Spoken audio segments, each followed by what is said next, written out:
Good morning, good afternoon, good evening. Welcome wherever in the world you are. Welcome to the show today. More Dual Universe today. And so we are, I just named the show today DU Life because we're going to be kind of all over the place. And so, let's just get started. And I've got, first thing here, we're going to be flying a little bit.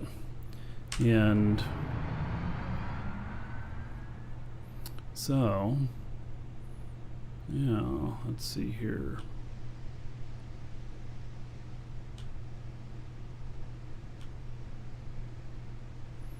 This is one of my hammer ships, or, known as, I don't know, what is it known as? Known as something else.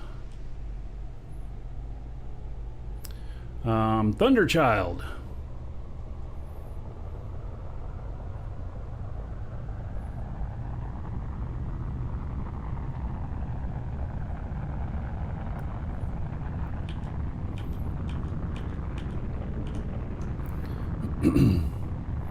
So, boy, it's bright out here. The moons are either really bright or really dark. One or the other. Anyway, I'm glad to be back in Dual Universe again. So, let's start out by talking a little bit about the elephant in the room with Dual Universe right now, which is that there's been less people playing over the last couple of weeks, I've noticed. And,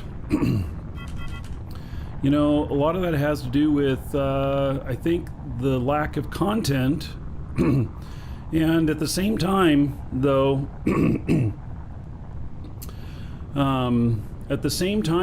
with the lack of content, it's because it's what we asked for. If that makes sense, let me explain.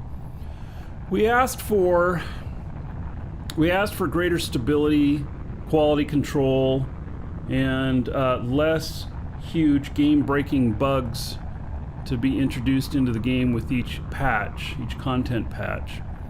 And in doing so, what they did was they put out the test server, and that's been on and off, and people have been able to get in there, and they haven't been able to, but they've been getting feedback from that. And the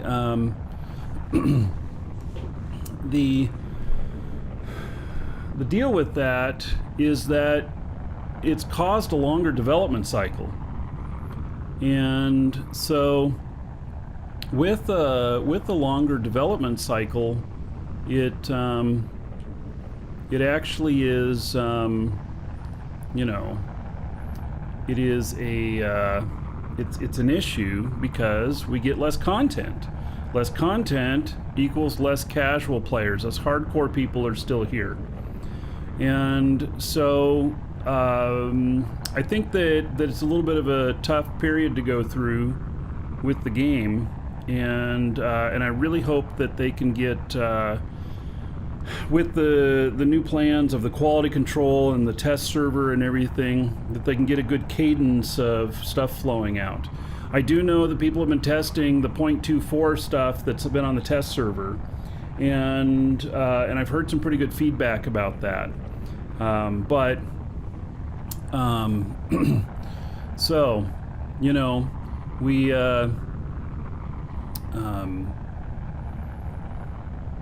yeah, I think it's all good. It's all good, but we're in a little bit of a lull.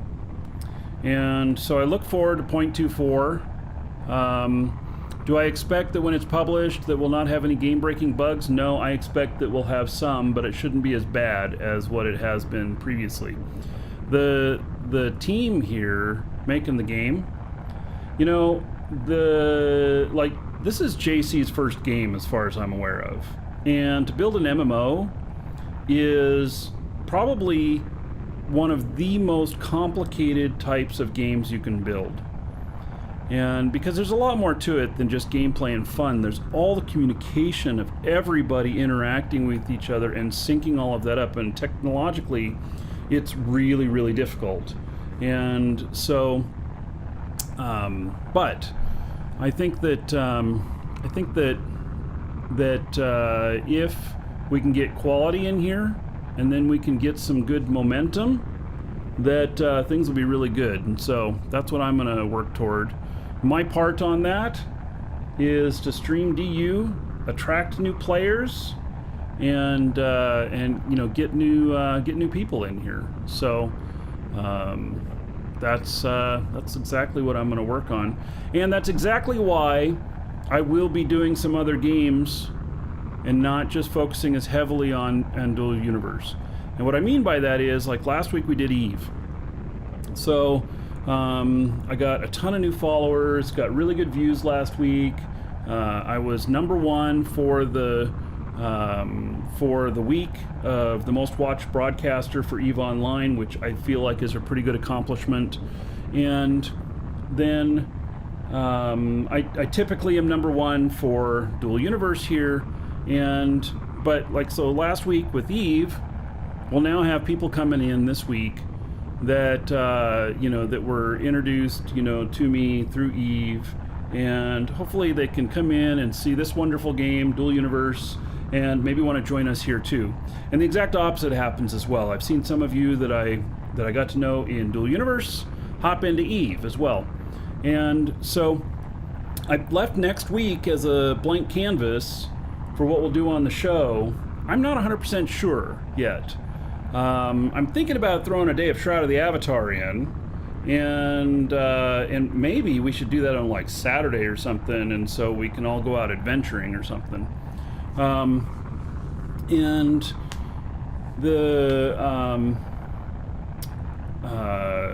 don't know that it'll be Eve, but I'm working on some stuff with CCP and everything for some other special things to happen. And as those happen, we'll get into those things as well. So, all right. Okay, so let me talk about this ship a little bit. This is Thunderchild, which I am now ready to make a bunch of copies of this, and I'm ready to make it available to y'all. The parts are all pretty easy to do, and they're all stuff that you can make in your Nano for what's not easy to buy on the market, which is specifically the wood. But you can make that in your Nano pack. And so that is what we're working on here. And let's see here.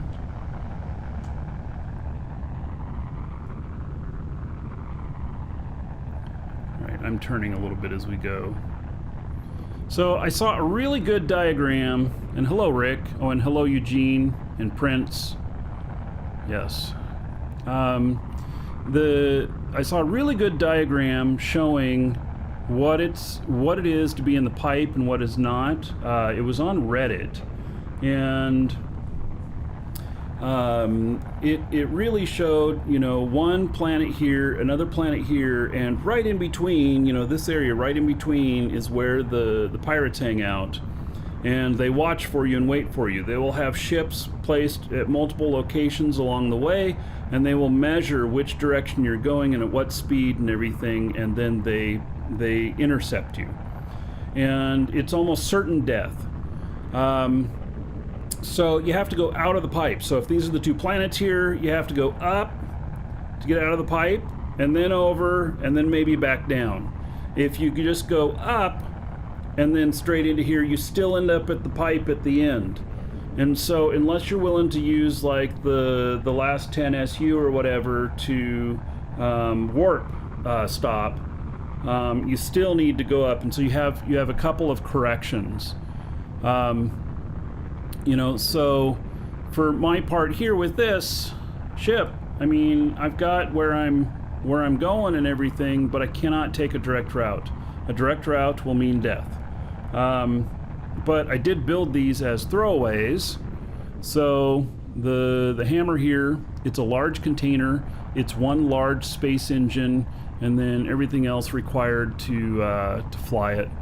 And it's very minimalistic. It's under 500,000 for the cost for all the parts, and then it's a throwaway ship. So my goal for all of you, if any of you want to use these, is that they are under 600,000, because I want to make a little bit of money, making the blueprints, and I'm just going to put them at 100,000 each. But it's a space-only ship, and that's part of how it's really cheap, is that it's space-only, and meaning that I have to land at a space station or a moon, one of those two, or I have to meet a ship in space. That is another possibility. So if you have 2 accounts, 2 computers, you could do that as well. Otherwise, we do have a space station at Jago, and or you can create another one, whatnot. One person I saw on our island looks like they're building a space tower, which could be very interesting. I don't know how far the tower goes up right now, but it's got to be at least 3,000, or at least 3 or 4 kilometers up.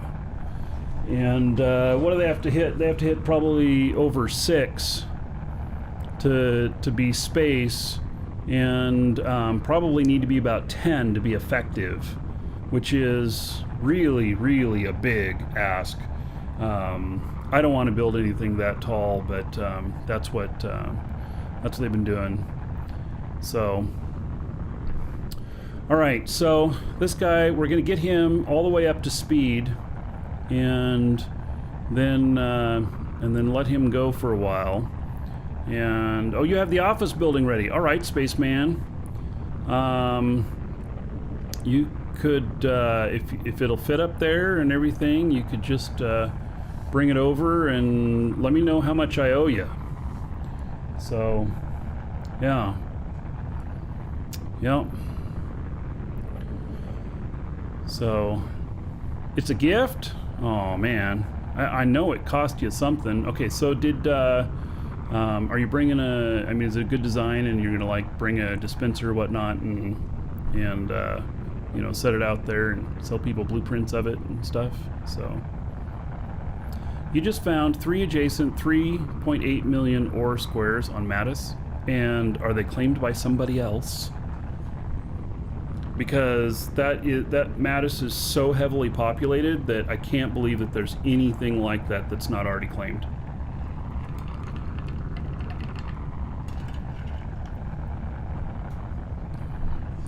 Claimed by you now. Well, I'm a little bit dumbfounded.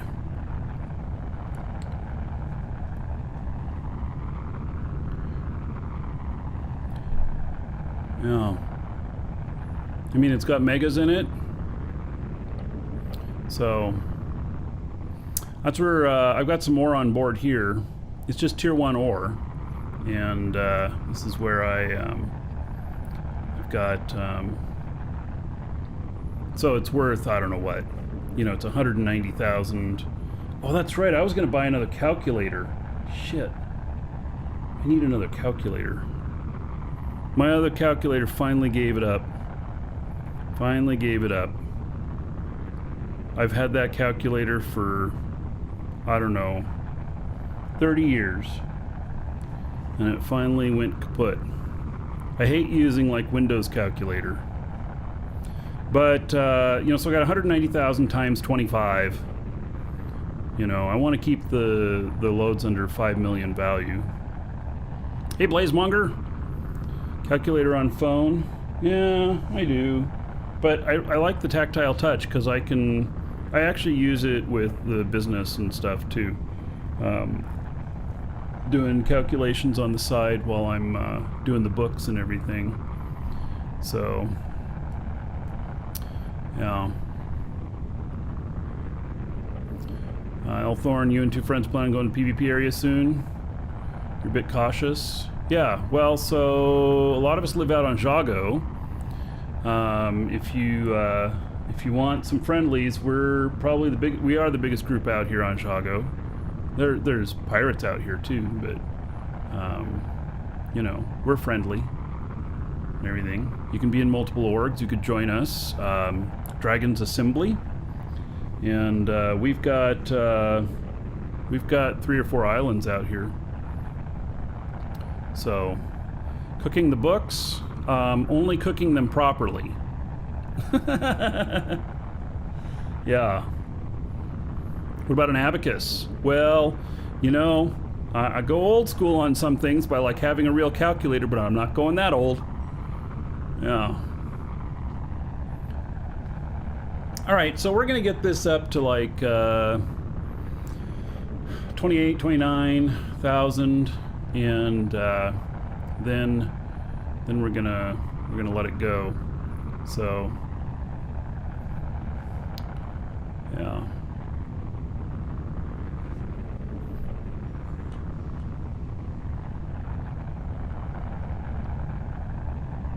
Thor would be proud of my spaceship. I know. Yep.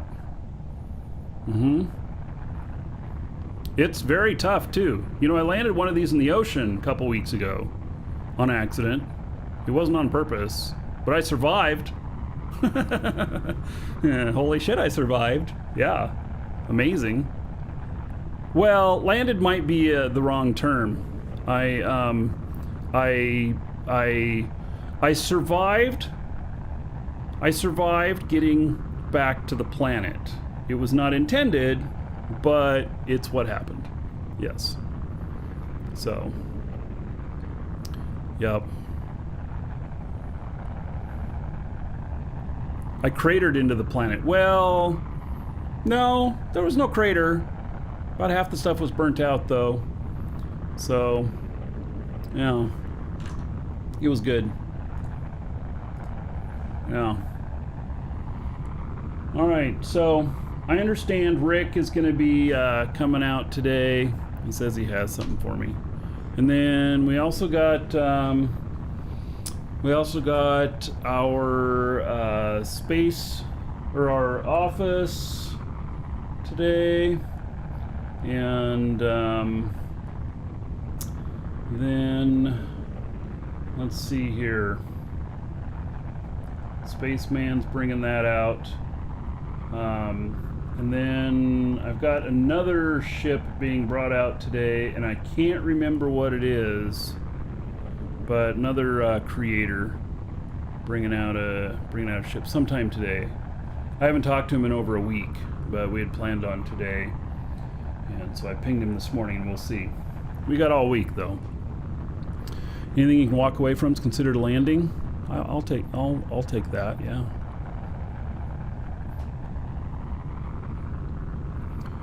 All right, let's get this up to about 28.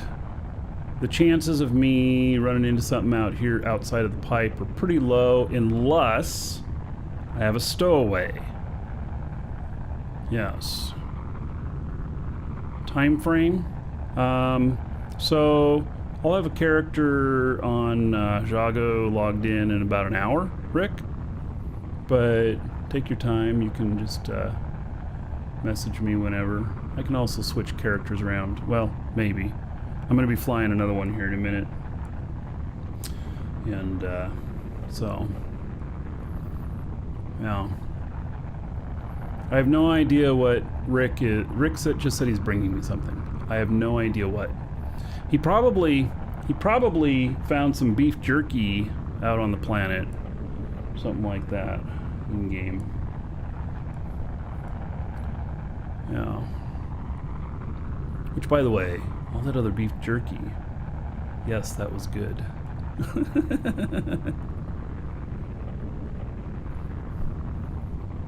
All right, let's just get up to 28, and then we'll call it good. I will refuel it so that I don't have to worry about that. And then we'll leave the audio on this one, so if something happens, we'll hear it. This thing's pretty thin. If it gets shot, it's going down really quick. So, you made an application to the org? All right. So, yeah, let's see here. I think that this is a legate in the org. And let's see here. There we go. Larry Thorne. Welcome. Okay. you're in. So your buddies who you're hanging with too, you can encourage them. We let everybody in, and then we just let the asshats back out. Will the blueprints be available on Jago? Yes. I will get them available today or tomorrow. Oh, so Spaceman's asking if I mined out the Pyrite Mega Node yet. You know what? So, that Mega Node has been extremely difficult to mine out. When we found it, more than a week ago, we did some searching at different levels, and we found where the node was, and then we found a node. Well, it turns out that this tile has at least 3 nodes of petalite. So, actually 4.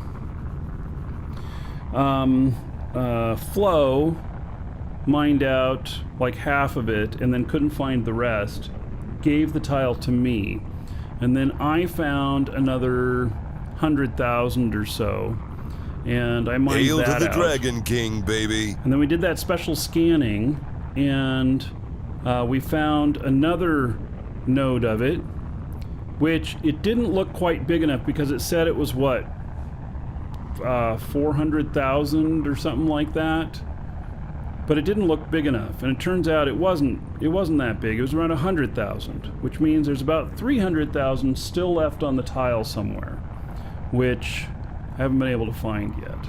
All right, we are plenty fast here. All right, so I'm gonna let them go. It takes a lot longer to fly when you are when you're not taking a direct path. I mean, it can take you like twice as long, but you know, it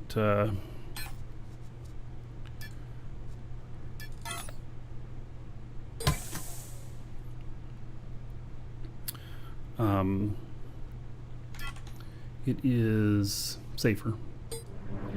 Takes more fuel too. All right.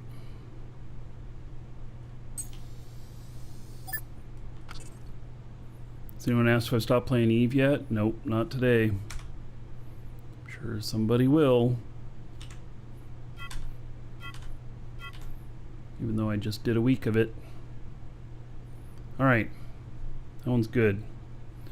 So let's hop over to this guy now.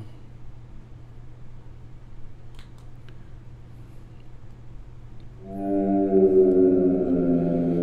right, Dunavant, 2 months as a sub. Thank you for that. There is 20 gold to everybody here in your honor. Thank you, thank you. And then Fincia, thank you for the 100 bits. He says, so you stopped. Jeez. I'm not going to read the rest of that. Yeah, there's 100 gold to everybody here in your honor. Even though you make these comments, which yes, which I will just call suspect. Yeah. So, all right, and there is a giveaway today, exclamation point giveaway. You can get in on the 1 month code for the game. So it is a 1 month code for the game, and you can apply it to an existing account or you can make a new one. Okay, so I am gonna fly over to pick up some ore.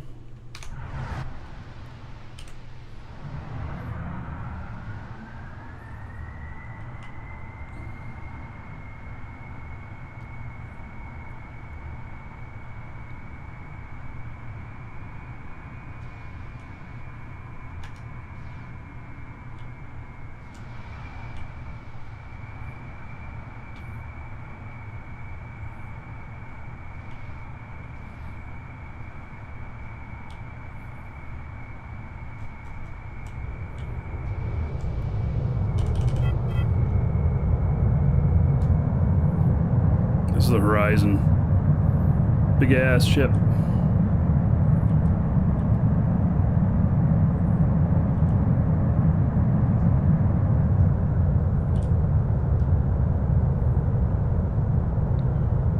I've been out scanning some tiles with it.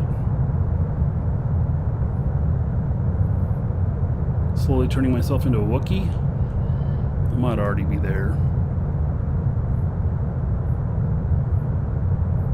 Just tell us you haven't stopped. Just not streaming as much. Oh, if you're talking about playing Eve, so no, I logged into my accounts this morning, collected my rewards at least, and checked things over.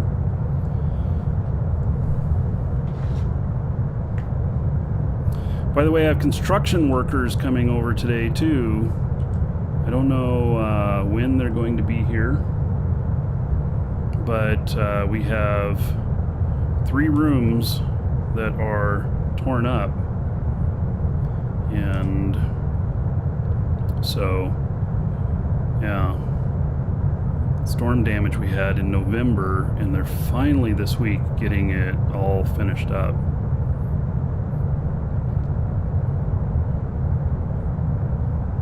Alright, so I'm stopping to pick up some ore.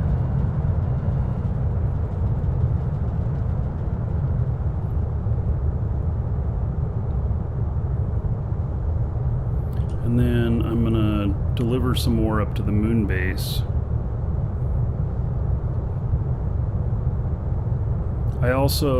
I'm gonna need some fuel, I think I gotta refill some tanks.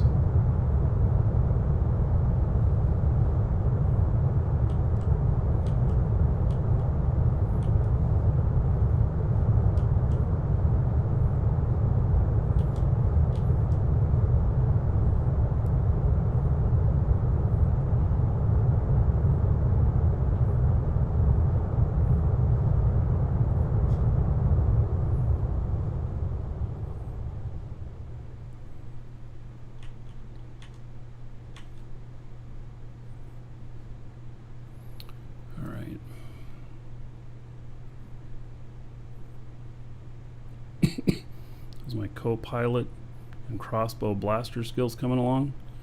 So I don't know what the crossbow blaster skills are.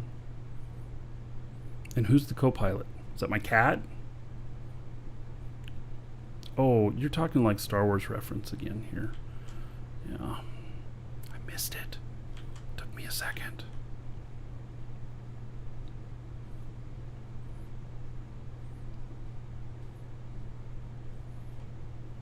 Alright, so this is one of my mega nodes here, and my miner is down there working it.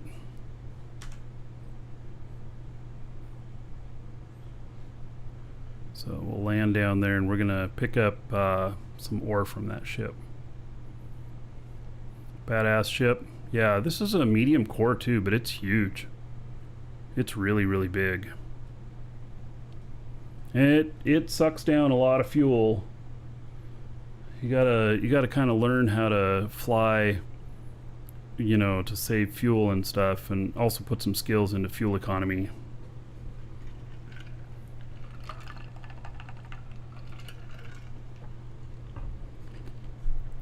The ship's made by Captain Miller, and you can find it on DU Creators. Archigeo, how's it going, buddy? Nice to see you.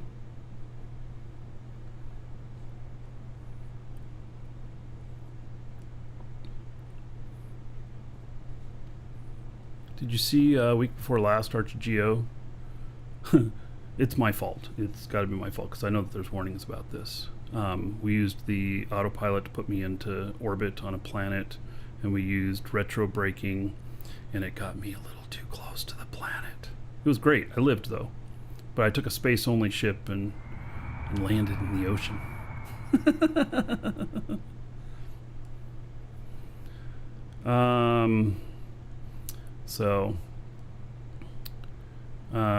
Revamped orbital 5.223. Are you guys already up to 5.223? I mean, you just hit 5, right?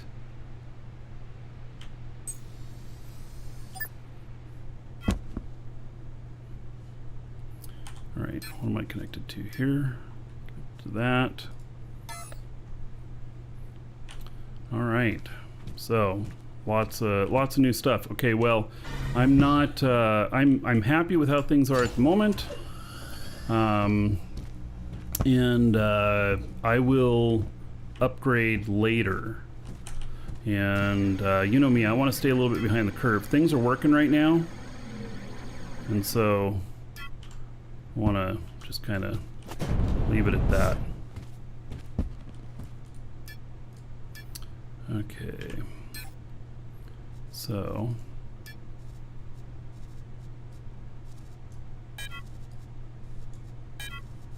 there's 383,000 quartz.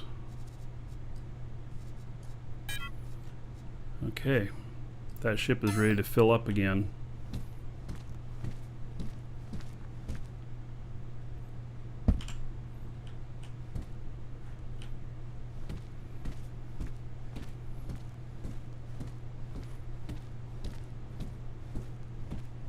Huh, super nice stuff with the orbits too, huh?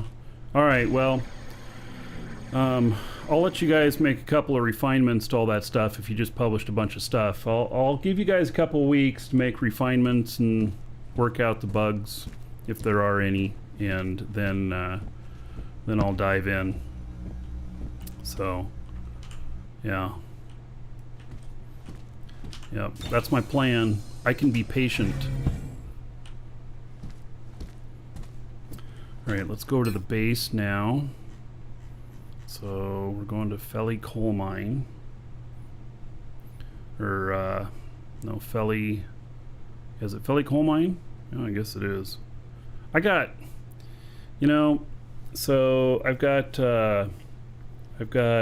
one quartz mega node. I've got... no, I've got one coal...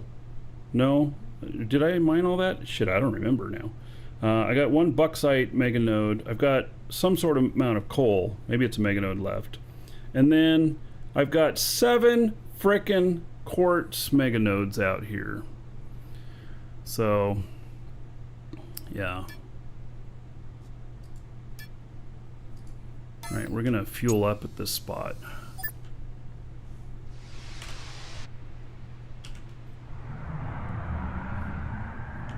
Of course, it's right behind me.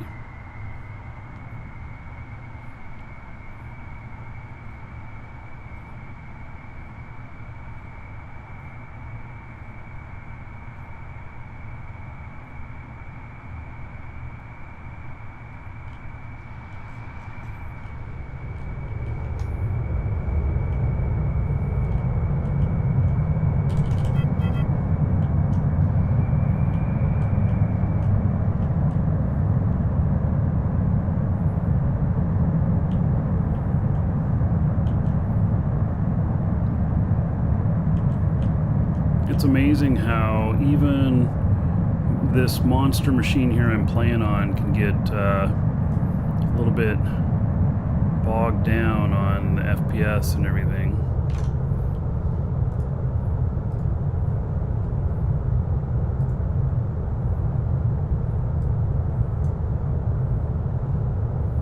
So it's using the CPU pretty hard.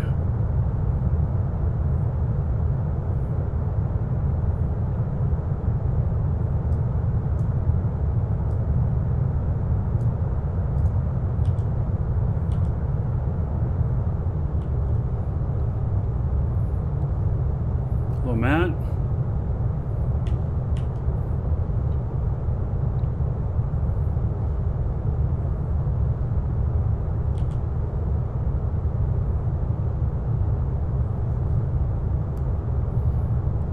Thought about, you know, with some of the streaming problems I've been having, it's like, well, maybe I should just go back to one machine format and everything. But I mean, I'm already using this much CPU on the game. I wouldn't have anything left for doing crunching of the show.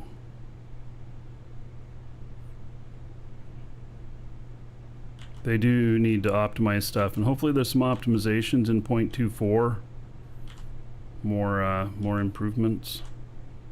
I look forward to that.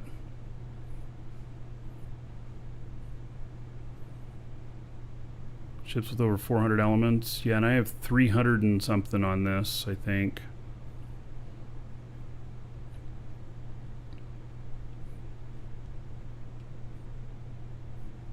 If I change the amount of cores the game uses, I have not.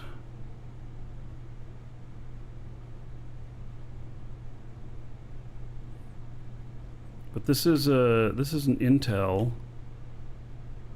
It's got full AVX support and everything. I think it would be good. I do on my AMD machine. That one I limit it to 4 cores out of 64 logical.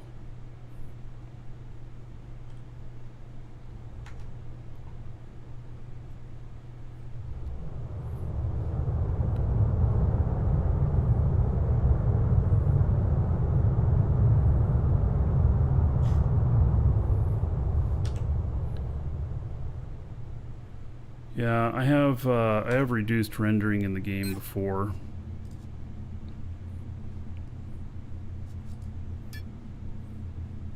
I already have these on low. Wow.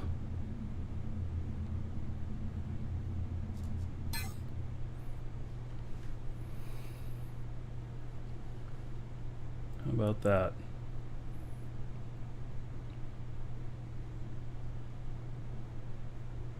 I don't remember how many elements we got. We got 319 elements on this.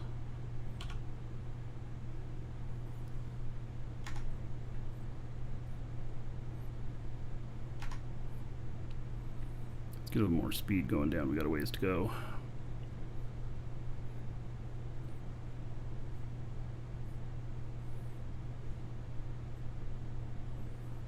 Significant increase when you drop it down to just a couple of cores. I mean, I could try it.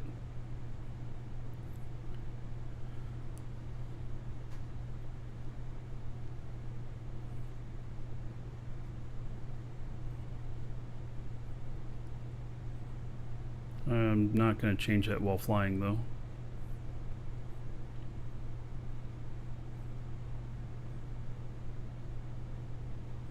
Two, huh?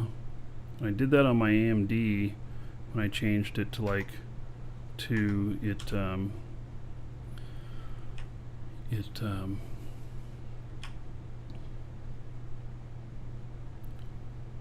I'm turning, but it's not turning very fast. I don't want to bump into the base here.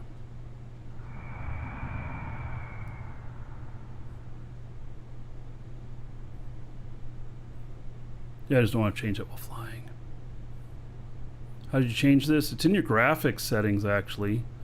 The CPU setting here. I'll see about changing it right now. So right here, you can go to custom, and then you say 2, huh? That sounds like really ridiculous, but okay. It didn't say that those need to. Oh, I have to restart the game for those changes to take effect. Do I restart the game right now? Okay, let's do it. We'll just see what happens.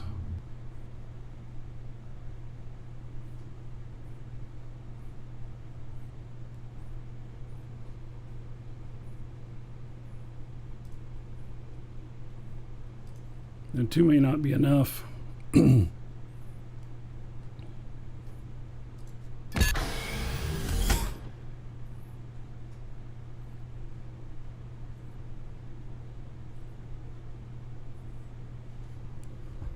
We'll see.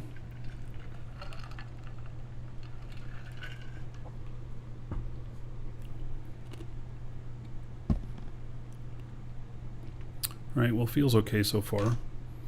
And then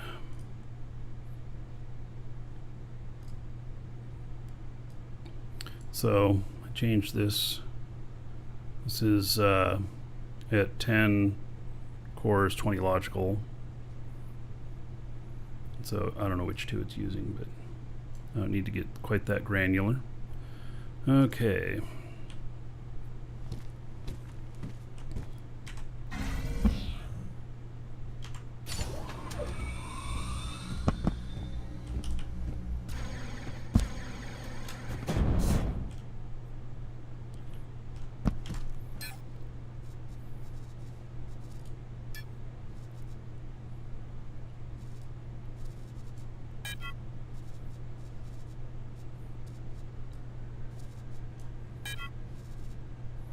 Guess it's starting to make some stuff now.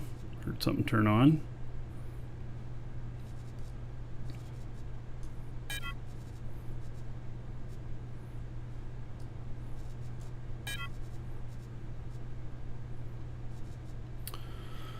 Okay.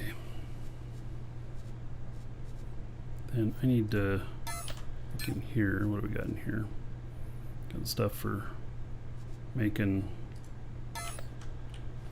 fuel, and I'm gonna have to bring out some more fuel stuff out here.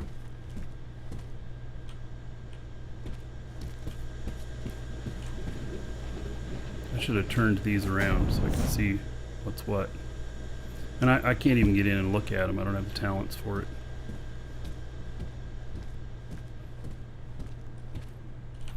All right, let's go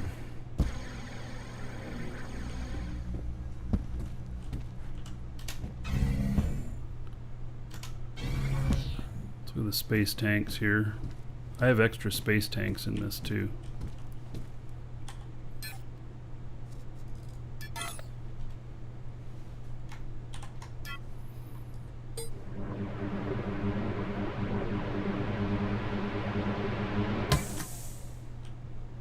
Yeah, I'm not going to have enough, am I?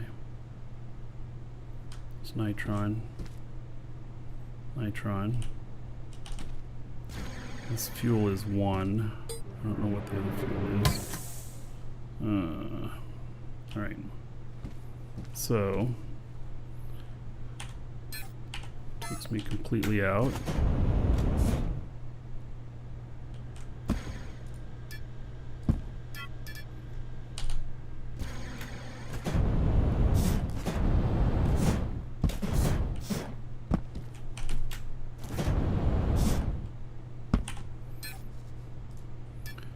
More 1 here. I do.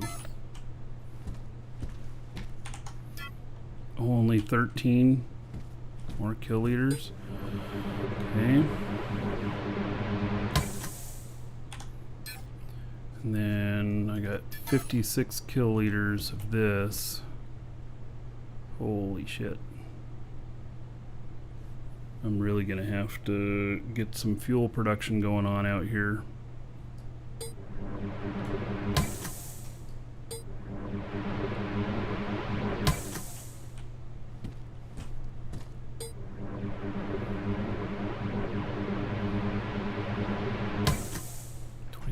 Left.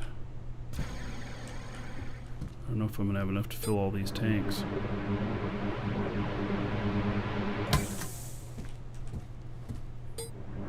Just barely. What's your Horizon cost? Base one is 50 million. This one's 60. This is a special edition that has a lot more space, thrust, and braking for really quick acceleration in and out of PvP areas, which, you know, maybe is not needed quite as much right now, but it will be later. So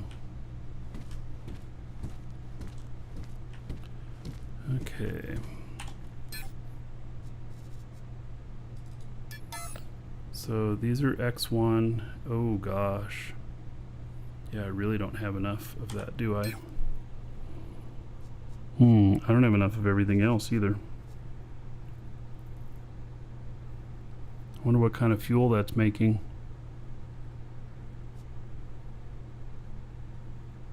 I think it's making fuel.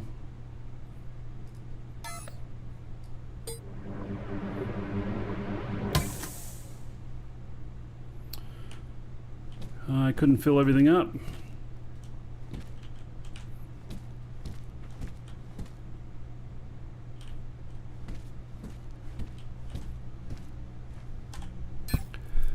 right, well.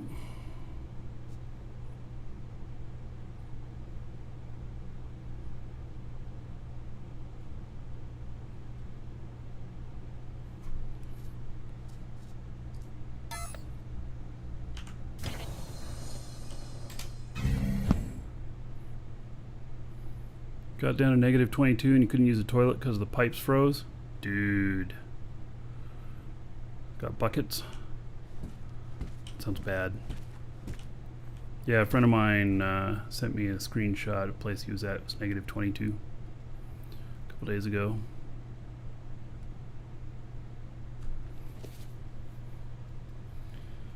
All right.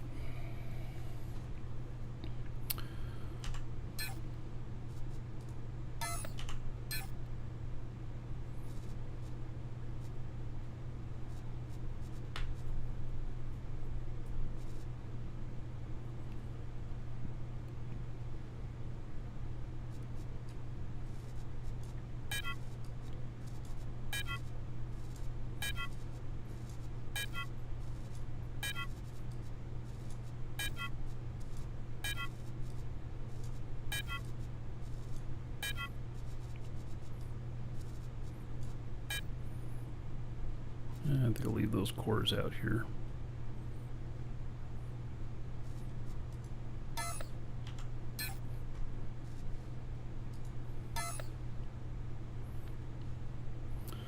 Okay. Well, I don't know what kind of fuel it's making. But hopefully it's making some. Woo! All right. Now, take this guy up here, drop stuff off, and we'll be good.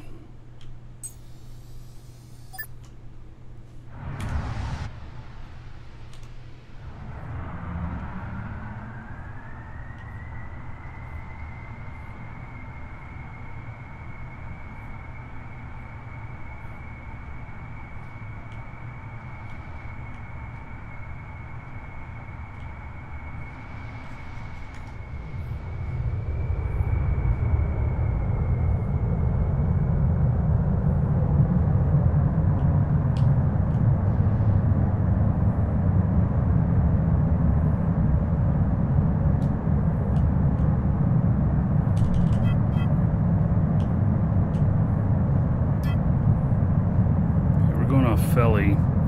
The atmosphere is extremely high here. It takes a while to get out of the atmosphere.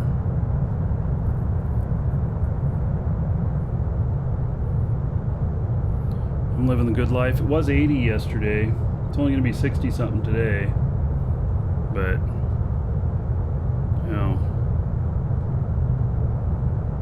I mean, you say it's a good life, but at the same time, when, you know, middle of summer, when we have so much thunder and everything, lightning and stuff, that you don't not hear it, and we have 60-mile-an-hour winds coming across the lake with thunderheads and dumping, you know, sometimes an inch or two in an hour of rain, you know, yeah. Fernando, yeah, on it's 1440p on YouTube there, 1080p on Twitch,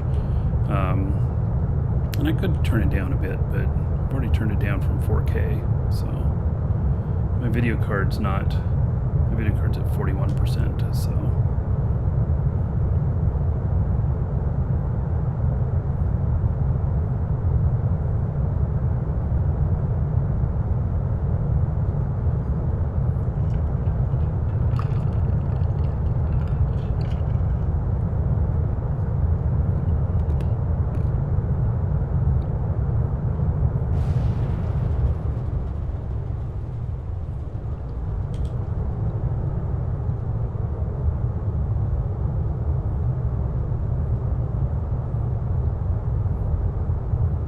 Like thunderstorms? Yeah.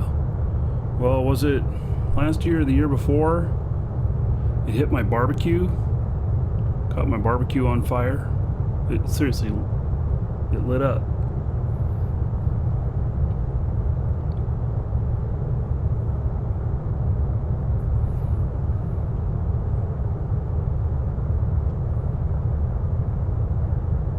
I seem to be doing okay on FPS at the moment.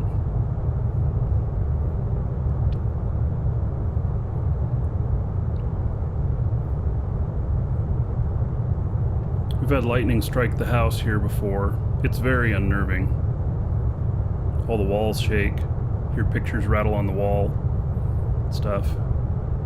Yeah.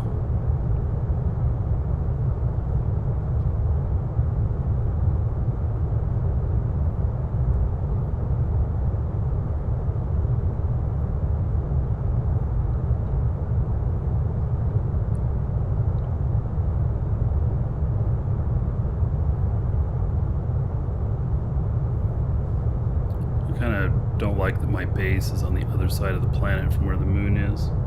But that's just how it worked out. Welcome to the Dragons.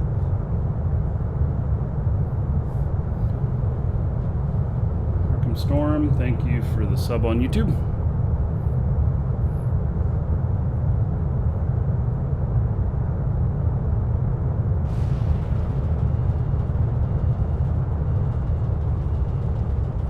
We're not high enough yet. 36,000 meters. Still in atmosphere.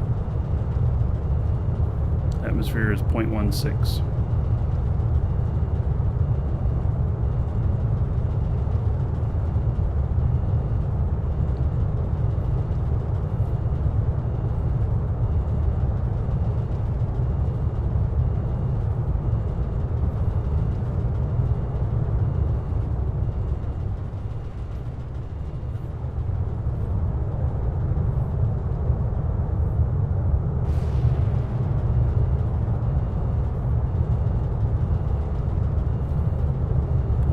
On atmosphere now.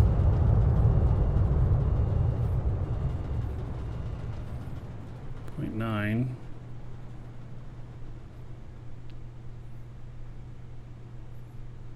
Should be okay to really blast our way out now, but I'm not 100% sure.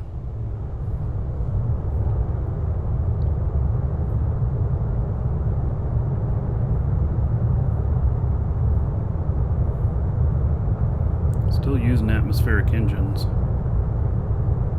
Nope, there they go. There goes the space engines.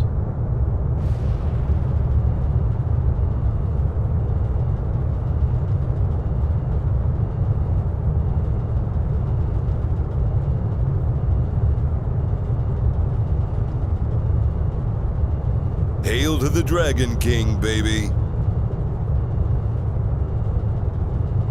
Should be okay. I'm at 0.02 atmosphere.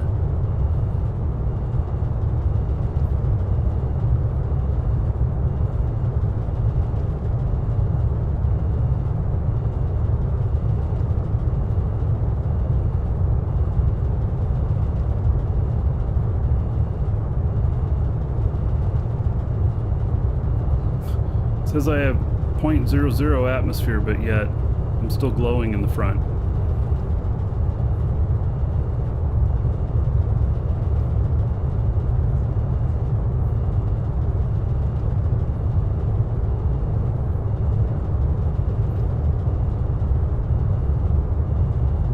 Technocrat, 40 months as a sub.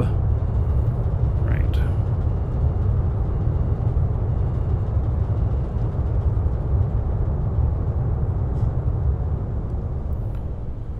Be careful, this thing get going really fast, really quick.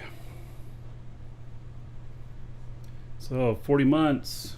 How about 1,200 gold to everybody here in your honor? Thank you for that. Much appreciated. Yeah, let's see, that's in the Triple Dragon Club. Yep. Alright, so we're gonna go land on the moon here. Drop off some stuff, and then we'll be switching characters.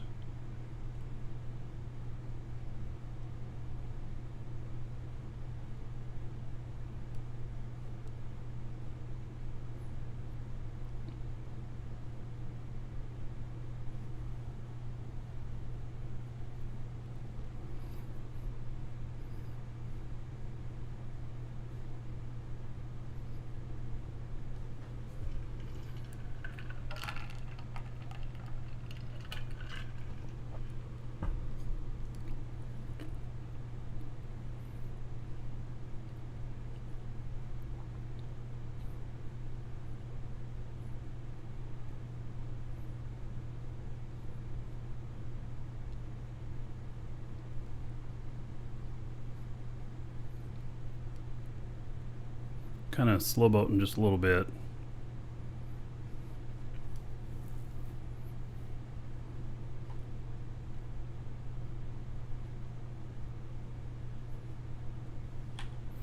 I don't know what. Oh, I'm not connected up to my container here.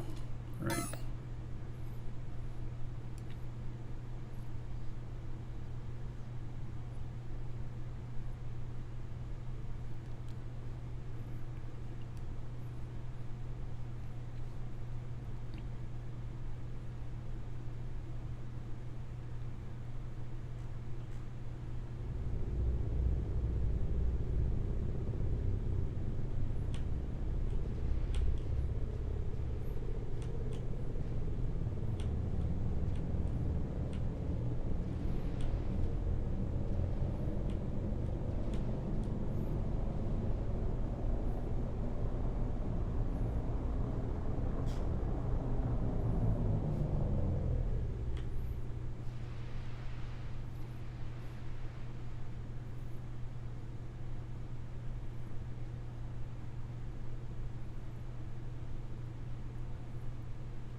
All right, not quite a collision course.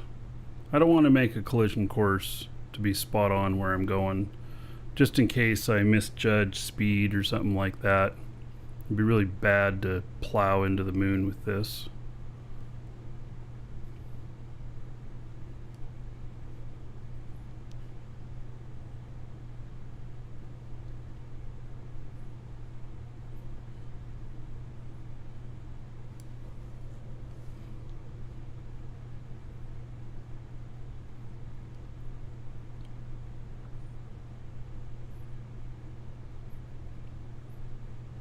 It makes such a beautiful wreck. Well, yeah. Yeah,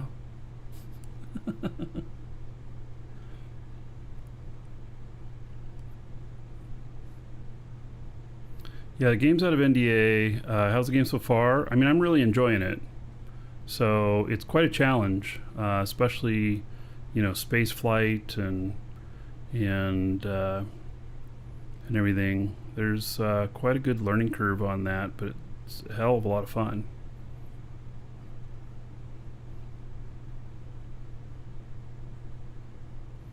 All right, we'll get down to about half SU, and we'll start slowing down.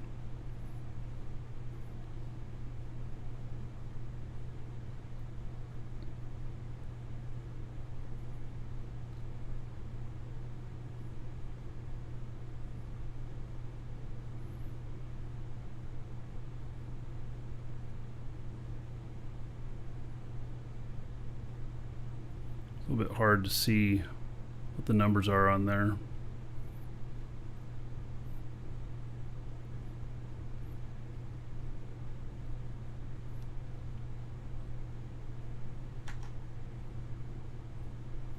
All right, my braking is really good. I do have a load of stuff on here. I'm not sure how heavy it is though. It doesn't really matter how heavy it is actually. Just we're landing on a moon, so I'll be able to do it no matter what. But if it's real heavy, then it'll take me longer to brake and I could crash. But I could be way overweight and still do fine landing on a moon, because yeah, that's just how it works.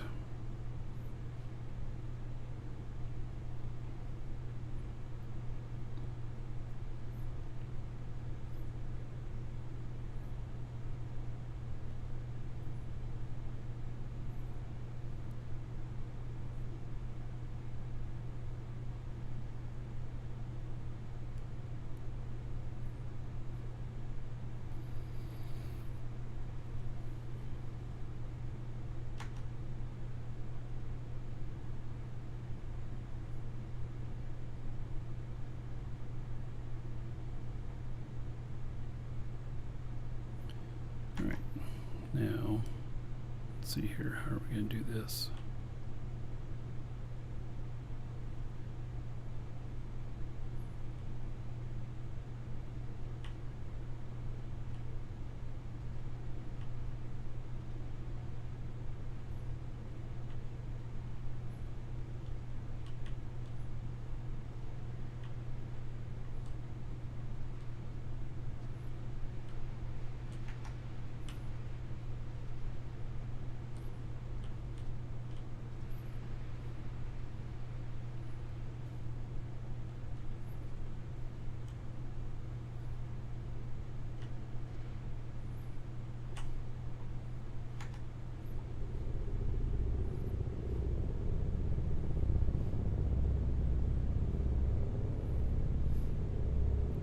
See you later, Frank.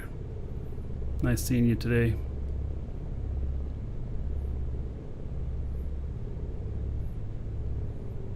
Hey, Lion here. How's it going, buddy?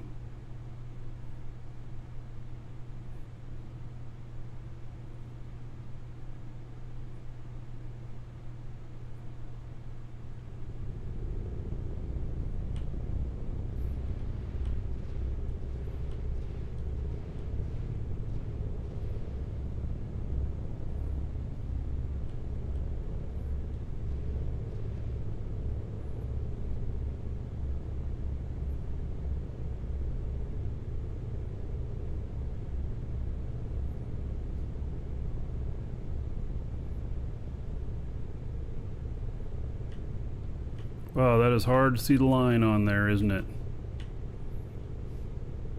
Usually we complain like, oh, it's so dark.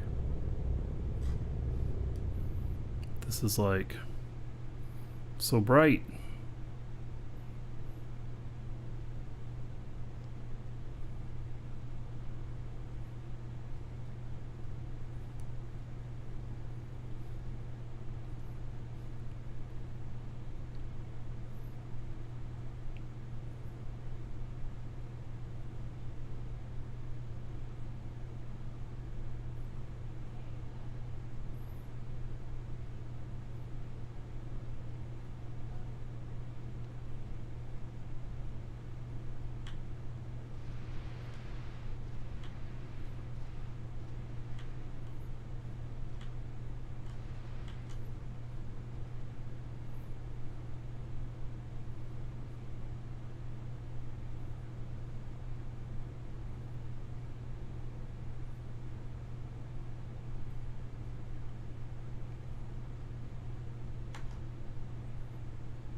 I picked this spot on the moon here because of it being flat. It just seemed to make more sense for what I was doing.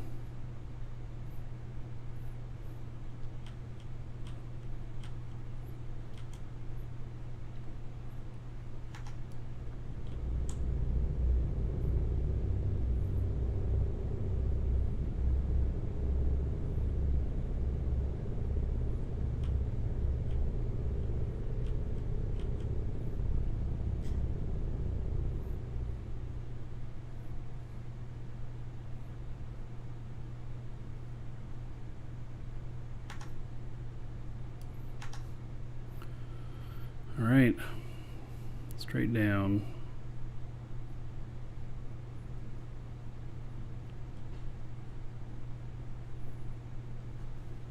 We're not speeding up very quick. There's not very much gravity here.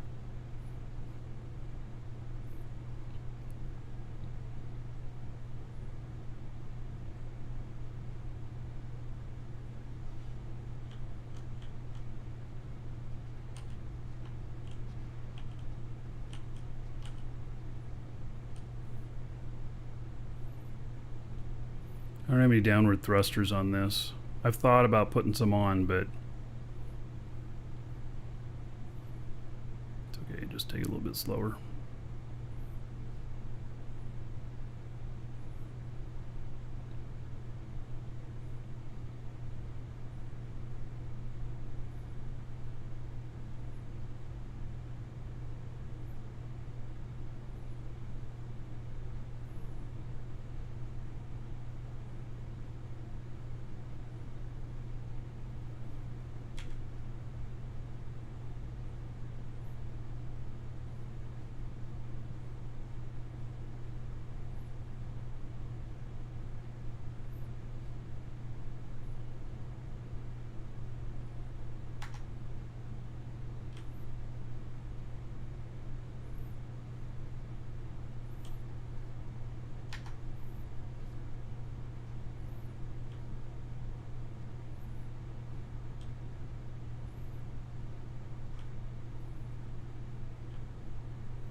guess we're drifting a little bit.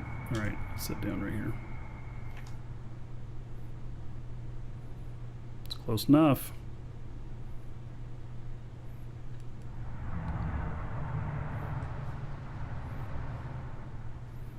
It's a very simple base here.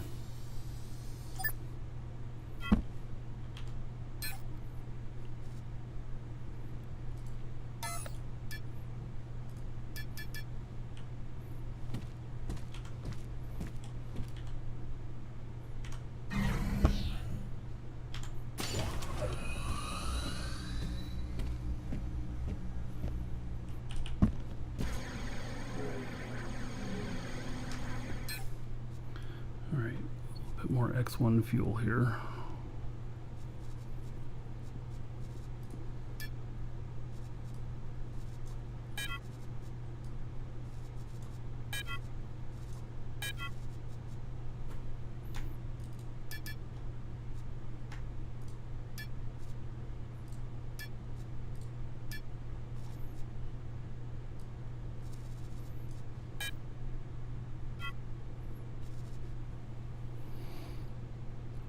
It's only 6,500 liters. I better leave that here for the other ships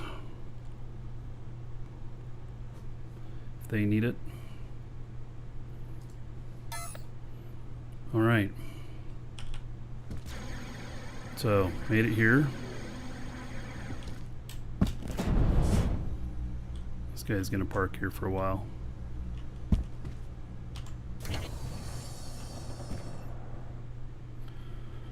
All right. I'm gonna switch counts here.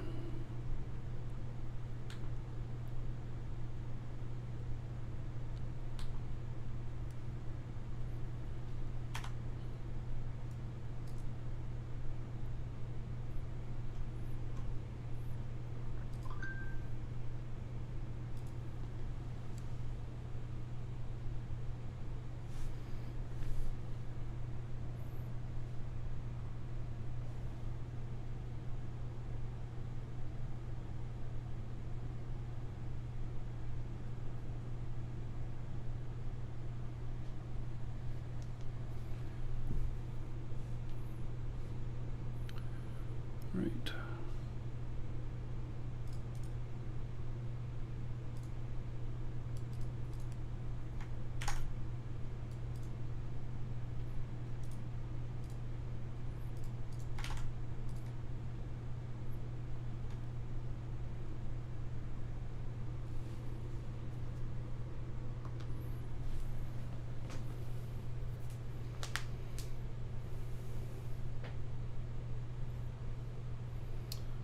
Set DU HUD not to calculate damage since I have another script doing it.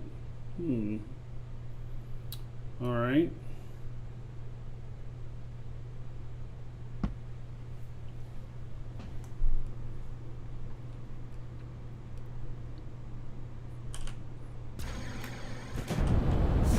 Oops, I missed the ramp.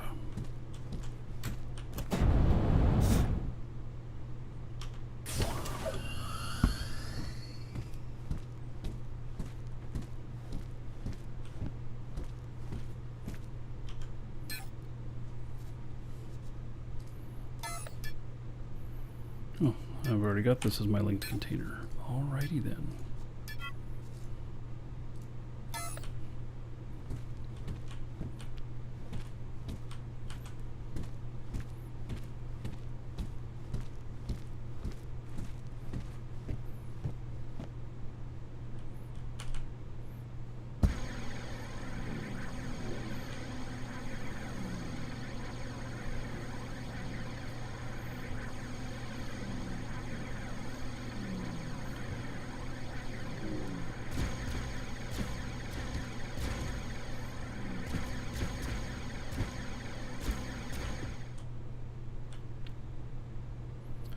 Gosh, I have to build my other prototype here. Then do some final changes on it.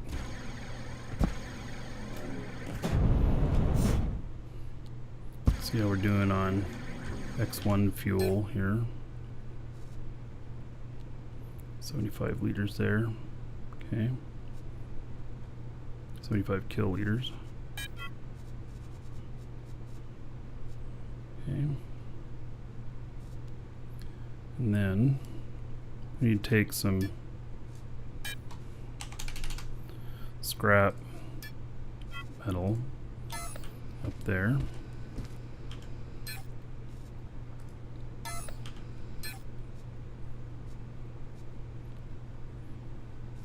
Alright, that all looks good. Warp cell factory is still chugging along.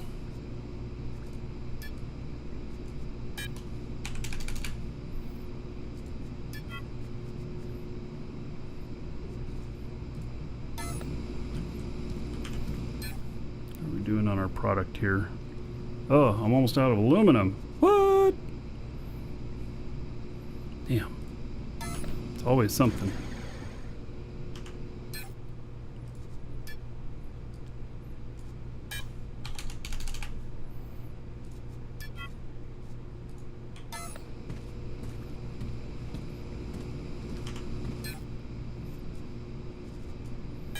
There we go. That should last a while now. Everything else has kiloliters of stuff. Alright. Gotta keep that warp cell factory buzzing.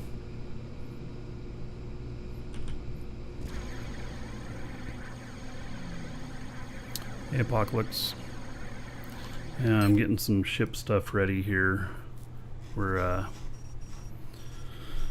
let's just say, getting ready to put a fleet of ships together.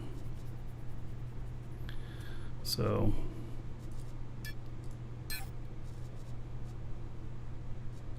that has the advanced. Do I have one of these on here?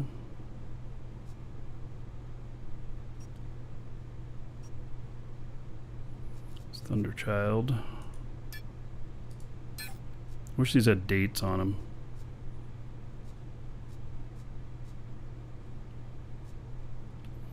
Alright, I gotta build one of these and make sure that it's doing what I want, if you know what I mean. Oh, and here's this one too. Oh, that's throwaway ship. This is Thunderchild. Okay, so let me create blueprint. Create just one. And I think I have everything in this container here. Okay, we're gonna find out here if I've got this right. So, Welcome to the Dragons. oh well, I'm not gonna have any of the. I don't have any containers in here. Only one large space engine. Where's the other space engines?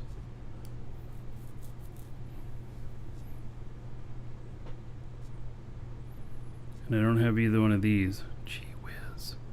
I am so ill prepared. I thought that I was doing good.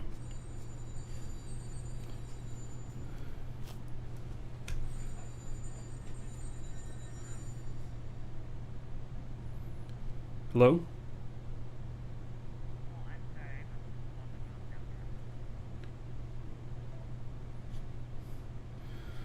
Waiting for these guys to call me today. Oh, Real Rias, thank you for the follow. Construction guys, I don't know what time they're showing up. So. Okay. Now.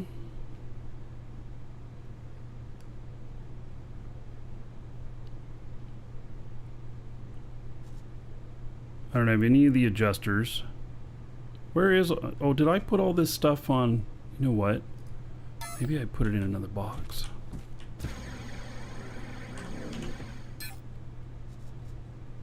Yep. I did. Alright.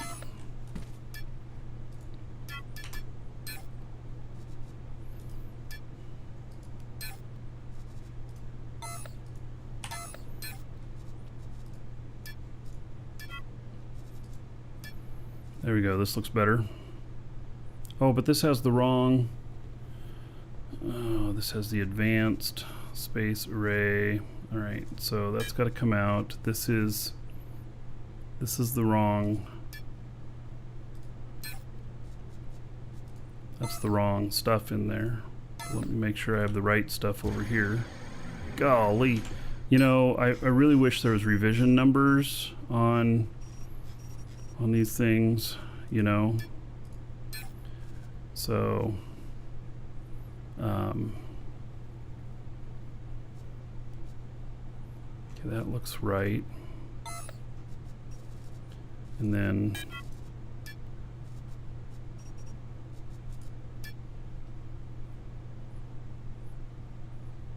inspect.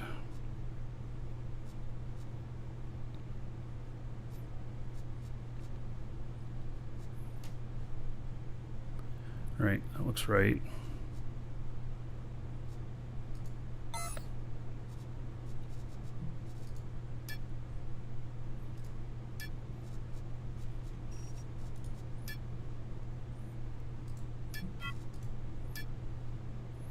And then these need to be deleted.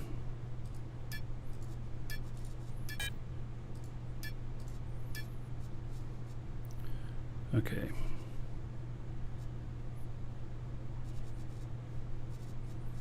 Yeah, I'm not a fan of how complicated this feels.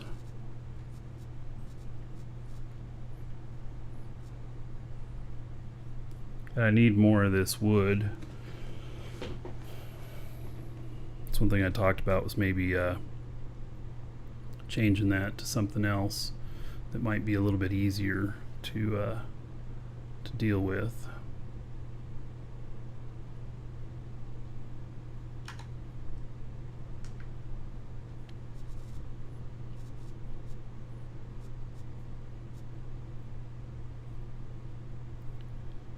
Okay.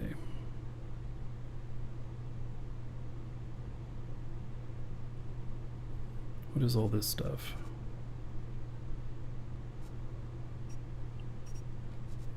Okay.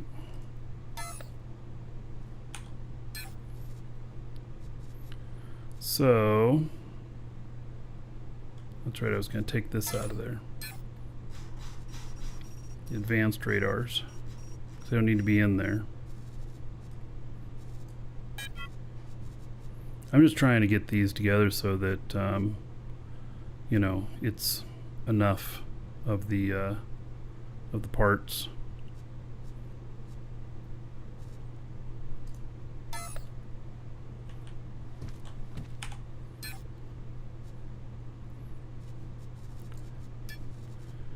Okay, 17 space engines.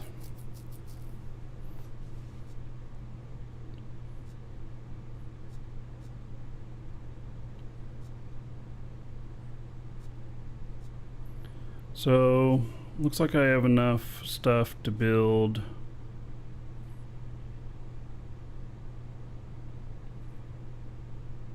$17 of them.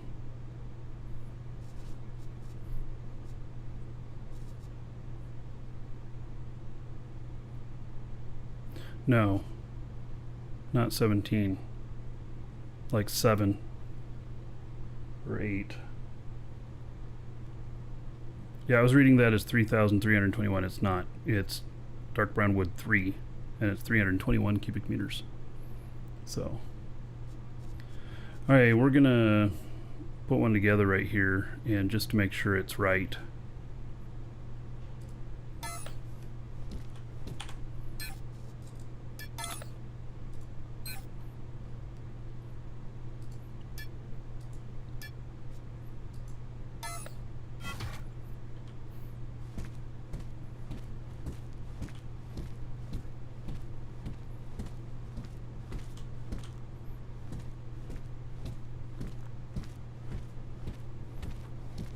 This obviously can't really fly anywhere in here.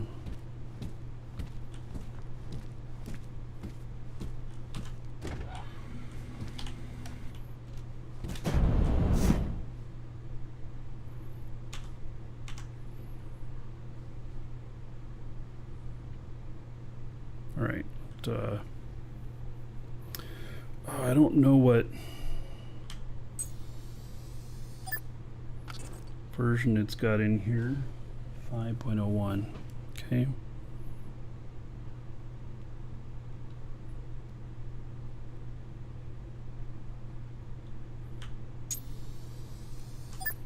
All right. I think it's looking good. So that is one of the ships right there.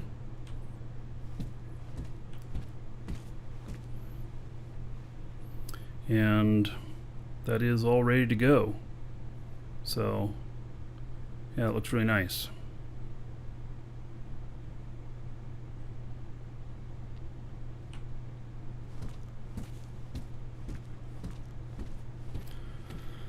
So now this is everything here. And what was I saying? I've got enough to do 17 of them. No, got enough to do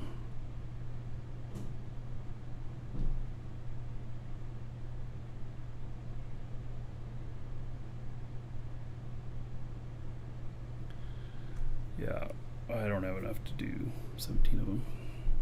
I can do 7 or so.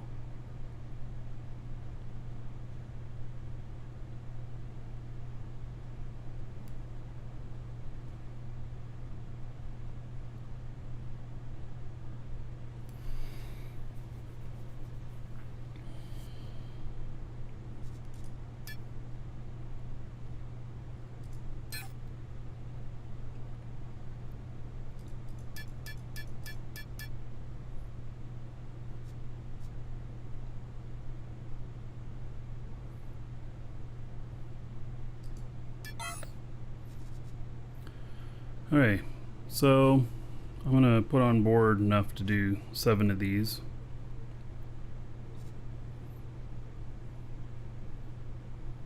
I believe.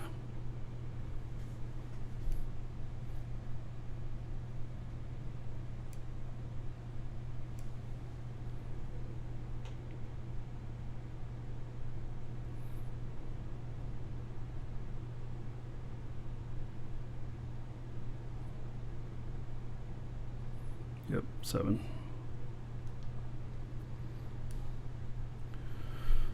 All right. It's not as many as I wanted, but it'll work. You guys want to see something on my way out here? I been working on this area in here. Look at that. It's quite a big job, but yep, working on this, and oh, I ran into a problem here. Let me tell you, I ran into a really bad problem here.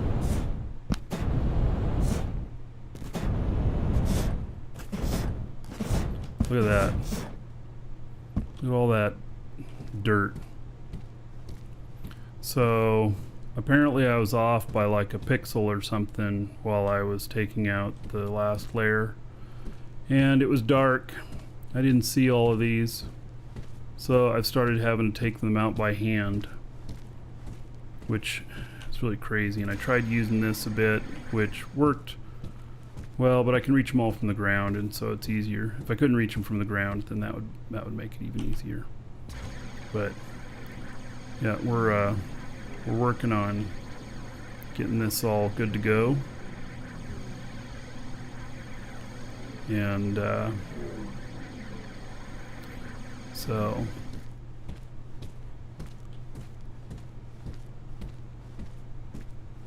here's some nodes we found way over there.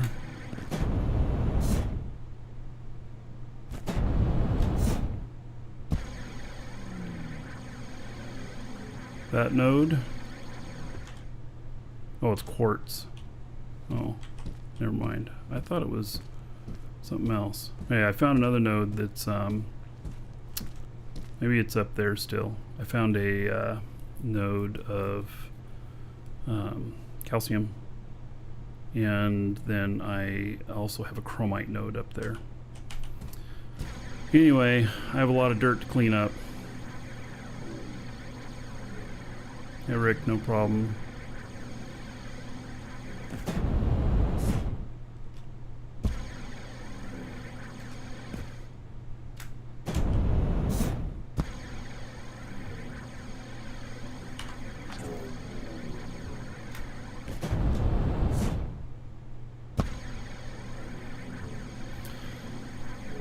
So the only other thing about these ships and building them is the fact that you have a builder who has the skills for all the buffs on everything, and then you have, you know, other pilots that'll be using them. One of the reasons for having several of these is because of the issue of stowaways.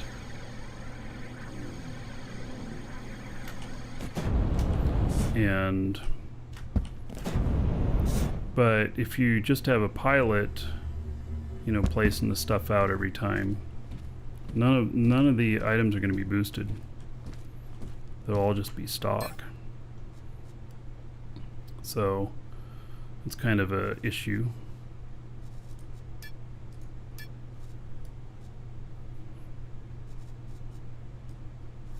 All right, so 7 of those.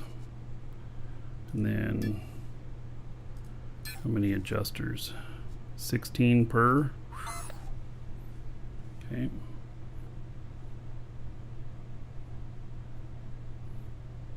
Vaz from BSC is trying to get me to buy a ship. Oh. All right. Well, I'd have to look at it. But yeah, I'm a ship hoarder a little bit. Mm-hmm.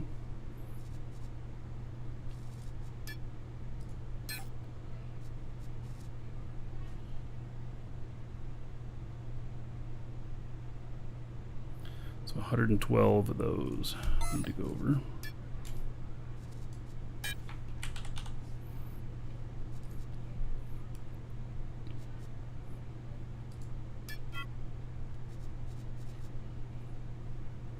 We'll come back to this in a minute.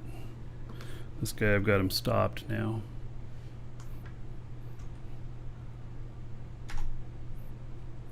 And I'm gonna have him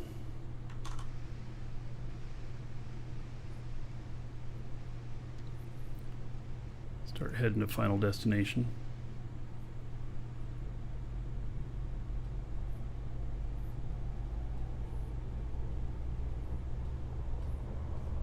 Hopefully we won't have a unscheduled ocean landing this time.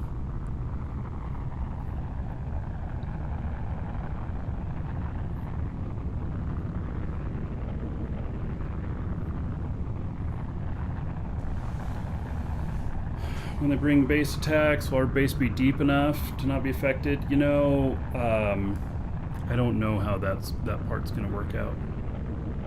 We just don't know. Some people have buried their bases underground, but it might be all about protecting the territory unit, and the territory unit needing to, you know, have to be above ground. So, I don't know.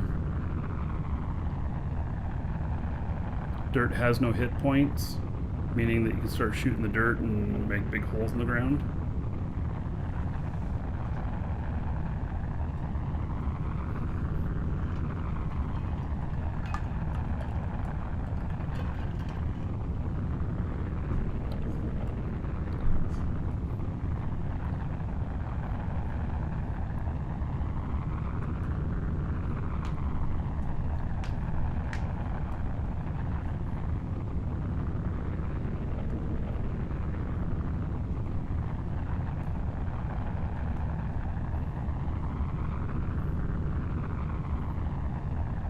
Alright, it's going to take him a little while to get up to speed. Let him go while I'm doing this.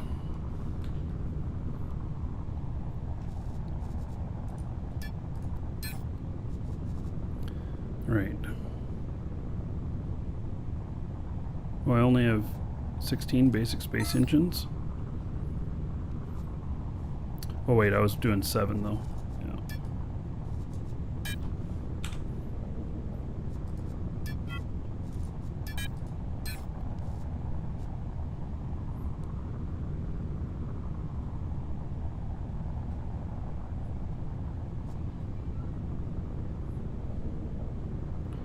All right, so we're gonna need 14 of these.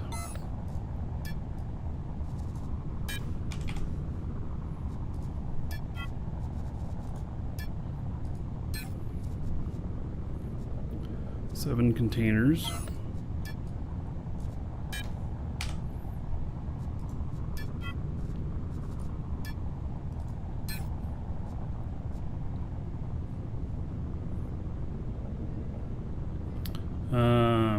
Can you put dirt on a space station, make it like an asteroid base? Somebody did that already. Somebody took a large core and they made it a big round thing with a little landing point.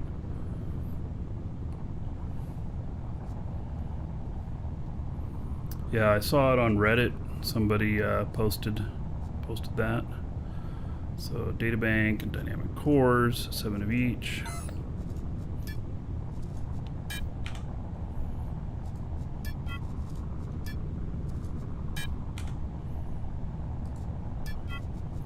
I know the seats are going to be 7. These are going to be 14. 7. 7.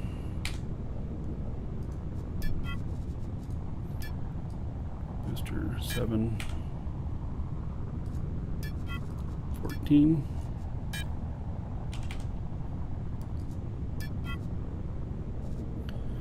All right. And then how much does it take of each of these? So it takes 40 and 40.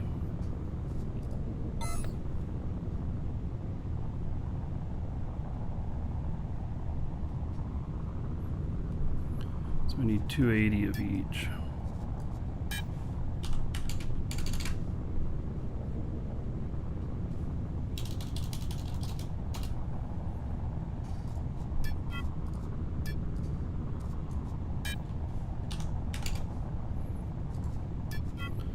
All right.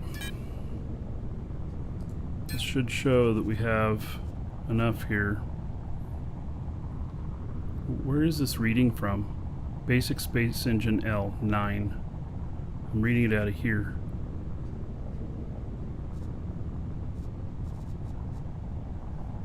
It's definitely looking at something else.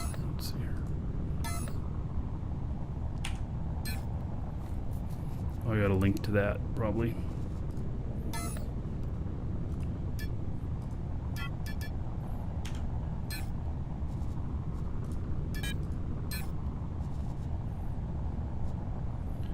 It says 0 on everything. Okay, so let's see here.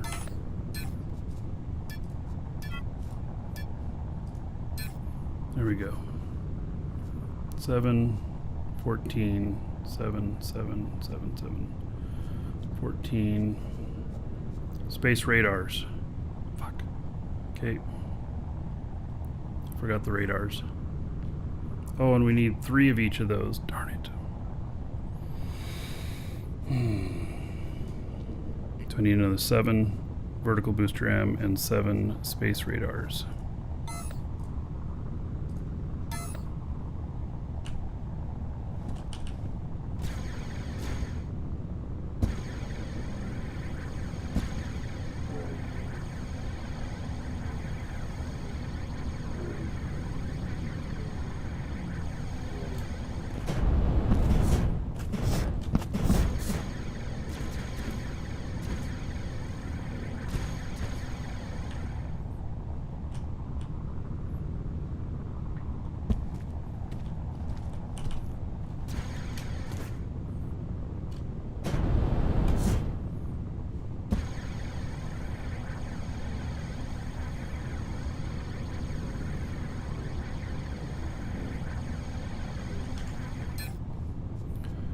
Okay.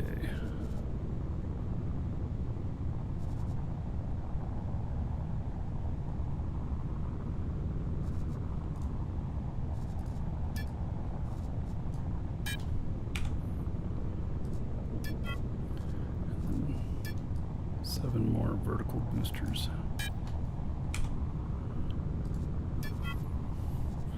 All right. Pretty sure that's everything. Do another check again here.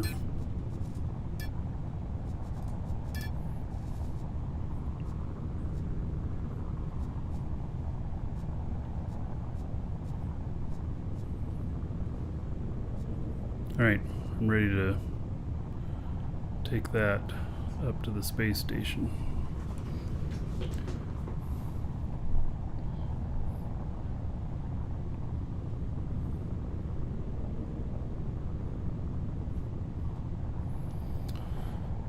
Okay. I think I got that already.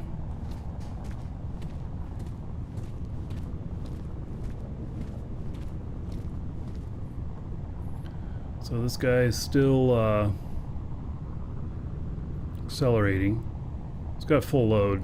Hail to the Dragon King, baby. He's got a full load. SWAT Pup, thank you for 10 months as a sub. There is 100 gold to everybody here in your honor. Thank you, thank you.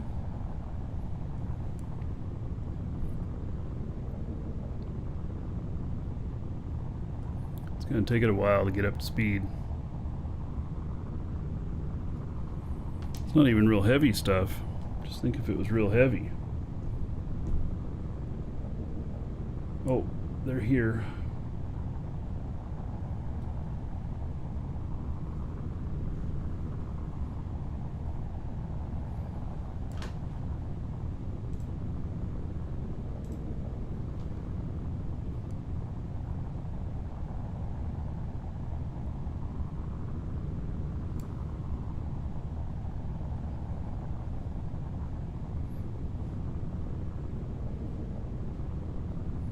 Looks like they're here. I don't know if they've come up to the house yet or not, but I just now saw a truck out front.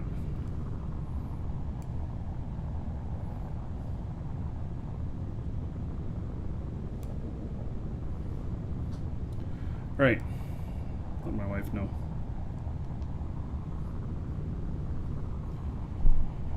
Okie dokie.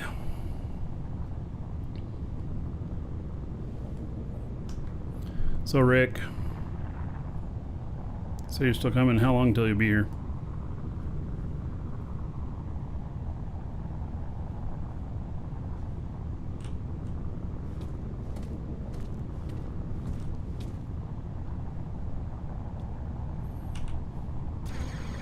I got a trip to do up to the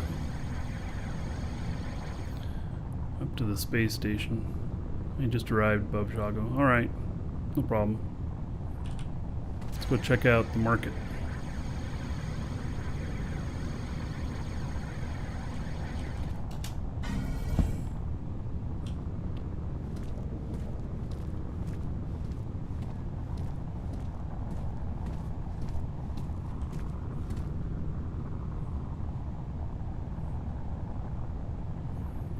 Things are looking good. I did put one place over here. Nobody can buy from it. It's one of Mersey's stands, if he happens to be listening. And this thing here, I'm just about ready to start building the rest of this out. This has got all aluminum, and I have quite a factory going stuff, and it's still a bit more work to do, but it's coming along.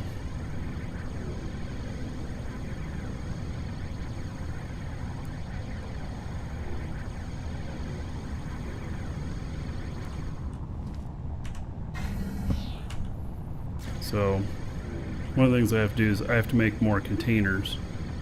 I'm actually running out of containers, so I need one container for each for each honeycomb, and I forget how many there are, but I need more. So I have about, I don't know, 40 more I haven't placed. And I got it making all of the stuff for here so far. It's almost ready. I gotta get more aluminum going on though. I'm gonna be hooking a dispenser to each one of these.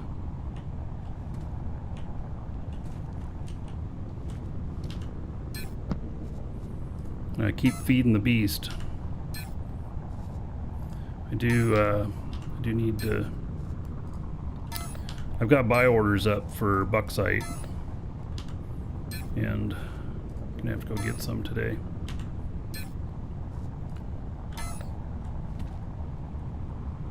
Space sniffer.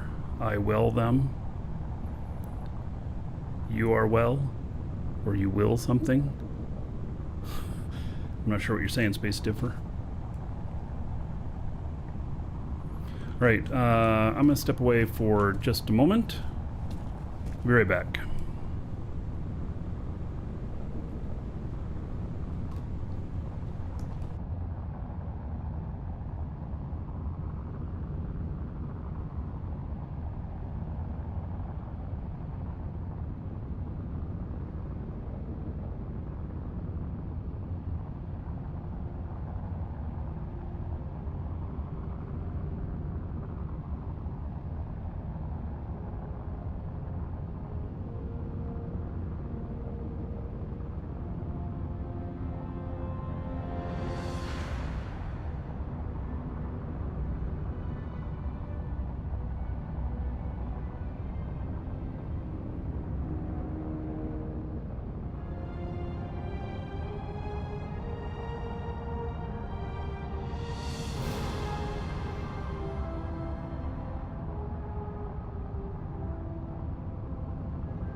Right, had to go get a mask.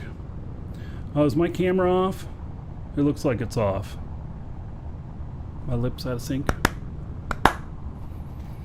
Yeah, I'll let you guys be the judge, but I had to go get myself a face mask for the workers here. They're not coming into my office here or anything, but if I have to go out there, then I'll want it. So yeah, you can post a link that's related to the game, no problem.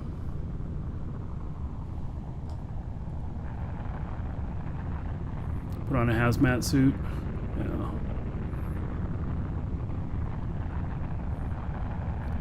So this is going to go all the way up to full speed.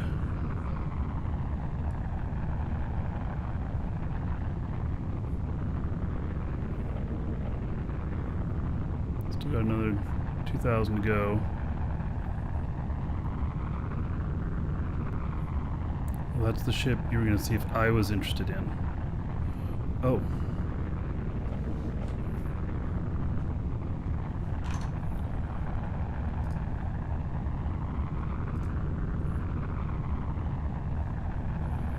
The hell is that?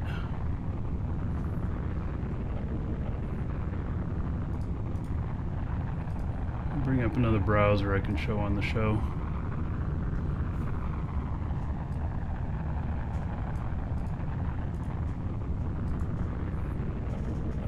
Yeah, I do love ships. Cannot lie. Okay, these don't have things growing on them.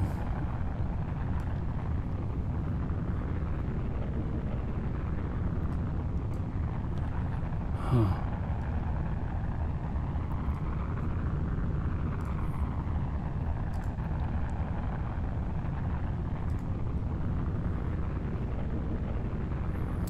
Five kiloton hauler, triple scanner mining ship. What size is this? Is it a medium? It's on a small core? What?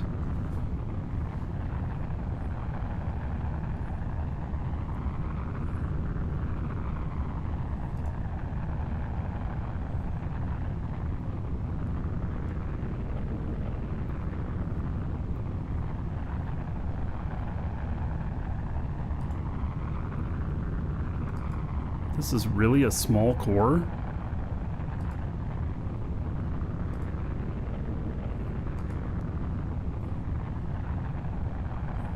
Obviously it's a spacefaring ship as well.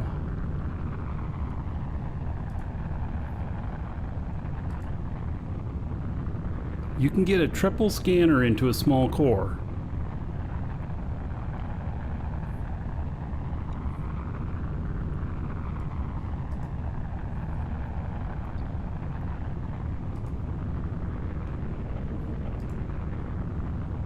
I'm kind of stunned on the, that small core with these kind of stats.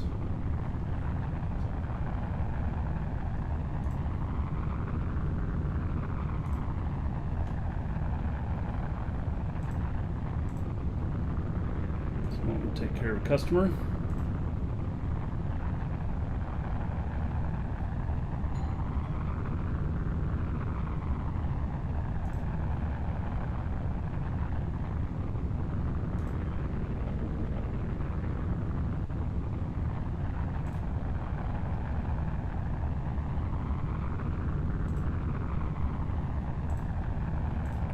Done. So this guy is just about at full speed.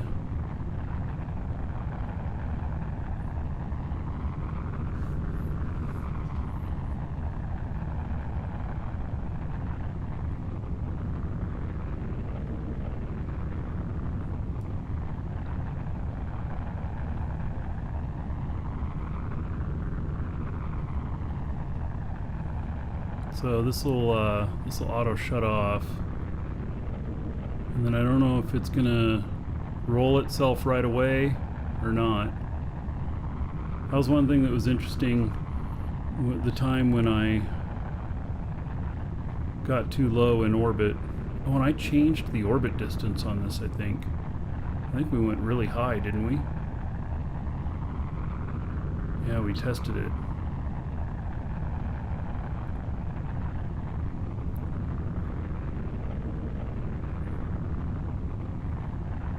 So we'll see how this one does.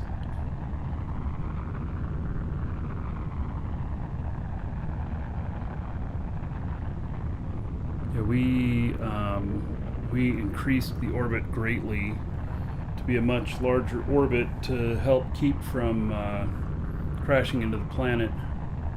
Going with the default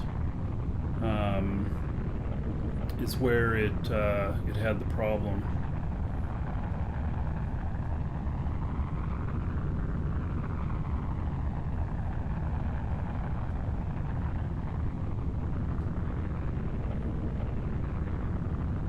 It would be nice if this thing gets itself lined up ahead of time.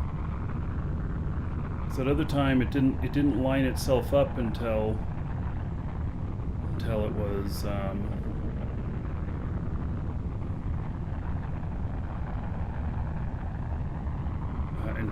well, actually it was kind of weird because it did it right at the very end. Alright, so that shut off like expected. It used about 40% of the fuel. Alright, Rick, I'll be up there in a minute. I want to see this thing fixing itself up.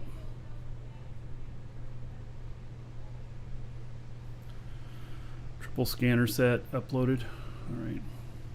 Alright. It looks very interesting. I do like trying out a lot of different ships. It looks almost like a bug, like some sort of bug.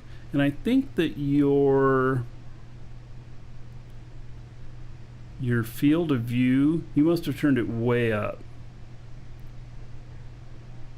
because in these pictures it looks like one side is way bigger than the other on both of these, or is one side small and one side large? Oh.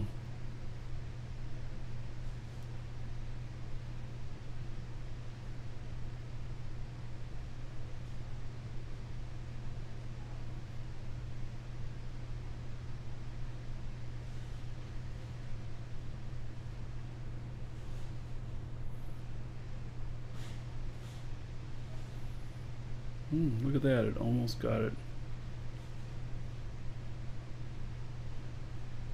You know what I'm talking about? Looking like a bug?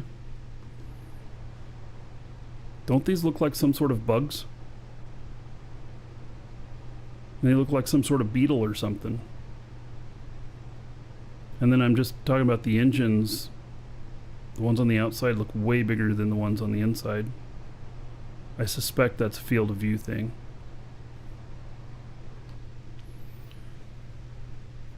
What? Is this thing turned all the way? This darn thing.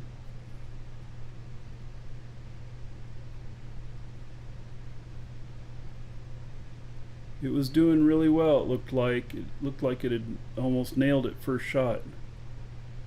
Well, it has plenty of time to figure out it's getting set up for the turn and burn. This part doesn't actually use fuel or anything. So, all right.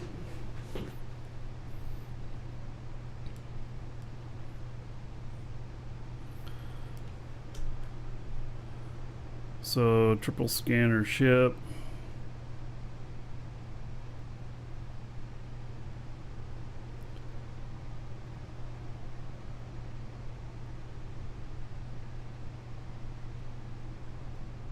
This just seems crazy on a small core. Looks absolutely crazy on a small core. I don't know. I mean, you say it can do those things. I have to believe that. I don't know if I've ever seen such stats on a small core. It's more like a medium core type stats. All right.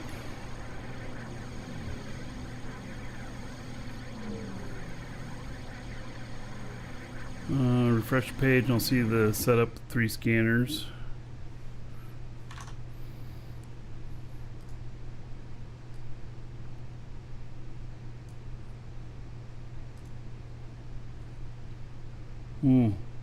Yeah, look at that.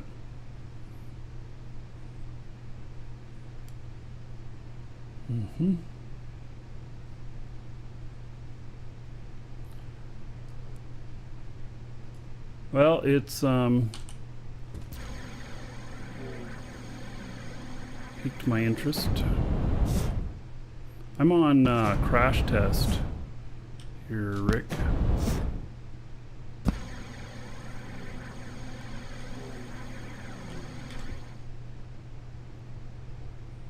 That is some colors there. 70s bathroom tile.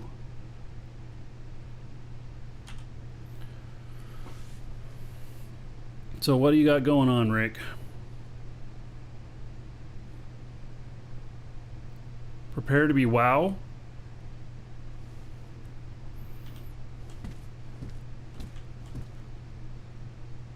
What the hell is this?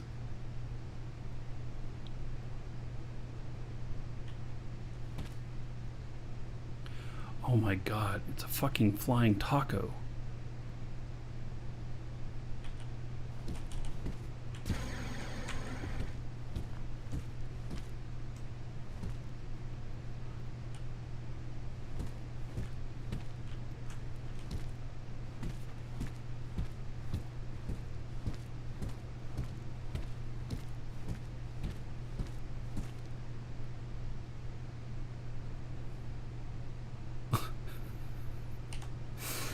You're giving me a flying taco? Oh my god.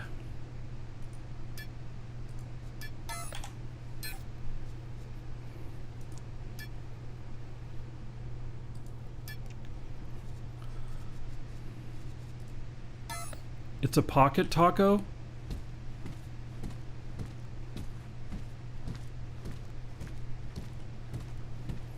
Can't read. Let's see. Taste the Rage Industries.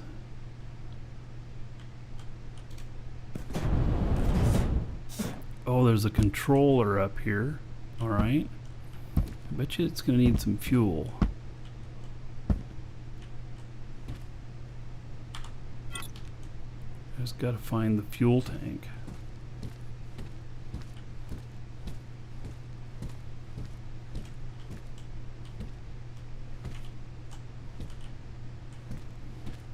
There we go. Oh, it's got fuel in it already. Man, Rick, I'm not quite sure what to say here, buddy.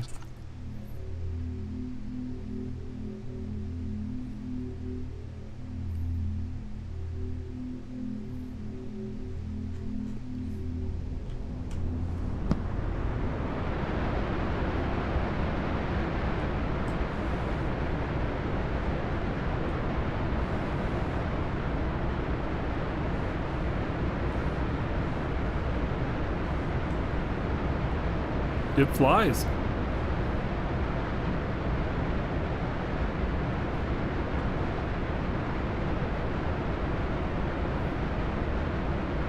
Hope I set a res pad. Oh gosh.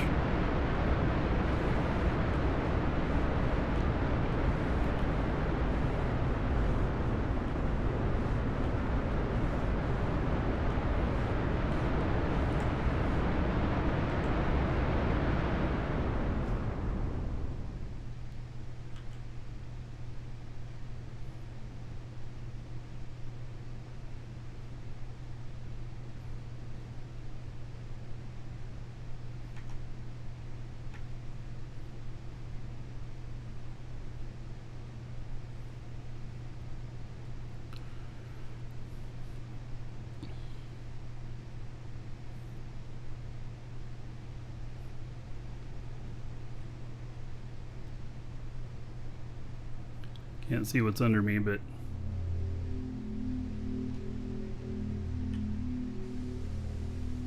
huh, it actually kind of flies pretty good. Rick, I don't even know what to say.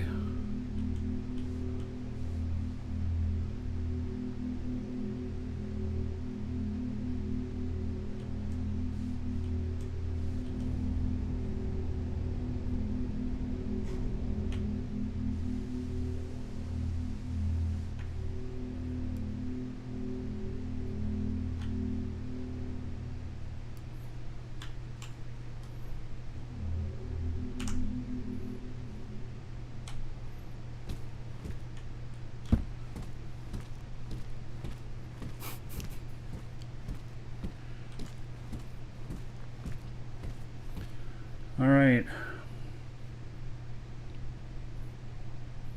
There is a chair at the top. Oh, hey, Randu Rage.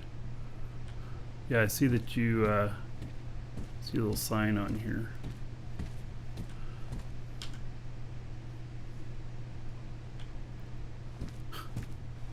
Taco. Well,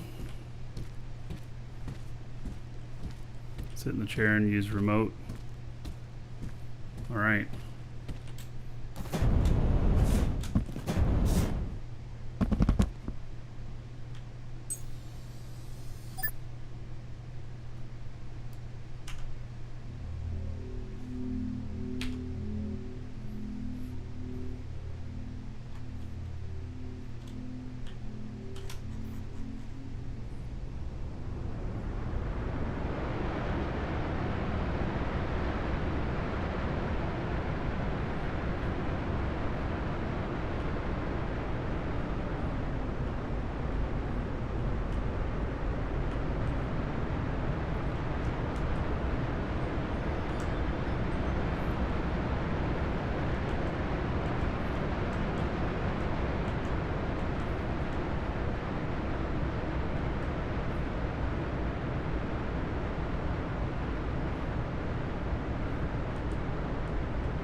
It flies upside down too.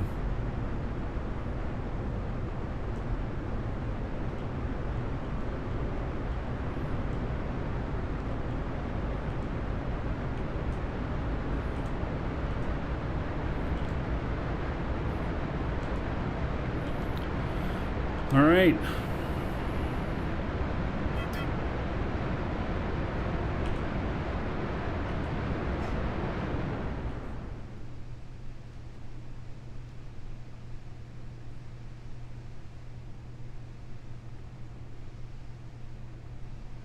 It actually glides really nice.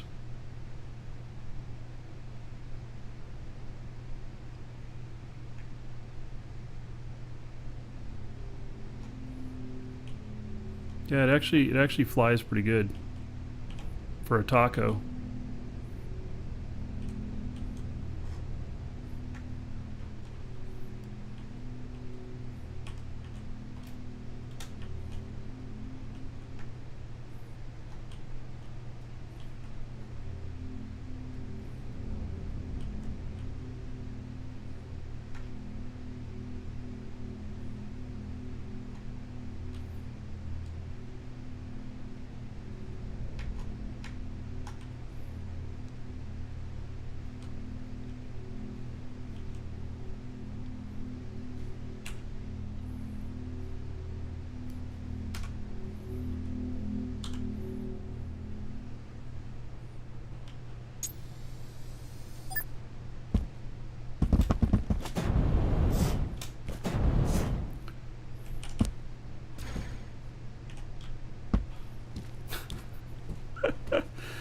Too bad I don't have a food truck.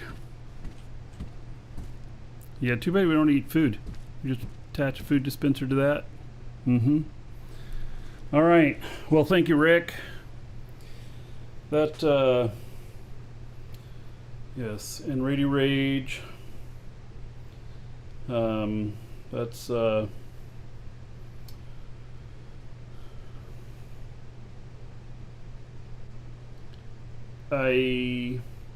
I was just making fun, Rick, whenever I said beef jerky.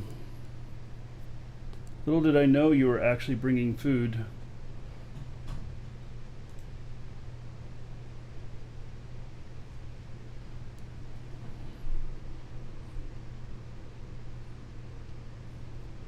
All right. Thank you, Rick. So this thing here is still trying to figure out getting itself aligned correctly. It has a lot of trouble with this when it's got a lot of weight in it. I'm glad it's working on it now. What it should do is it should let off the thrust here of the movement. Next up, quarter pounder with cheese. Vincia. Yeah. Flying cheeseburger.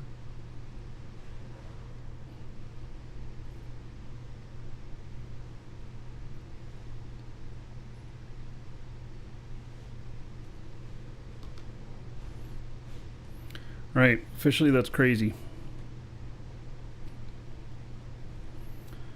Okay, have I got everything here?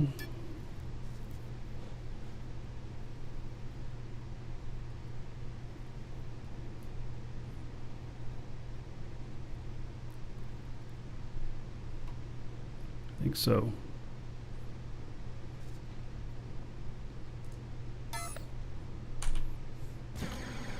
All right, we're gonna take a little trip up. This big white ship on the left. We're gonna be taking one of those up to the space station because it lands on the space station well.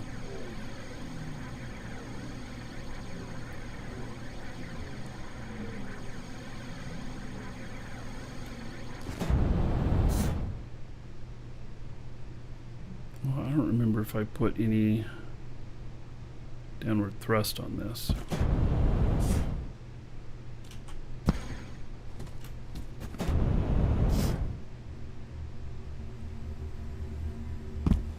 So amazingly enough, the game seems to be working well on 2 cores. That seemed kind of wild.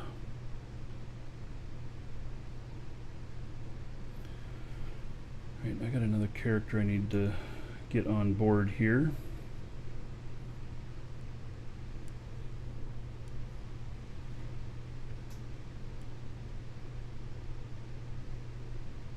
Anybody notice, is my camera out of sync? Nobody mentioned anything. If it's not, that's awesome. But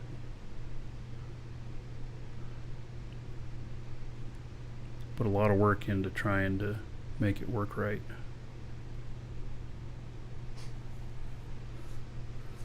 Not on Twitch. You mean it looks fine? Looks synced. Amazing. So I tried using Streamlabs, and I was able to get to keep it synced in Streamlabs, but Streamlabs has an enormous amount of setup to do for me to get that up and running, and I would have to pay monthly. And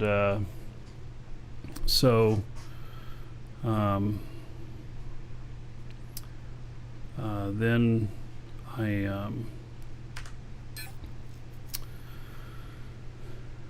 I worked on my capture cards to force them, instead of being auto, to be locked in to their frame rates and everything. So I hope that that's working. Okay. But it means that, like, when I play Eve, I have to switch stuff on one of the capture cards.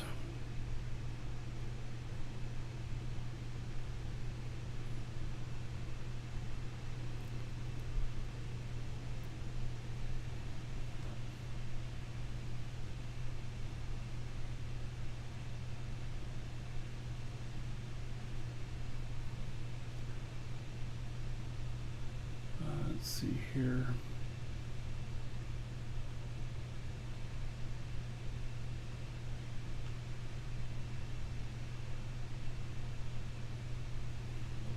So it may contain lead.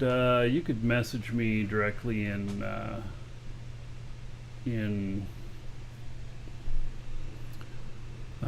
Discord. Talk about the ship we were looking at. The unbelievable. I mean, I have to just believe what you say, but its stats are unbelievable for a small core. Surprised by it.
And do a test flight.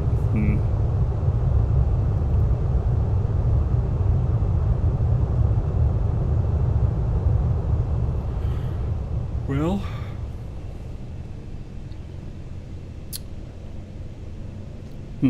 it's not normally how I do it because I end up putting them through their paces a lot more.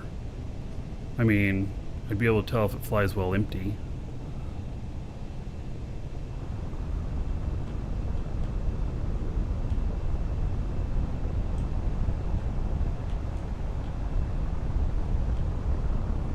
We'll see. I don't have my Discord, ! Discord. Actually, it's right above where you said that.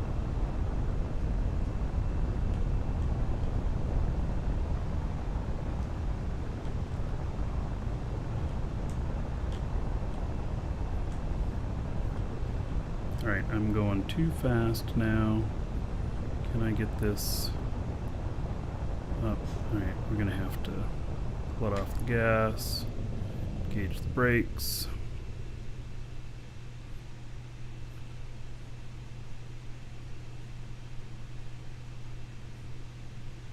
I couldn't get aimed quite right before I got going too fast.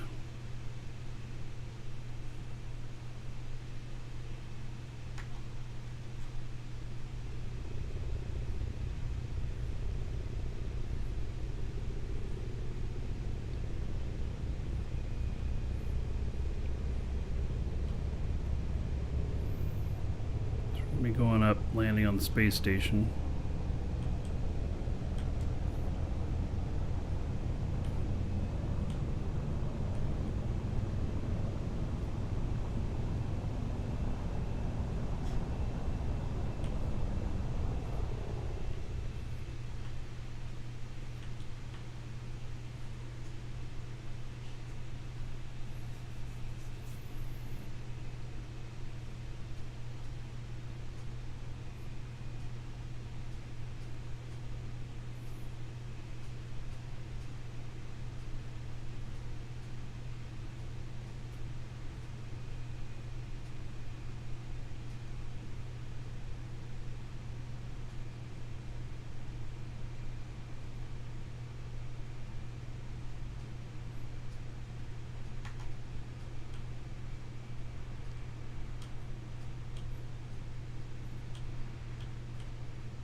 if you do come out here, there's really big chromite deposits out here. Rare stuff. We have chromite, we have calcium. That's not what it's called though, right? And we have petalite. And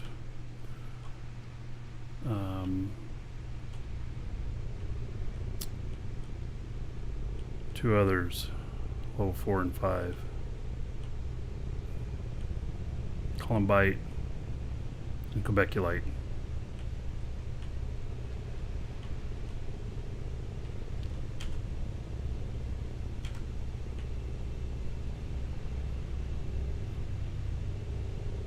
Limestone and tacos, yes.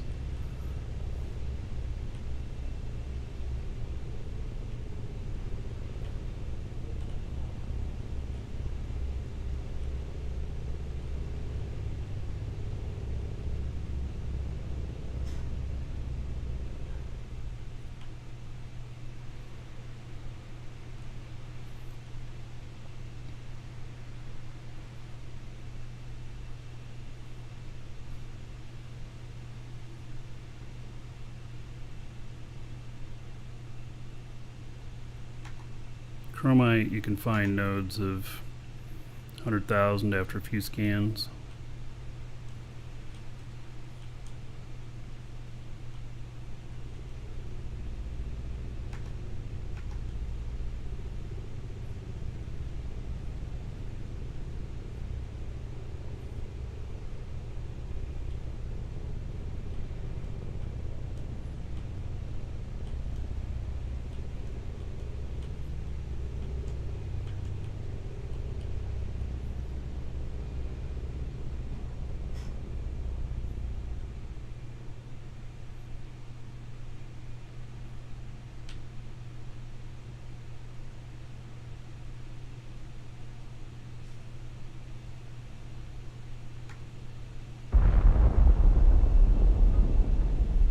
Nice. Alright, well, I blew something up.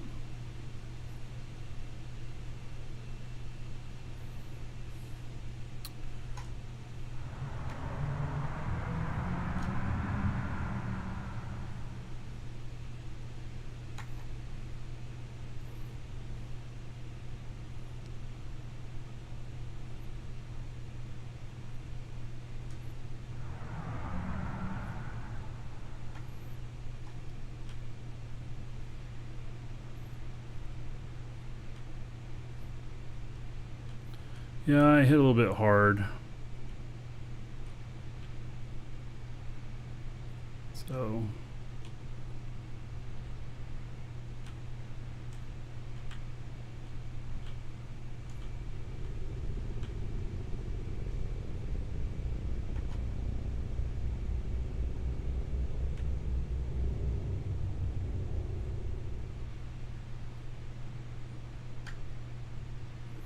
damn it.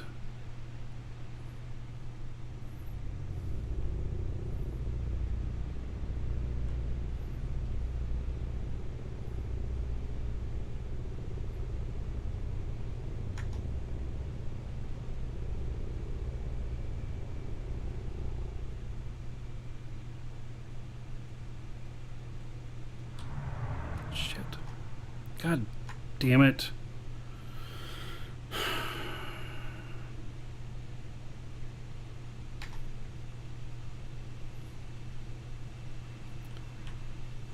Alright. I could really use the downward force.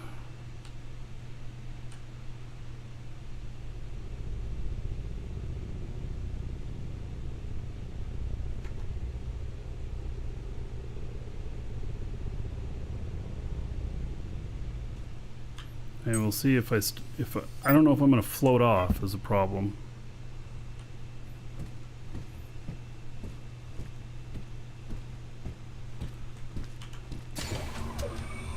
All right, we look pretty good.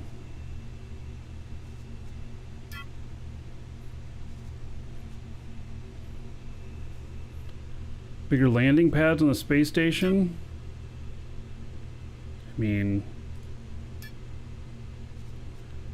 I think it's a large already.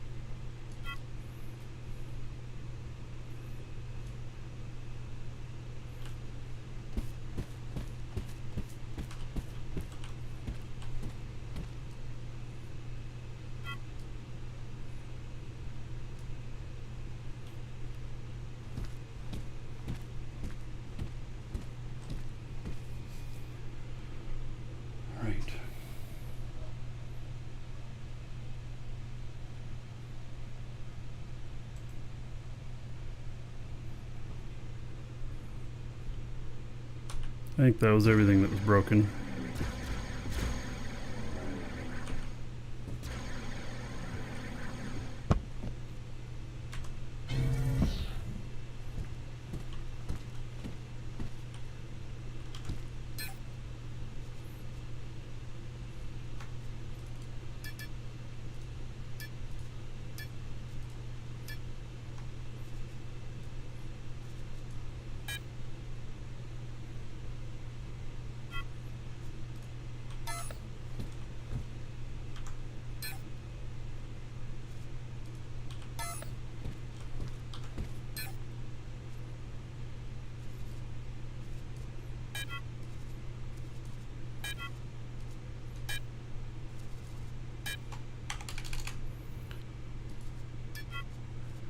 Okay. So now I guess I'm going to build a few ships out here.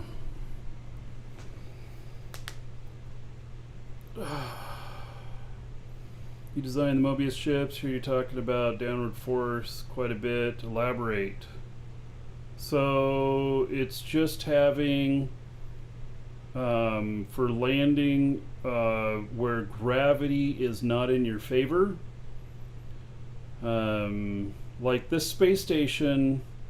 See, if they set up the space station for the view, and they angled it for the view, it has a wonderful view of the planet, and that's how they angled it. But for landing on it, it makes it extremely difficult to land on it. And so downward force is like two maneuvering space engines or whatever that are pointed up so that you hit C and they fire off and take you down. And it's to really make sure you got you're firm on there, because if you're not completely down on the surface when you hop out of the seat, you just start floating away. And so I think that well-designed space stations, like having the correct orientation, would remove a lot of that. But at the same time, if you're deep in space, you won't have any gravity, and that would actually make it a lot easier. See, here I've got gravity sliding me off the wrong way.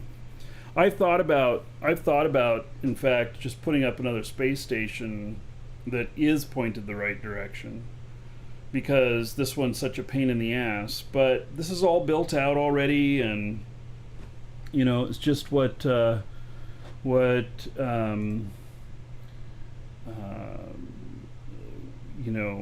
did. I just got in on, getting a spot here. Hey, Bright Valley.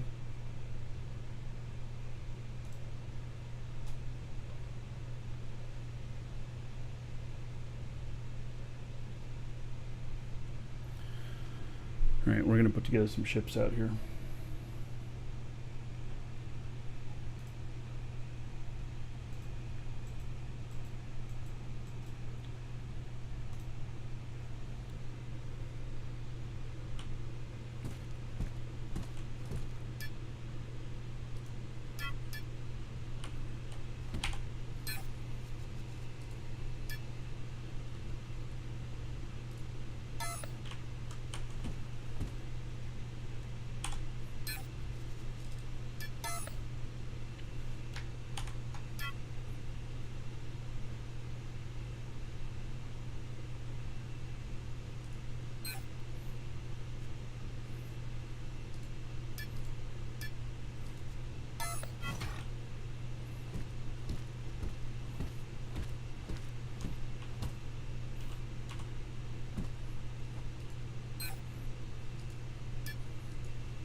Oh, a simple oriented pad? No, because the gravity is set by the core on the station.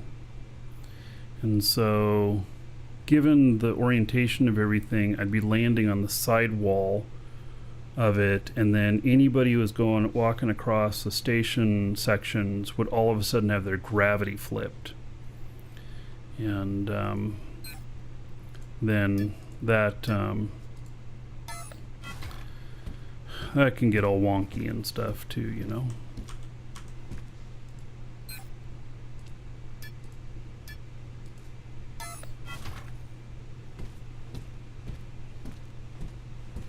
Yeah, well, I'm not the one setting the cores out here, so... Oh, what, am I out of product? 39.25. Darn it! The blueprint lied. It did not tell me. It says it's going to take 40, and it takes over 40. Bastards. Alright.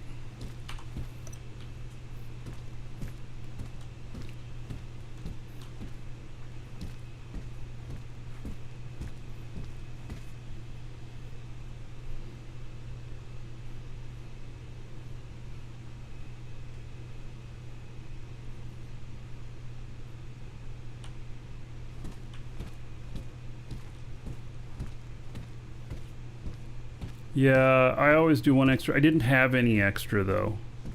I didn't have any extra. So I gotta make more wood. Alright, so there are those. Okay, well I just need to bring up some more wood for one more.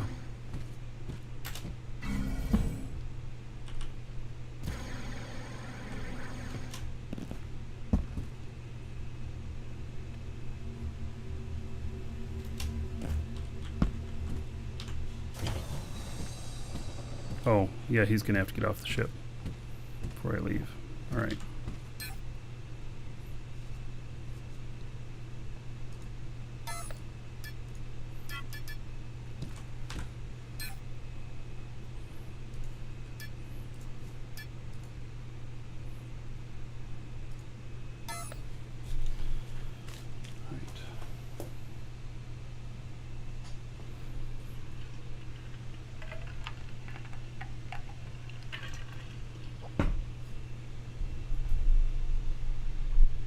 Yeah, it should either get the display right on that or it should round up so that people aren't, because if like somebody went and bought 40 cubic meters of that, because it says 40 cubic meters and that's a nice even number, then they'd find they can't deploy it. They actually need 40.1 or something. So, all right, let's see here.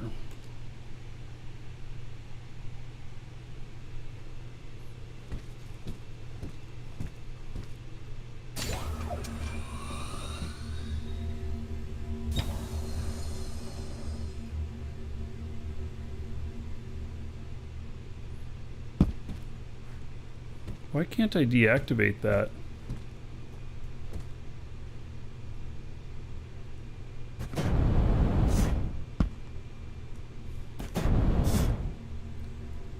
Right. So there's the core with the orientation.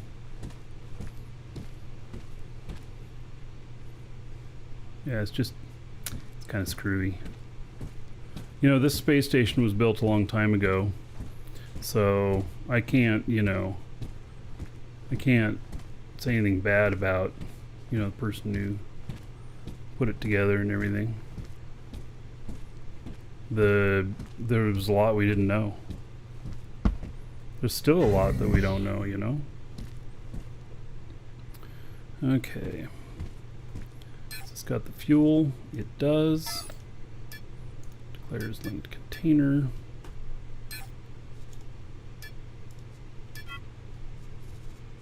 Welcome to the Dragons.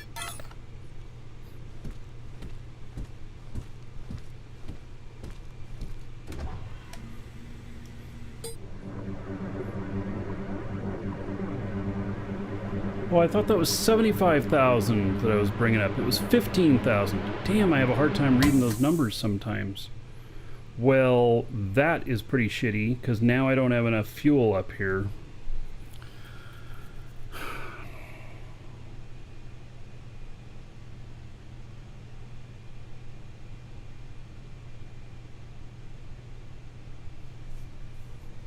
I mean, it'll get them where they're going, but now I have no extra out there.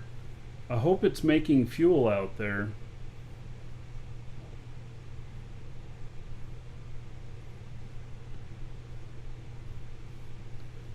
Yeah.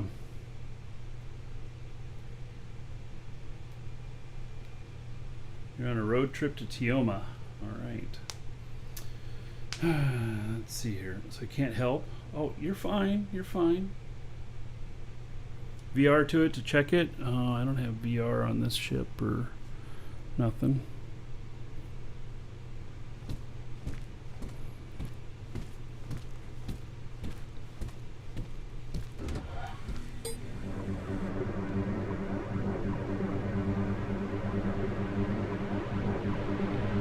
Right, well these will all have enough to fly where they're going, but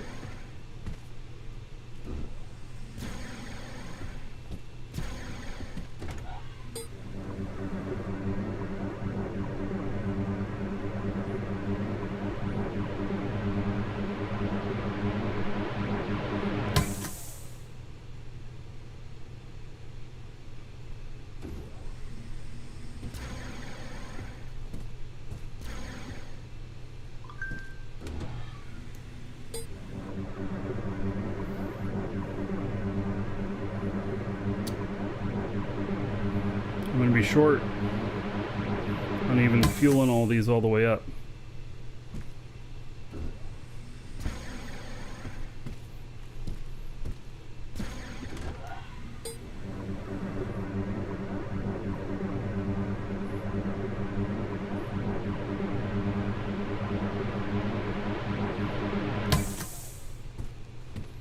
Alright, I'm out of fuel and it's only 25 short, so that'll be fine. Flying empty, it's enough. Let's see here. What other... Got some X3. I got 110 kiloliters of X3. Alright, so...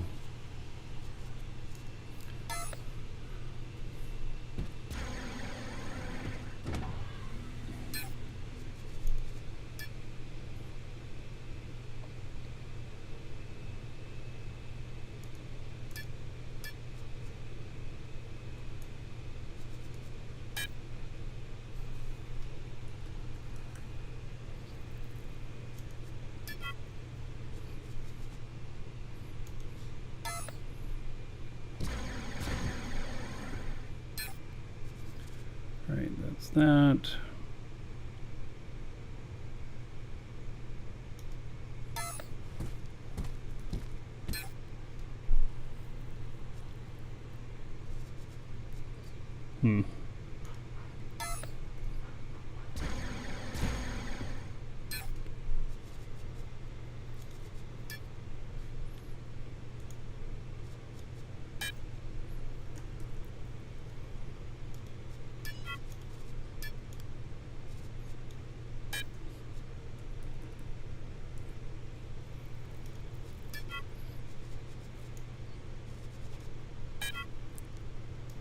All right. We're just going to take all of that.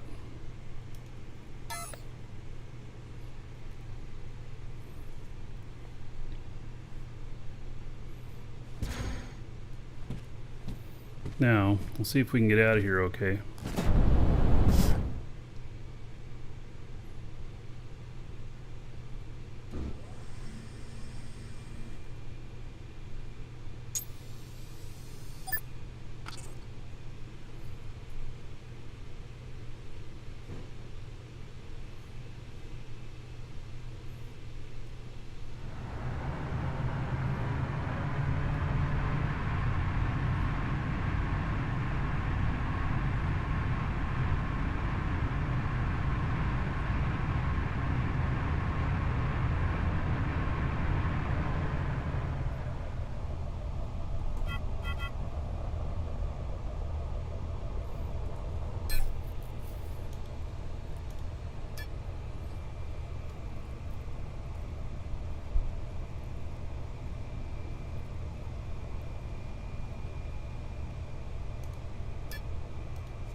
All right.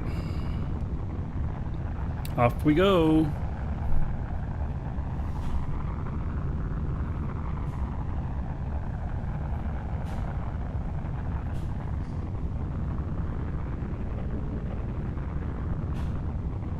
I'm pretty heavy. It says I got 176% fuel. Well, that's pretty awesome. Well, Voxel Vision, thank you for the follow a few minutes ago.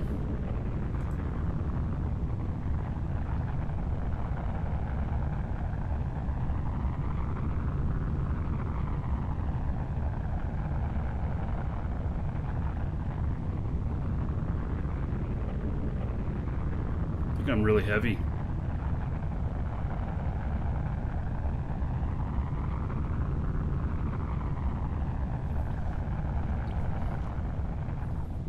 Like really, really heavy.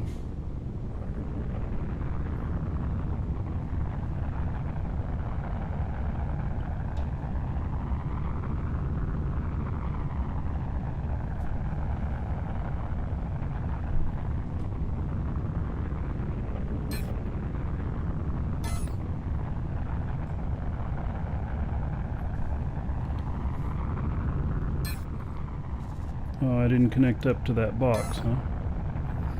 Right. Want to see how heavy I am?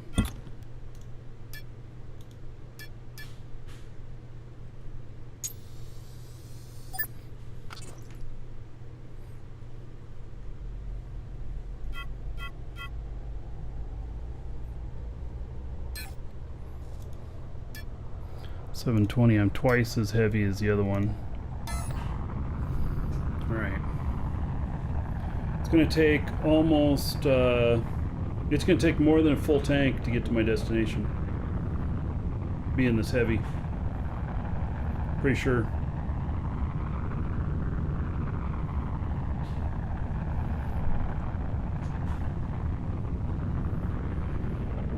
How am I doing today? Pretty good.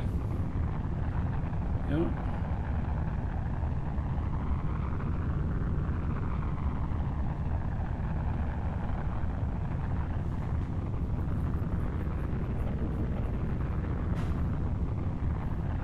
Wow. My speed is not fast at all.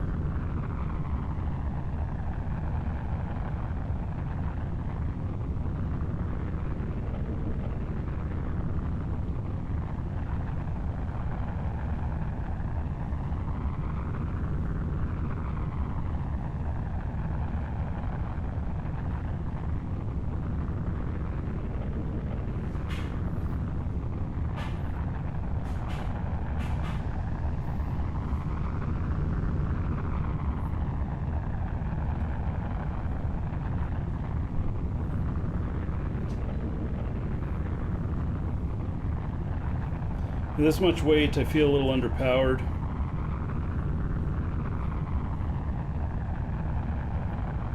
I mean, it'll get there, but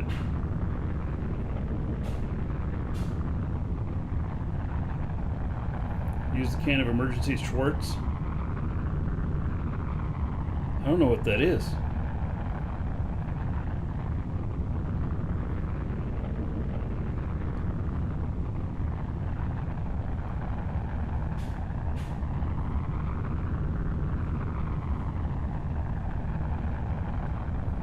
Well, it's going to take forever, and I'm not taking a direct route, so end up. I was from the movie Spaceballs. Yeah, I never liked Mel Brooks stuff. My grandpa was a huge fan of Mel Brooks.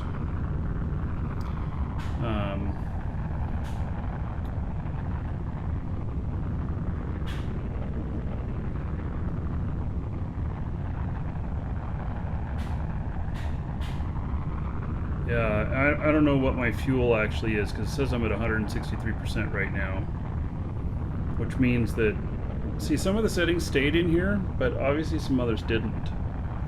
So now my guy who built this, he's he's got really good skills with everything. Although I have not done any space thrust yet. But he's got all the brakes, all the adjusters, tanks, containers. Might like it more now that I'm old. Yeah, you know, it just, I'm not much of a comedy person. Haven't you noticed I hate jokes? No, I like jokes. But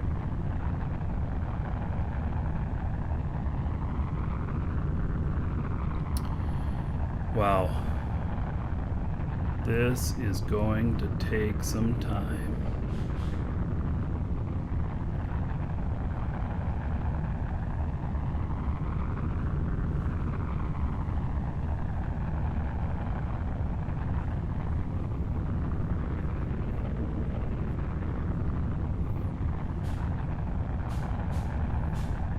Okay, what's going to pop up on the radar? Anything?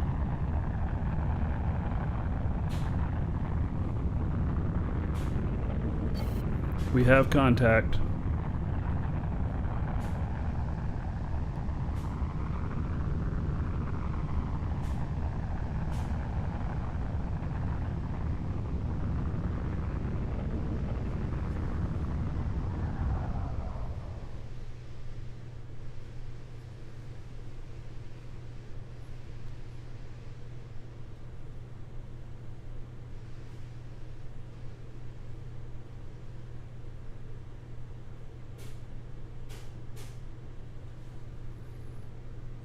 Yeah. Well, no, I mean, not all of them are always there. Gecko, I do not recognize that one.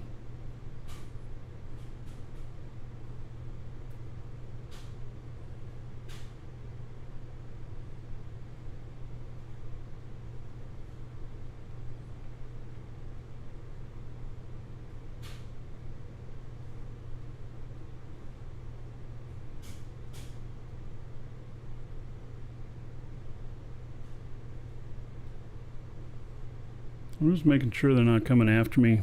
If they are, I'm gonna burn back to safe.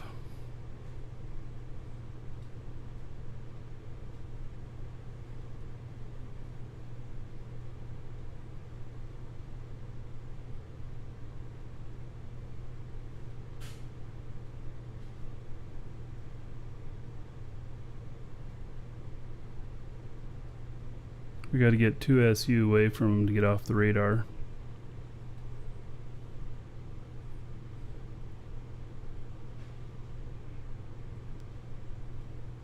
Yeah, I think they're docked up on little stations there or something.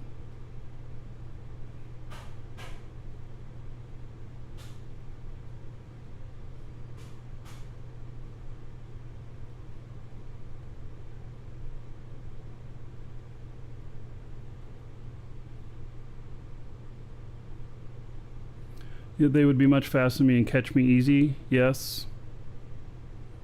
If they were coming after me.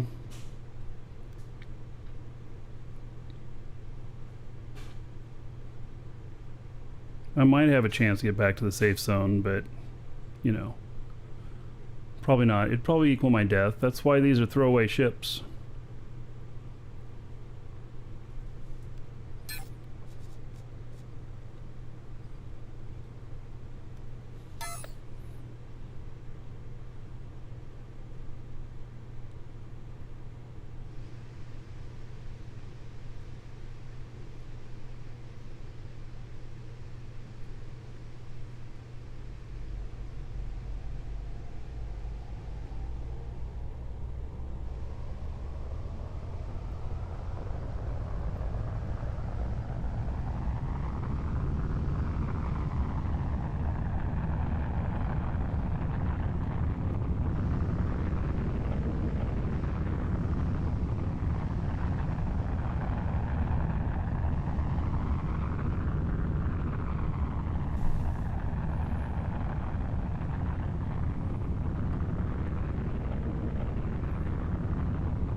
Yeah, I'm changing my vector a little bit here.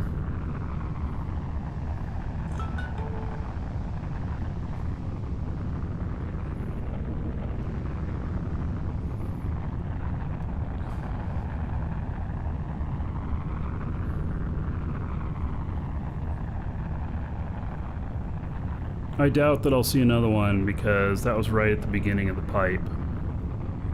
So I will not be popping up in the pipe again. And if I do see something else, well then I'll have to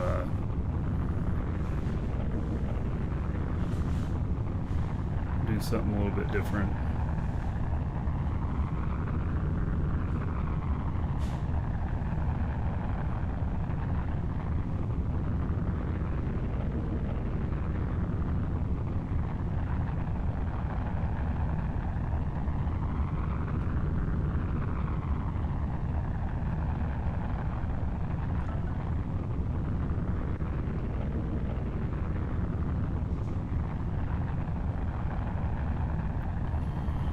All right. Let this guy do his thing for a little bit. And I'm going to step away for a moment. I'm going to go grab something to eat really quick. I got a mask up and stuff. We got workers in the house. So having a mask up in your own house doesn't work very good with the beard. Yeah. All right. I'll be right back.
Right.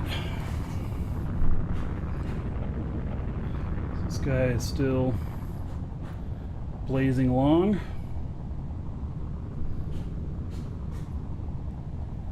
So this is actually going to take a lot of travel time.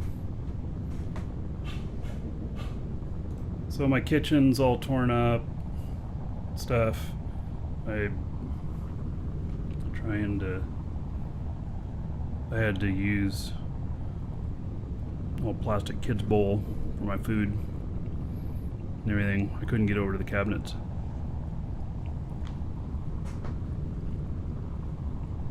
I was able to get to the Dr. Pepper though.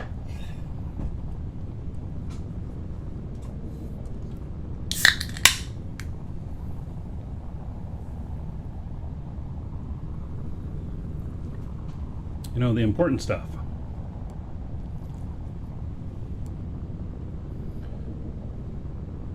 I'm only up to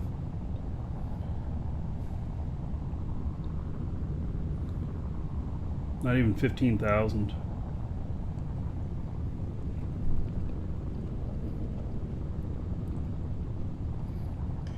So in the kitchen, we had 2 walls in the ceiling that got water damage in a storm.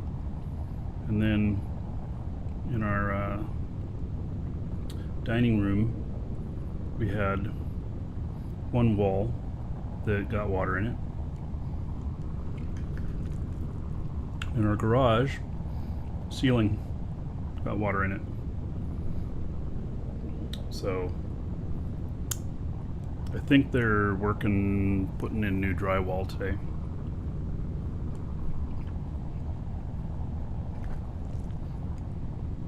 It's like $30,000 worth of work. It's a lot.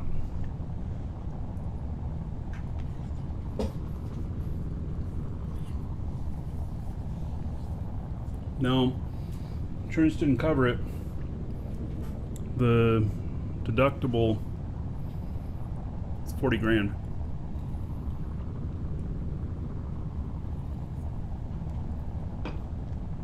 So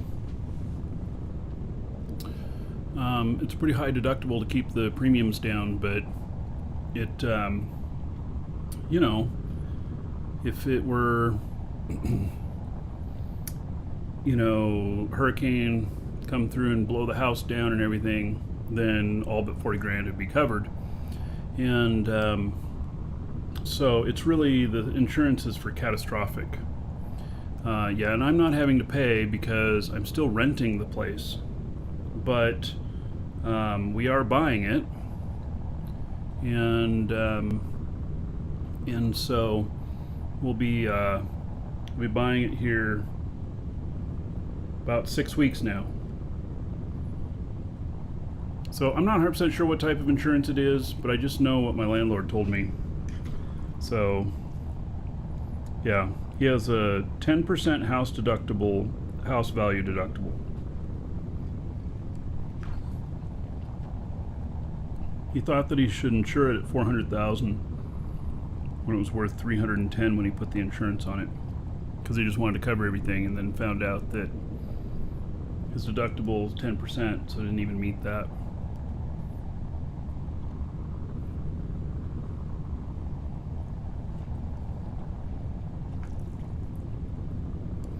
Man, this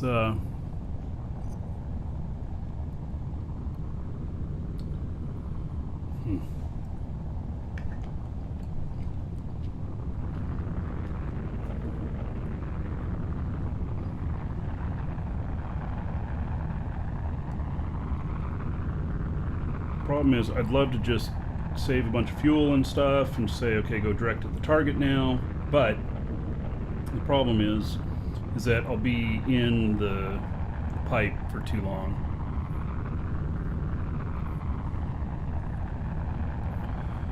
Oh, kidding. So the insurance here, I don't know how much he pays for the insurance, but you know, and I don't know where you're at, but I'm in hurricane, tornado, giant hail, high wind territory.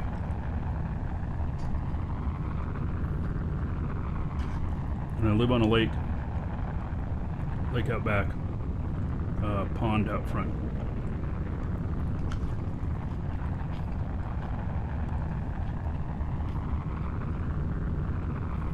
Well, Shosendar.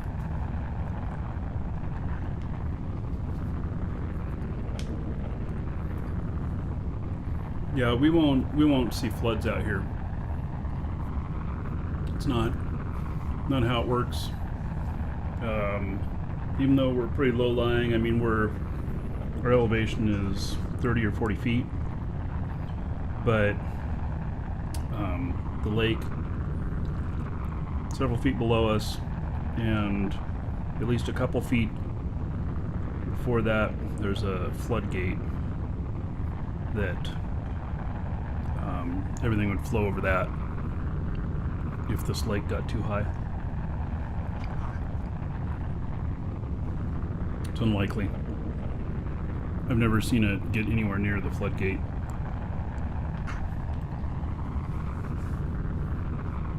Even with Hurricane Irma and stuff, where we had, a couple feet of rain. Oh, kidding. You live at the end of the Columbia Basin Gorge, some of the best ones in the world. Dude, I grew up in Portland. I was up the Columbia Gorge all the time. And, yeah. I miss it. All right, let's look at this thing here. So, we got this one coming out here. And, so we'll see how this does this time. I'm going to be ready to take over in case it doesn't do well. It looks like about 5 minutes and it's going to start doing its thing. So I got old and moved to Florida. No, I moved out here for different reasons, not because of my age. But yeah. Yeah, I would go all over the gorge. So, Columbia Basin. Is that like Troutdale area? Or up into like Stevenson? Tri-Cities. Oh, way up on the other end. All right.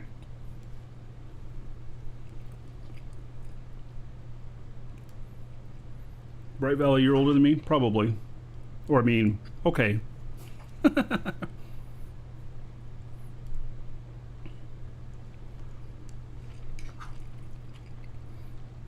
Yeah, so you're up there, like, oh, there we go. It's starting up.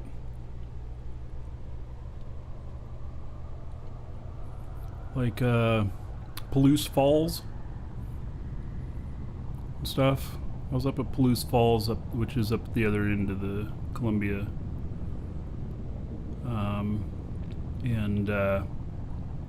Man, I was up there when there was a hell of a lot of water coming over it. It was so deafeningly loud. I filmed a video out there.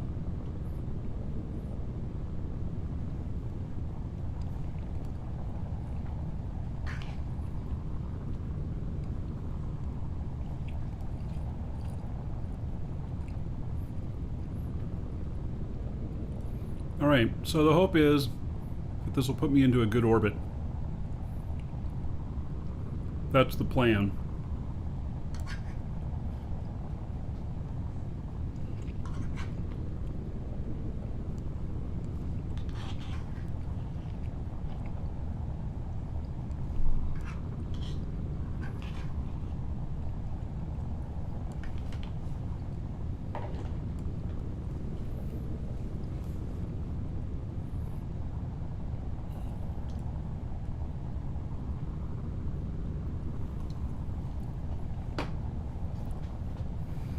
My mom in Portland, she's in Vancouver, other end of the Columbia. She said she got 8 inches of snow the other night, and then they got ice on top of it. You wanted to ask me a question about my fit from last week. All right, I don't know which fit that is, but sure, ask. What's a good voxel material for building ships with? Well, it depends. If you're trying to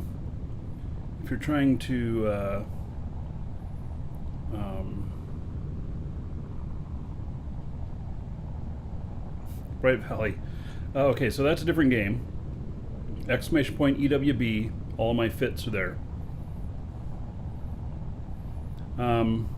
So like this ship that you see here is built with aluminum and wood. And wood is not really a material you typically use on an exterior of a ship, but I decided to anyway. And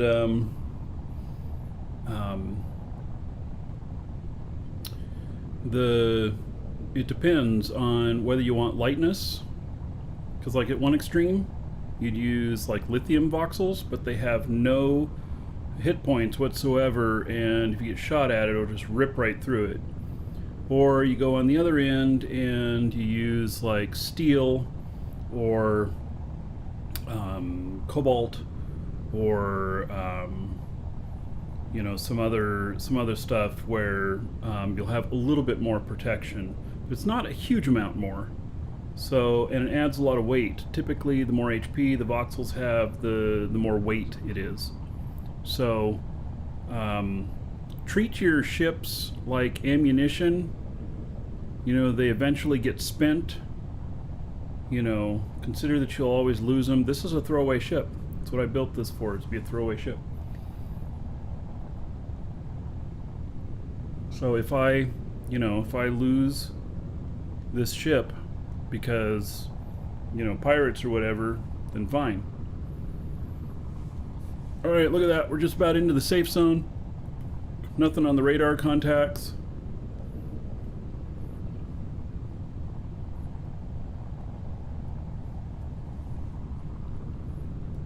We set the orbit much higher on this because of the other time where we landed. It got us to 6.4 kilometers above the surface on its orbit, and that was just not good. So, yeah.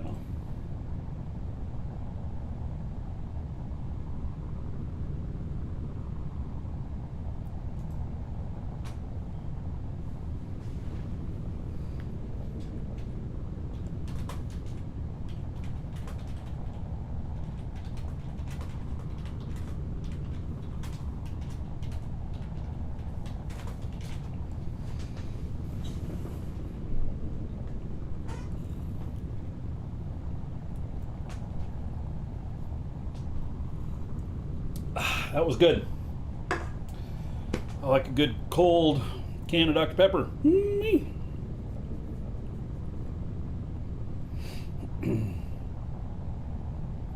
Yep, Bright Valley, we'd have to talk about that on an Eve show. You're getting into fine details of Eve flying, except to say that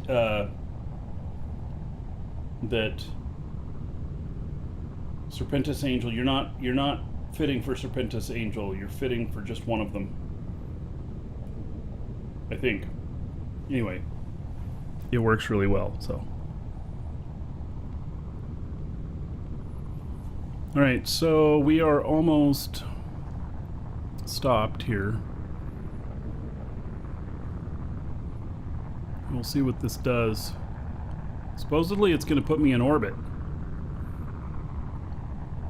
I don't know. We're quite far out. We're in the safe zone, but it still shows that we got... Oh, there we go. Wow, that's a nice big orbit. Between 0.9 and 1.4 SU. No, that's perfect. That's perfect. So, you know what I did? I did a 5 times multiplier on the orbit.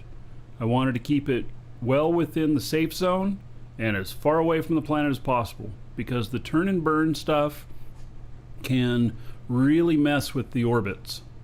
But you want turn and burn when you're coming in. You know, like if you're going into Alioth or something like that, it doesn't matter because you got so much room there before you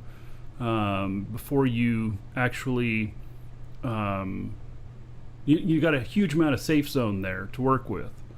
For this, you don't, and so you wanna turn and burn and fit right into that pocket. All right.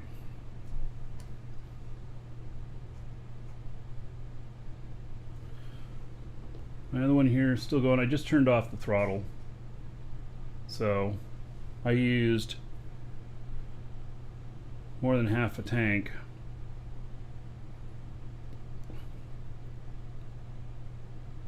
I think I'm going to need to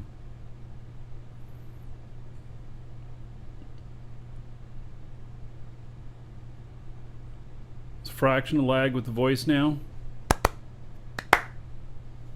Does that look like it's off now?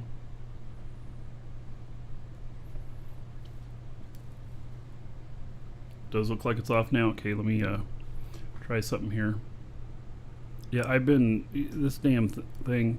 I really hate this thing. And if I sync everything, what happens is Twitch falls off. It takes Twitch offline.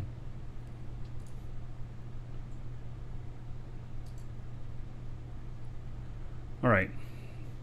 I have refreshed the camera only. The problem is it's better. Okay. The problem is and this is just gets into really complex stuff. The problem is that the video being transmitted from the different machines,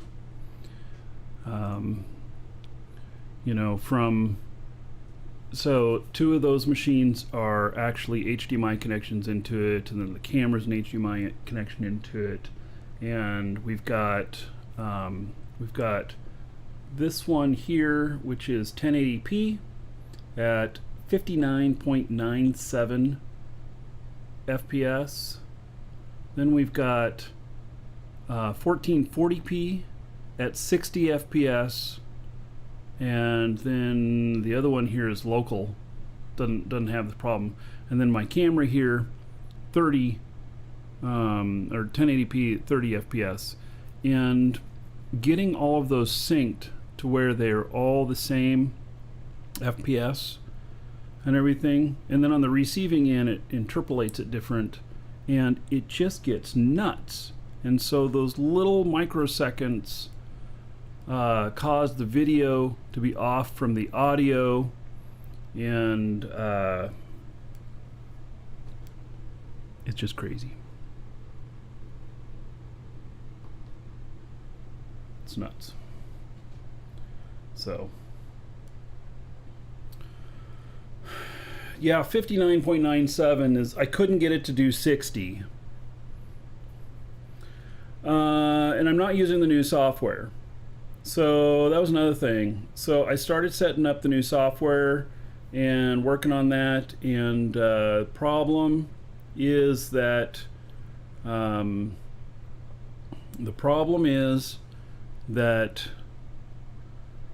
have to redo all of my audio stuff. Like Duke doesn't work in Streamlabs, but he does in XSplit. And because Streamlabs does not support MP4s or MP3s, they only support waves. So all of them have to be changed over to be WAV files for all of the sounds and everything. And it's just what a pain in the ass.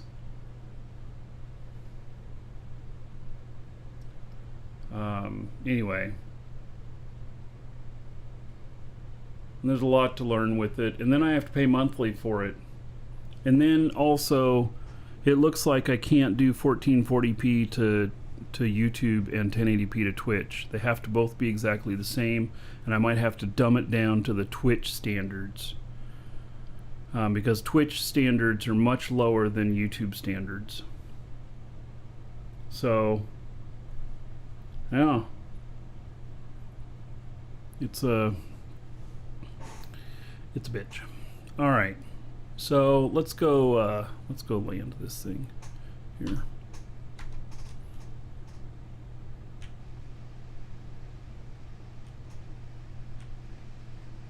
Take this over to the space station. Oh, you know what, though? Before we do that, I need to not forget to do this.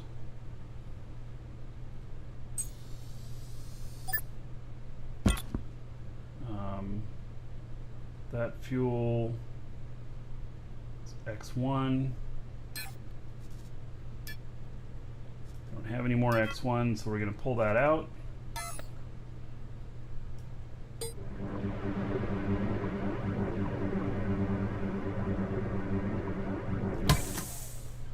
And then we're going to fill it with X3.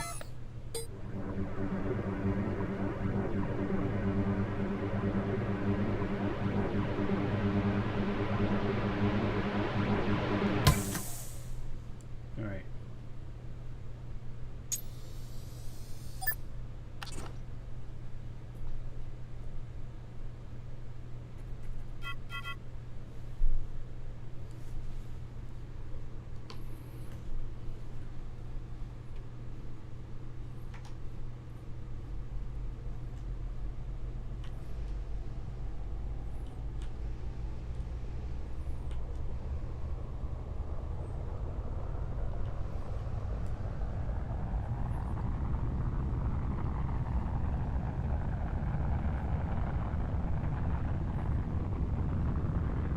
Maybe as an audio converter, can do them all as a group.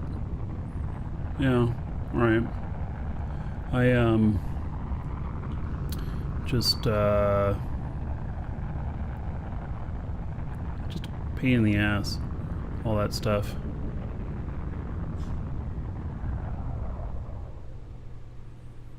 It's not going to be quite fast enough, is it?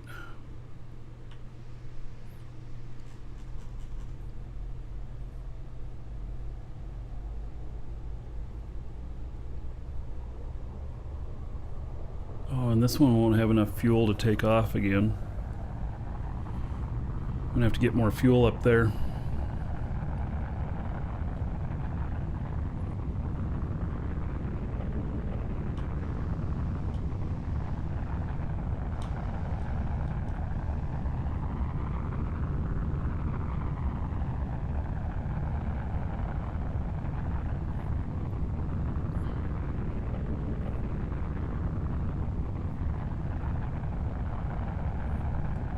Yeah, I'm sure that there's stuff out there that'll convert them and everything.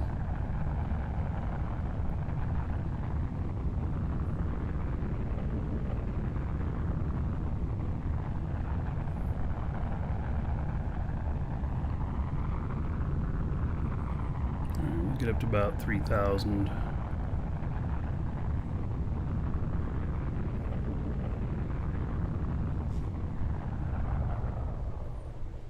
So it's just a lot of work, a lot of new systems to learn and everything.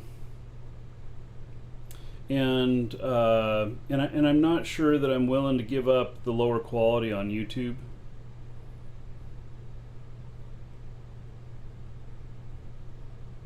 And I'm not 100% convinced yet that the camera stuff is it's working properly.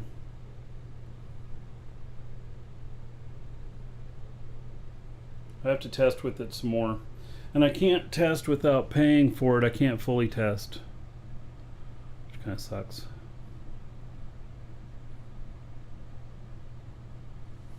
But I do feel like that I got it a lot more in sync. You know, if we went three hours without having to resync, so yeah.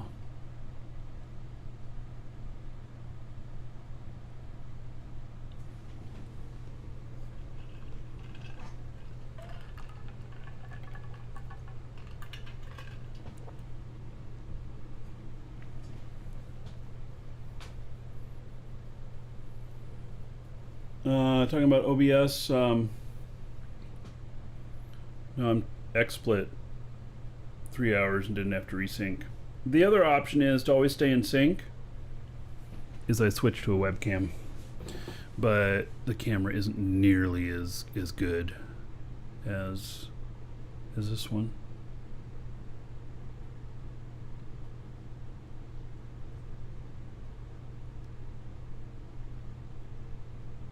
I tried reducing the data over the bus too, by forcing everything to be very specific, because everything was going, the other monitors were going 4K across the bus, and one's only using 1080p and the other one's only using 1440p, so I forced them into those so there'd be less traffic on the bus.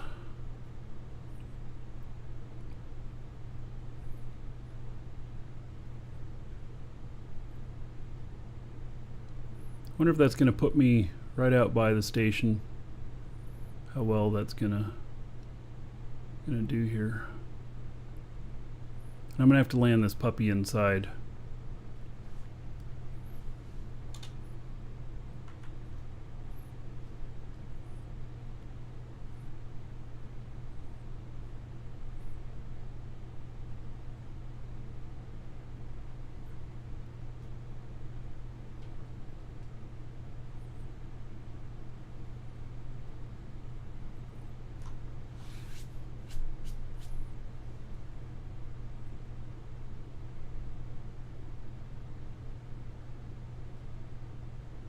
Oh, and Streamlabs, they don't do the processing on your local computer.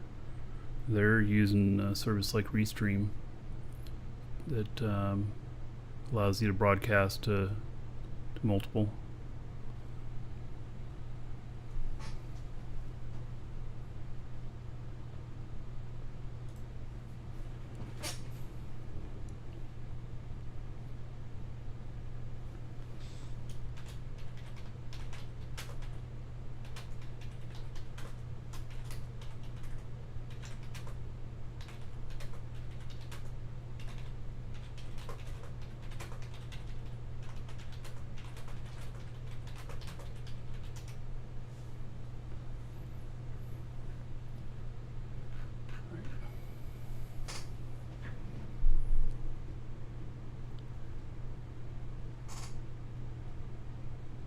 I don't know, is that going to wrap around the side of it? Suppose we'll slow down a little bit as we get closer.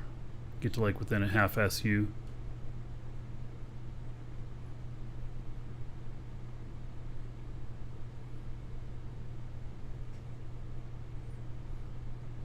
So the other ship I was going to look at today is not coming out today. We're going to do it tomorrow.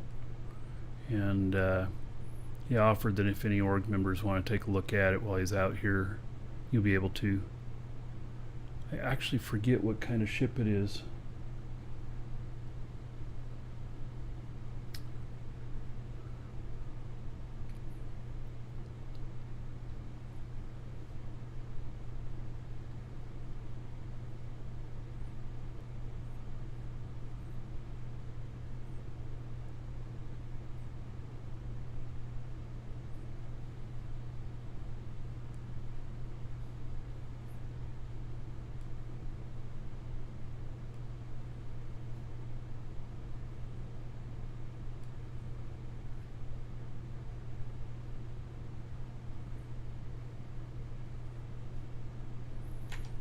All right.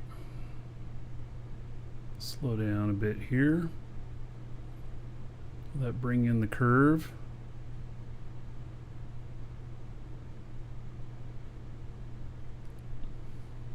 Only a little bit.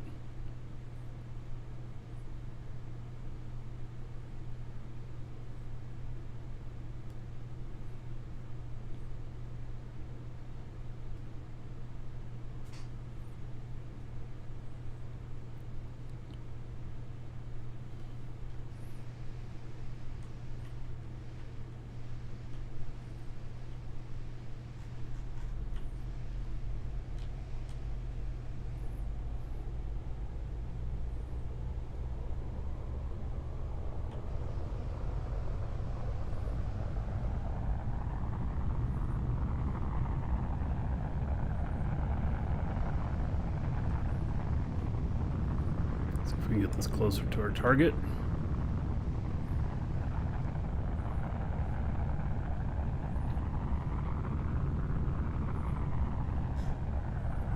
All right. I think that looks like it's pretty close. We'll have to figure it out. Get closer. I don't want it so close though that I run into the station.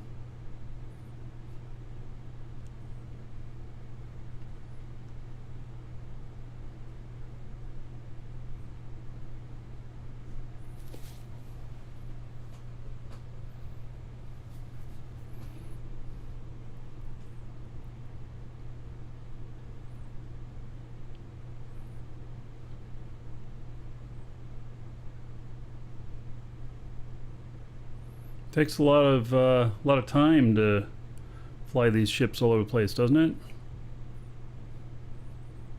If I could just use more normal ships, not have to do throwaway ships, then I could have 10 containers on each ship, you know?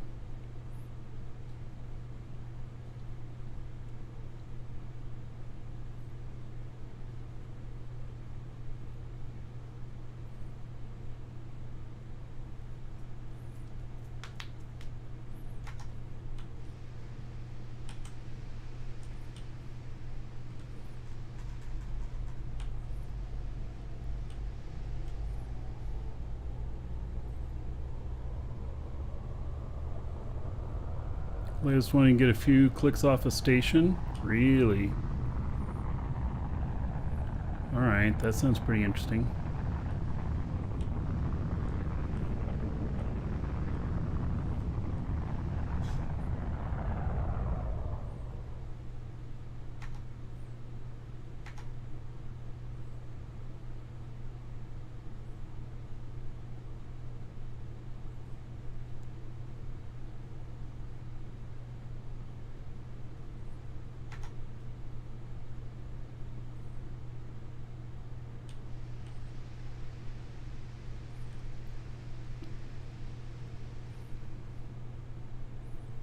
Now you see here how this is oriented and why I have such trouble landing on this thing.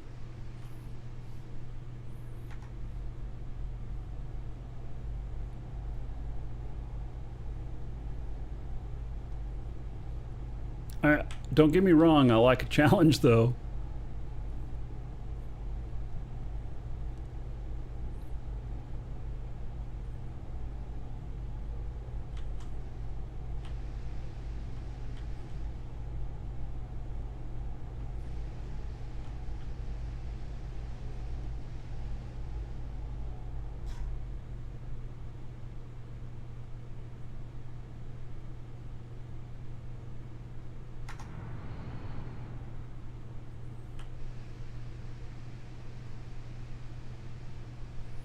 They're a little nuts looking.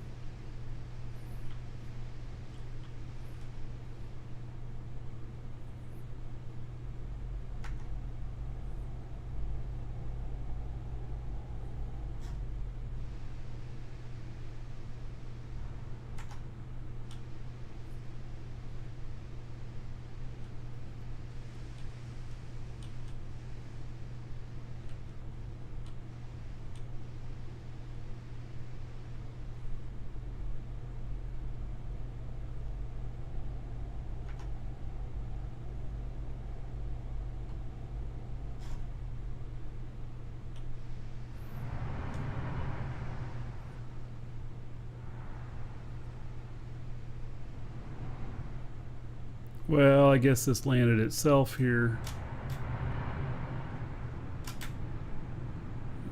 It's not letting me go further back. All right.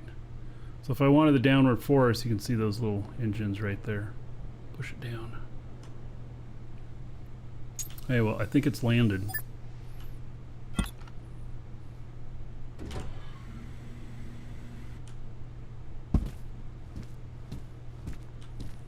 We'll just move it back in here.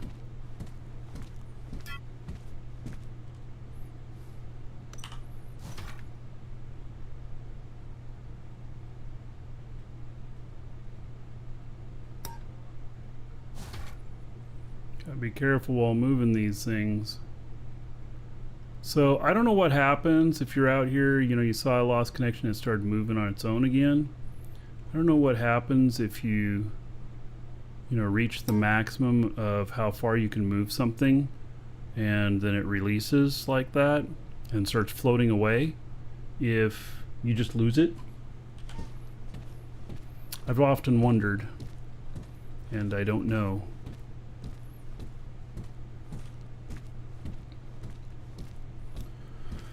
All right, so this one's made it back, and I have a bunch of quartz.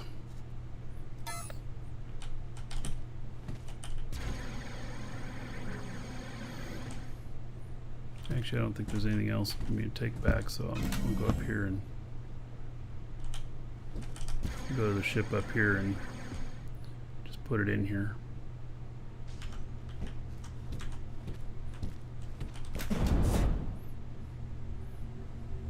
All that for a load of quartz.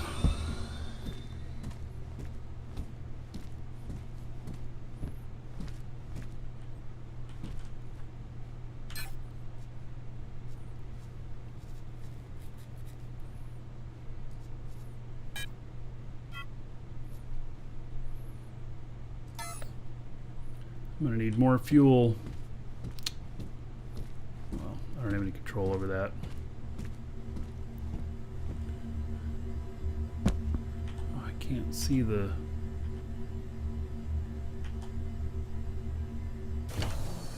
There we go. Yeah, maybe I should move that door button a little bit more out so that you can hit it from the outside. All right. So even though it was a pain in the ass to land on, it does have a spectacular view.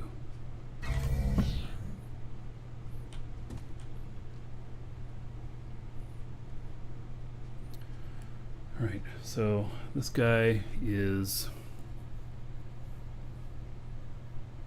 he's not going anywhere else today.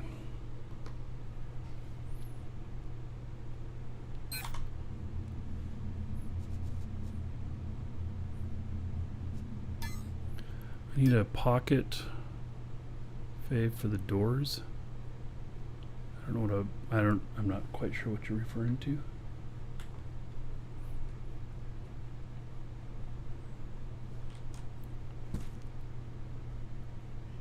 You mean fob?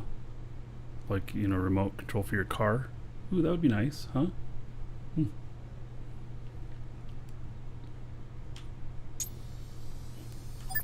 Alright, heading back down to the surface.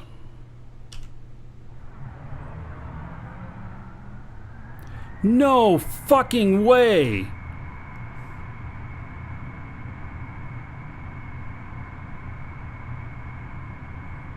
Oh my god.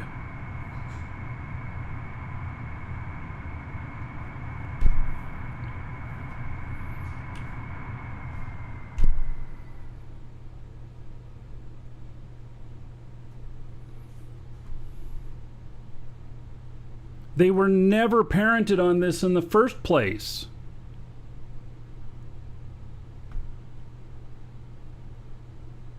Holy...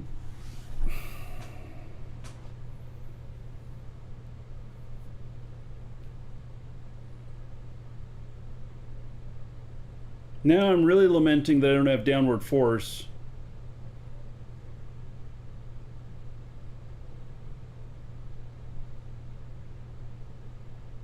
Yeah, even the one I just landed. What the hell?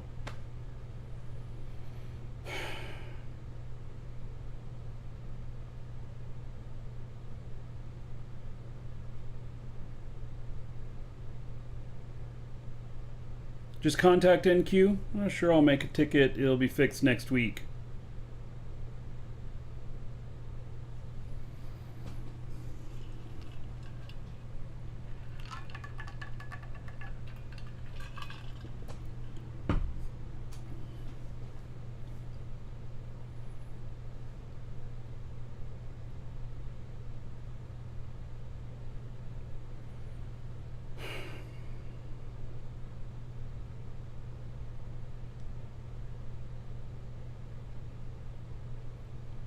Um,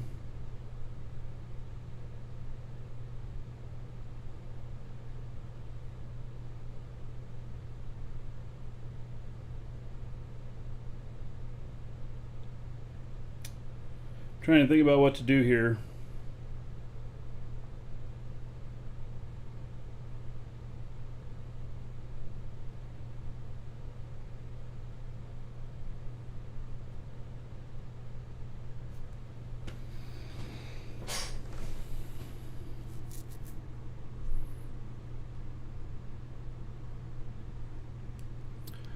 Um,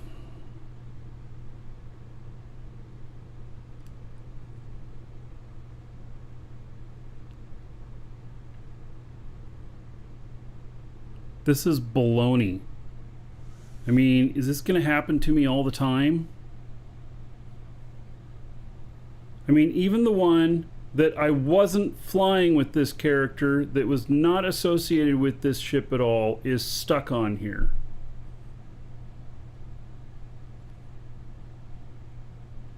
This just totally blows out of the water my idea of using this space station for this. Where am I supposed to land?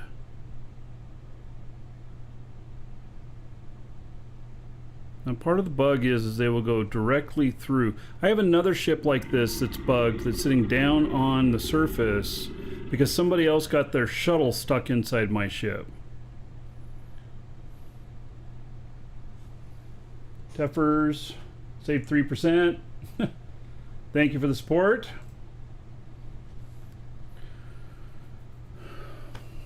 Crash them all into the ocean.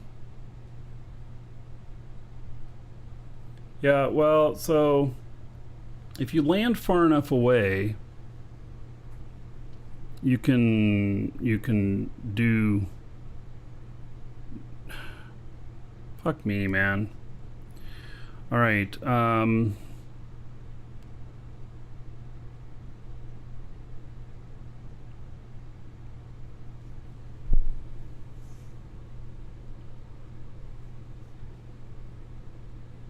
I do have a second character up here.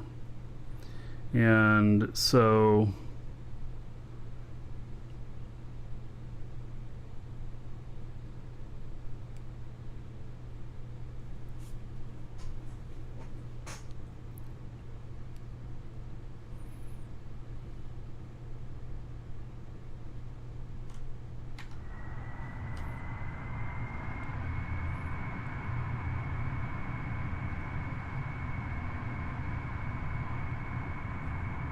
oh my god, I have all of this upward thrust because these ships are under me.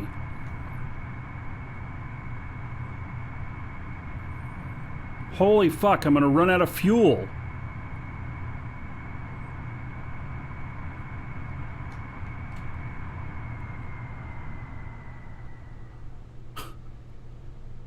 This just keeps getting worse.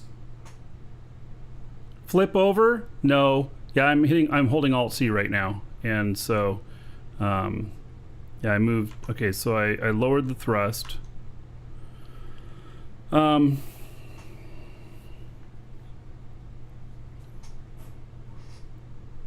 Okay.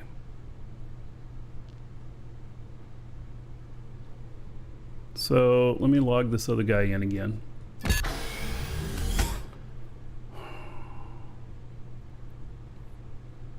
It's starting to get funny. Are you laughing at me? Oh my god.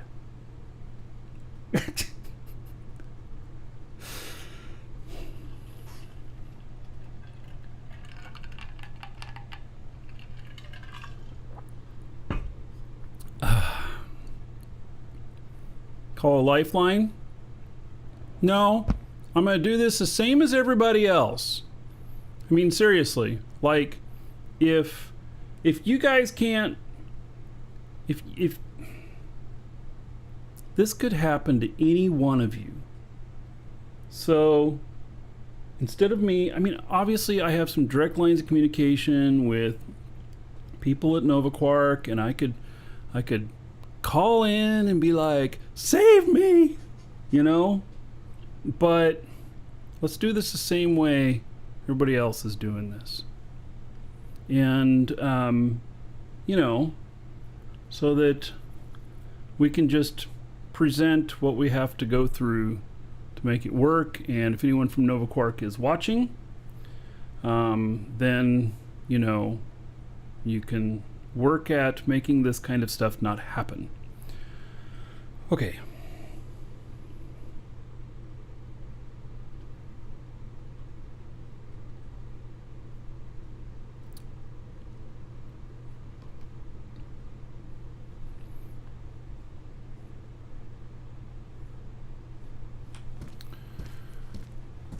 All right, I'm gonna go and get the ships. I think, I don't know, is this gonna be far enough away? It should be far enough away. All right, so I'm gonna go and get the ships.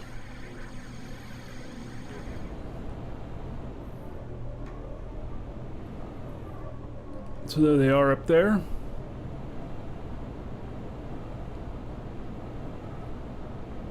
No, I can't get it closer again.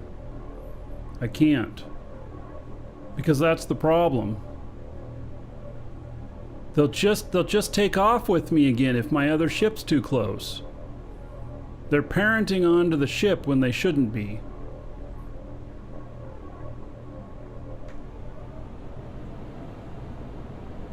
I'm hitting the fucking brake. All right.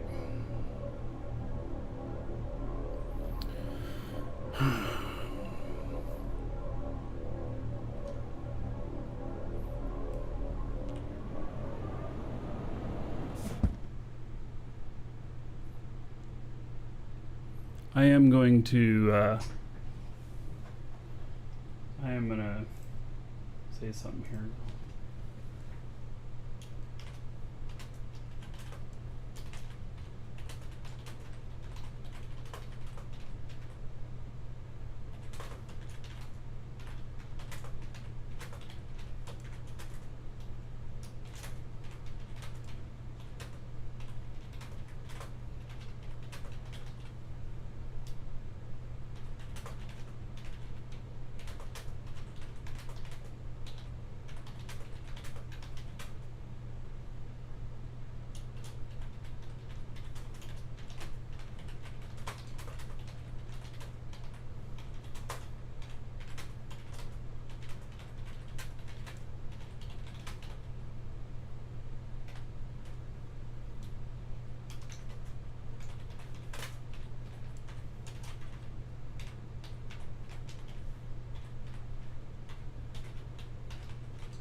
All right. Let's see if we can get inside here now.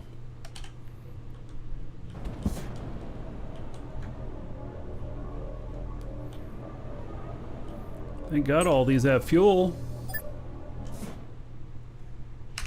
Now let's see what happens. Okay, I'm floating away from the fleet.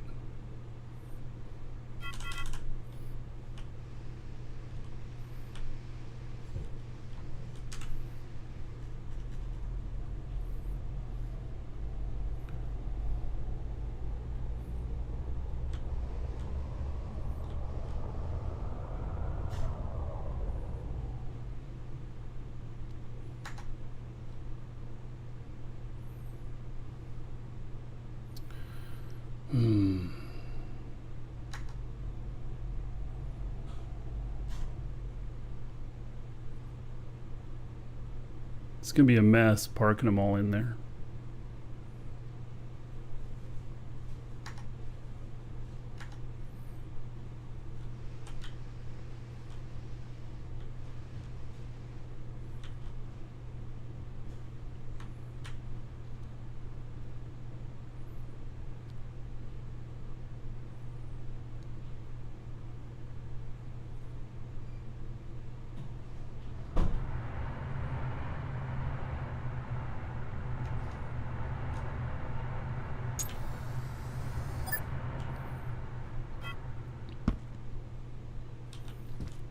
Alright, one down. They do not have landing gear.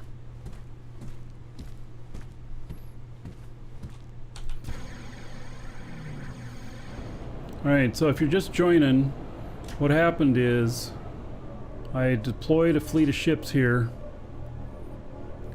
and then something happened and they all got connected to my other ship. When I took off, they all came with me. So now I'm landing them one at a time. Although I think we'll go up just a little bit higher, or we'll drift just a little bit more, and we'll make sure that that other make sure that the other ships are not coming with me.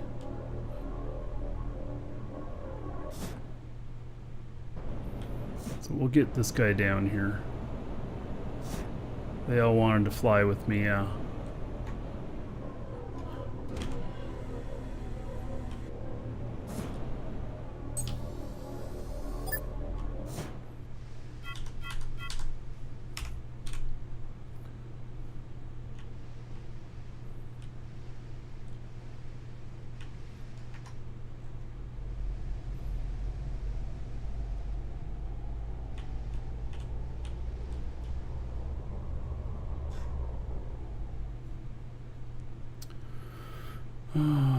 Like ducklings following their mom. Except I'm their dad! Yeah. I didn't ask for any ducks.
Alright, so this doesn't want to land on top of that other ship.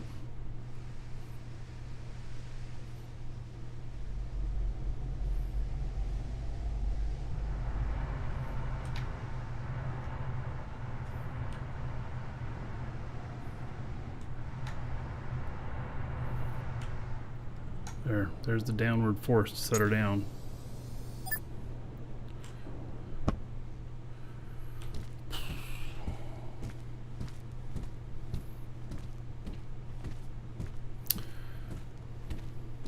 Alright, so we're going to see if these move here when I release the brake on this other one.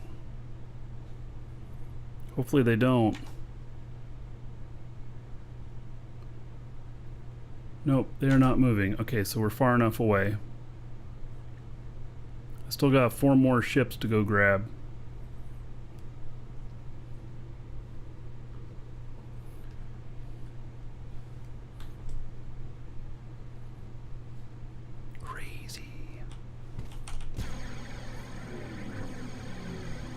I did call them thrown away fleet, and they're, yeah, so they're getting thrown away, huh? Content. Not good content. I mean, not really.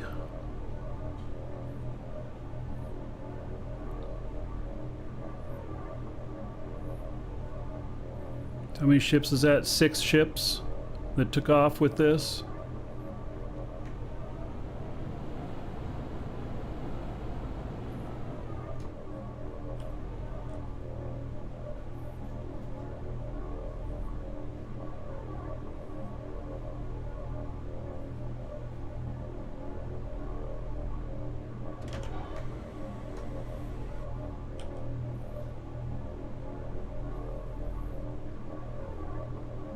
It's like my early ship landings were. They're still like that occasionally. Last week I had 2 very explosive landings. I didn't die in them, but they were explosive nonetheless.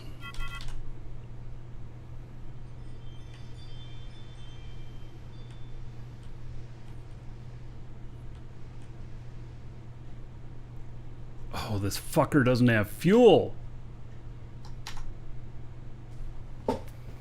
This ship doesn't have fuel in it.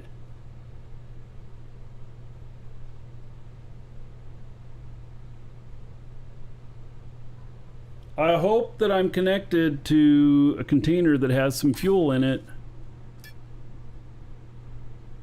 Just barely any. Oh my God.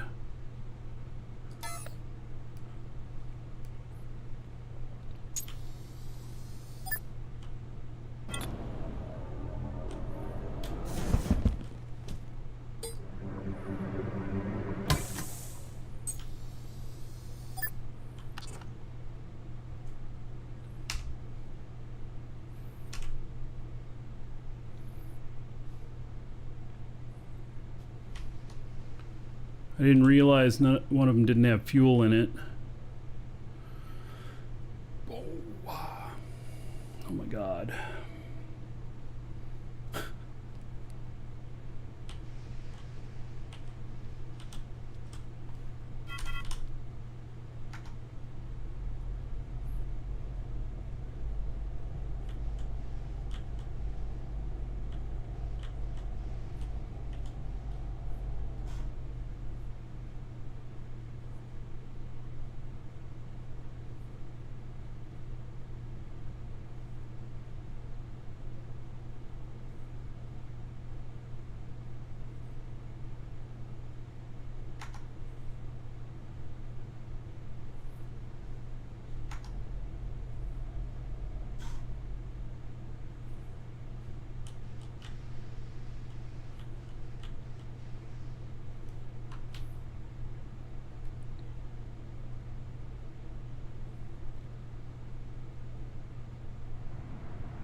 Amazing.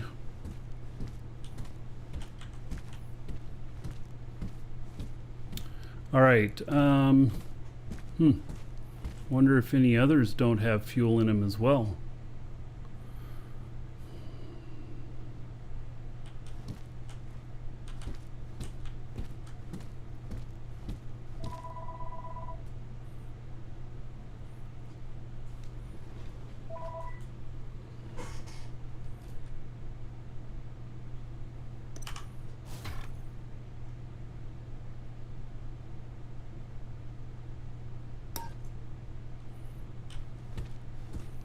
Got a siphon hose? Yeah, I know.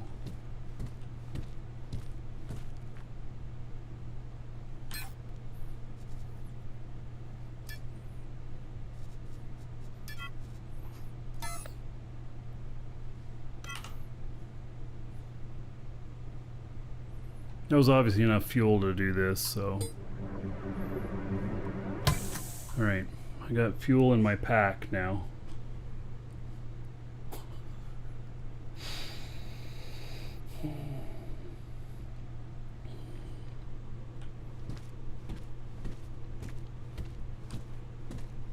So, does this mean that I can't land at my space station anymore?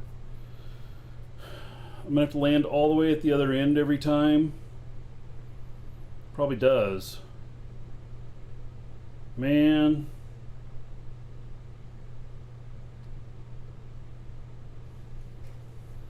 This sucks.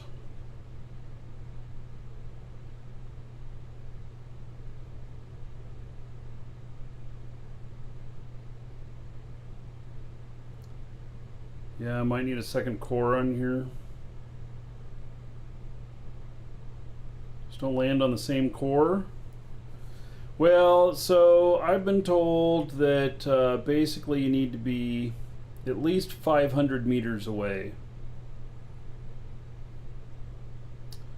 And so this parenting issue has only ever presented itself before when I have brought a ship up and I had intentionally parented a ship and then separated them. It's the only time that this has come up before. But this is most definitely not the case here, because one of the ships I didn't even fly in from the same character. They're all owned by me, but it could have been anybody's ship. In fact, oh my God, what if somebody else lands up here?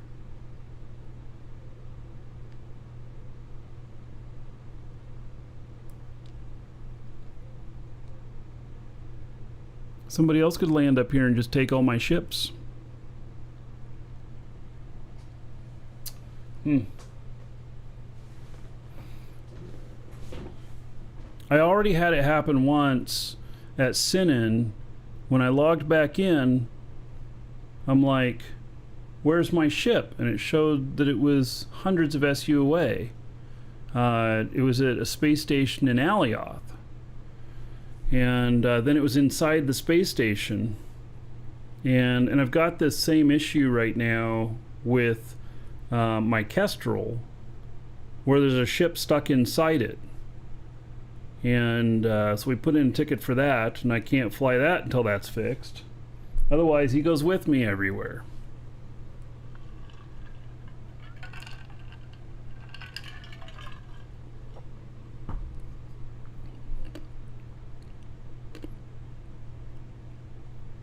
Yeah, I've been accidentally carried away.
Okay, this has fuel.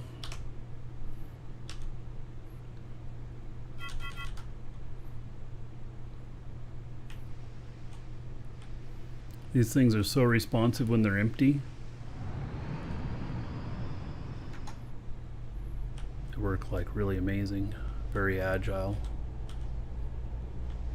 Welcome to the Dragons.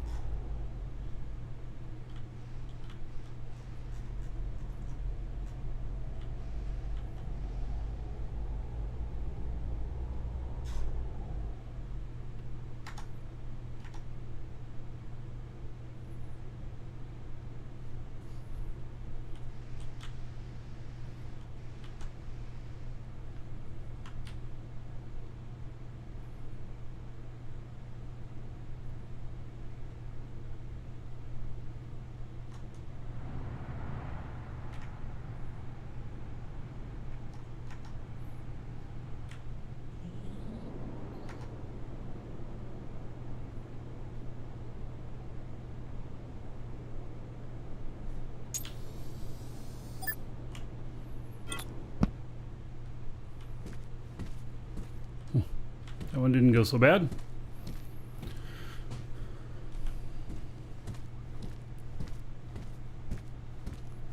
Crazy Tech, thank you for following. Welcome. It was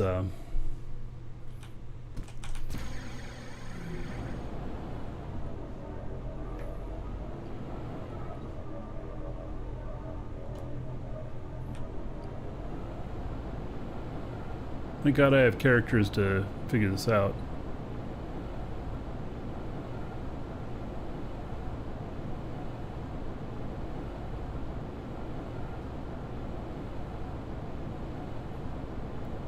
Link tool to make connections? What? What is the link tool is used for industry or for, you know, like tanks to engines and stuff. And I don't think this has anything to do with RDMS. I think this can happen whether you own the ships or not.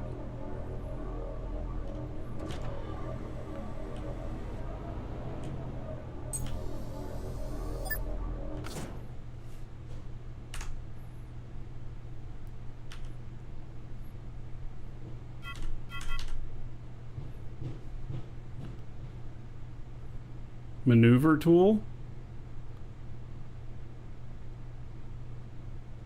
Oh, extend the functionality of the link tool to control parenting. Well, so the way that parenting works right now is they have to be in contact with each other. They were not in contact with each other. They were in contact with each other through a space core, but otherwise not in contact with each other.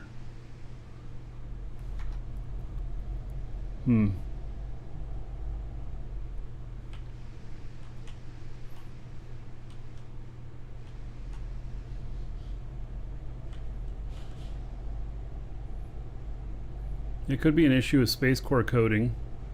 I've had this happen before, not like this, but I've had it happen before. But it's just been different than this. No. I don't want to land there.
Yeah, they're not supposed to remain connected.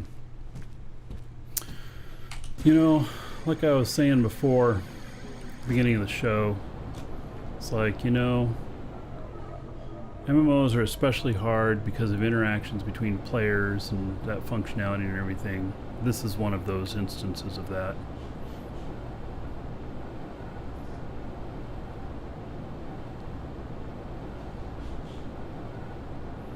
Yeah, so I'm going to start having to land at the other end of the space station and run over. I don't know who's... Oh, I hit that hard. Oh, damn. Bounced off of it. Yeah, and so I don't know who's...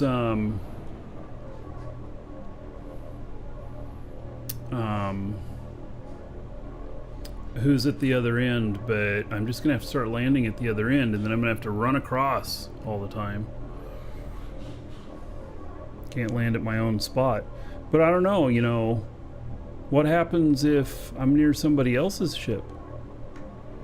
I mean, am I going to take off with somebody else's ship? That'd be even worse. Because I wouldn't be able to do anything with it other than take them with me. And that could be exactly not what they were wanting. Like, I was at Sinan, and that ship belonged at Sinan, and it got taken to Alioth, one of my ships, and so I had to spend warp cells to get it back, and it's a big ship.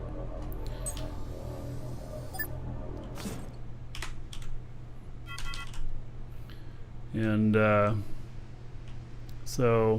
and that wasn't, you know, I just went and took care of it, you know. Well, actually, that ship ended up inside a space station too. I had to have a GM help.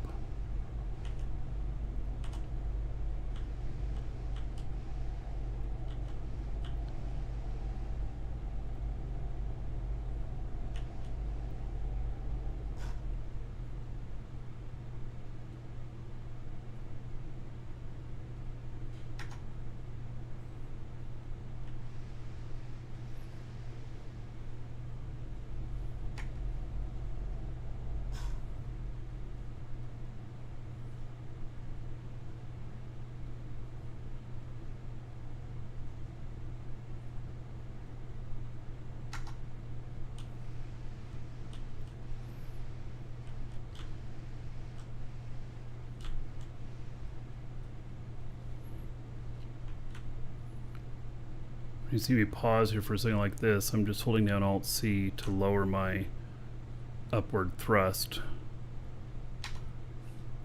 So if I have upward thrust going, then it'll really cause some havoc.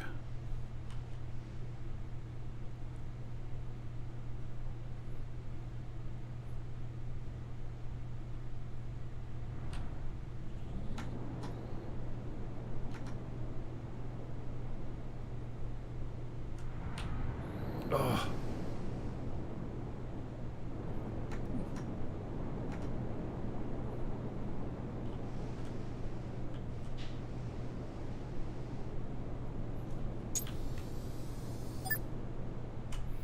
All right. Gee whiz. Got them all back. 2, 3, 4, 5. Is there only 5 of them here? 6. All right.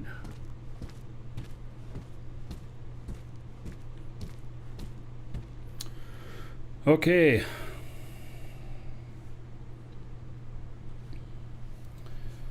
Yeah.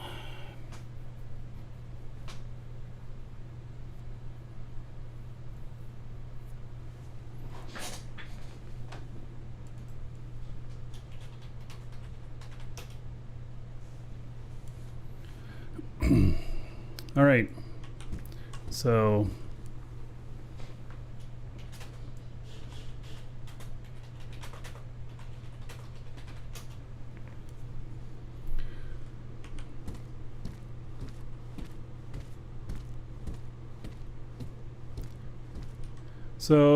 all right. Well, we got them all back.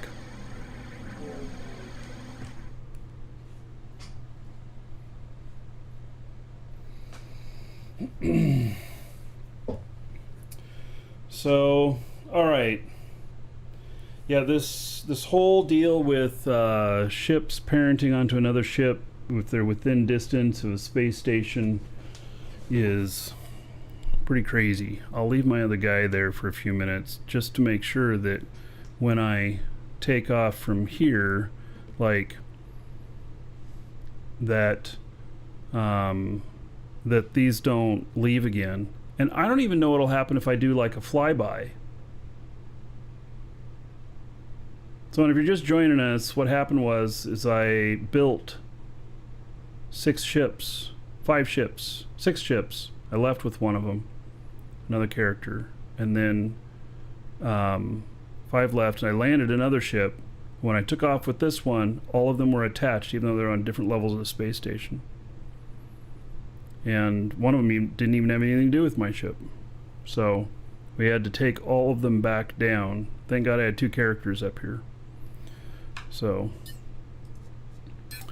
all right. Let's see if they take off here.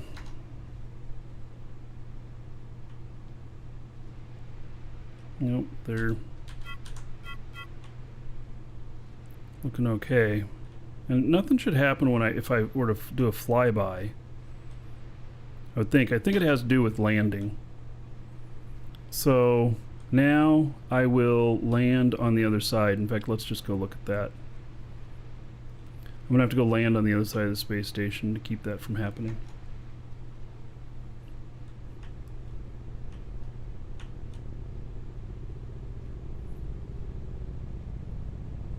Hopefully fixed with the next big patch. Yeah, I haven't seen anything about that. I suppose we could test it on the test server, huh?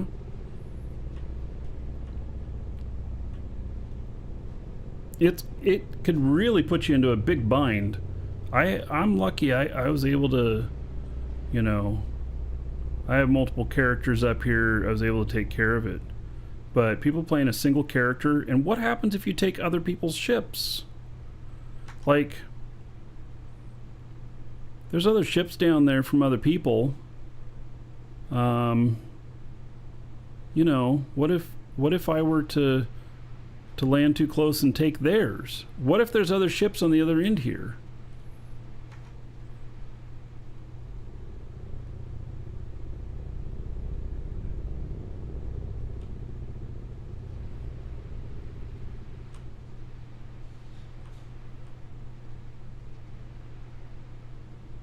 If I started taking other people's ships that I couldn't even decouple, especially when they're space-only ships, and I have to go and land back down below, that's pretty shitty.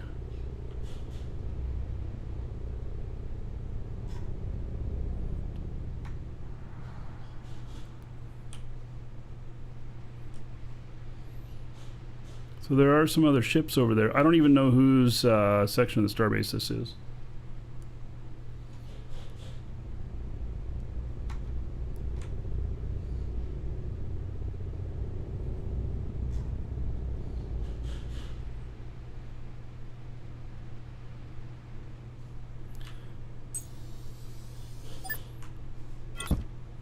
Alright, I'm not floating away, am I?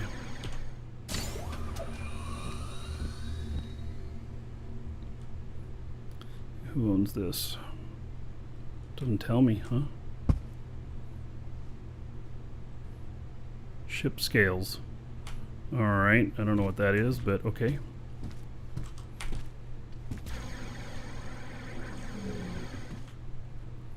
Little lounge. Somebody built up here.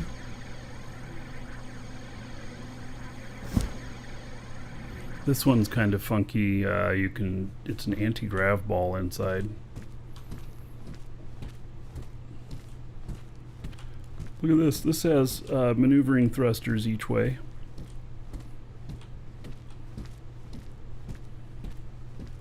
Looks kind of interesting. Here's one of these. This is a rye hauler. I had one of these and it got blown up. I really enjoyed it. Oh, okay, it came detached there. I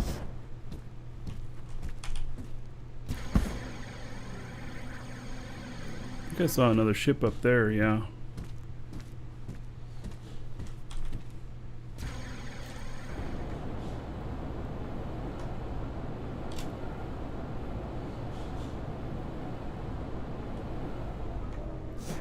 Is this a space-only ship? No, it has to be atmospheric too. Yeah.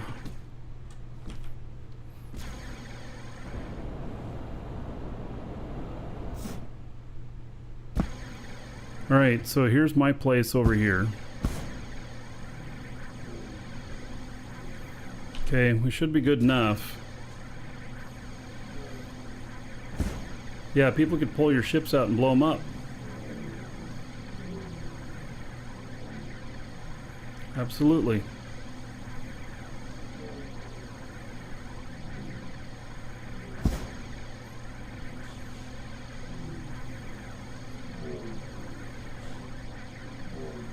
God forbid I grab this other ship with me as I leave or something.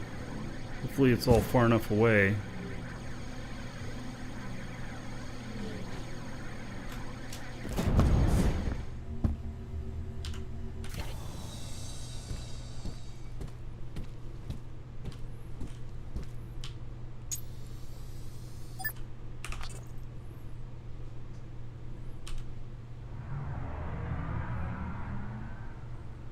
Alright, I'm all by myself, which is good. That's what I needed. Got a damaged module.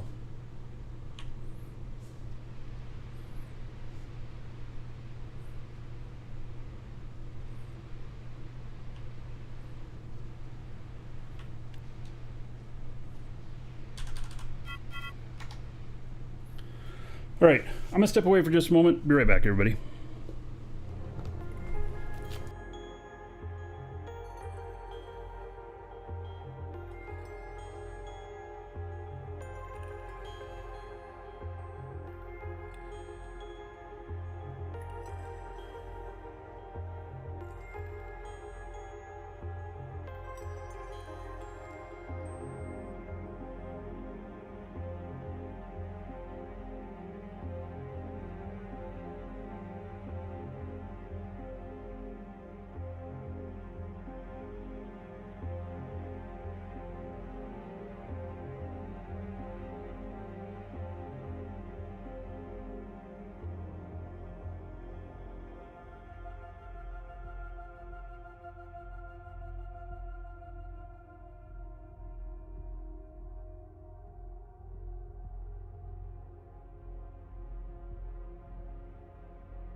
All right. So, I think I'm probably gone far enough on this. Won't be in the pipe. This one's heavy. I wonder if some of the stuff on. Oh, I'm looking at the wrong one here. I wonder if some of this stuff on here is like when I built this ship. So this is one of them I built just a little while ago, just like the other ones that all parented to my other ship. And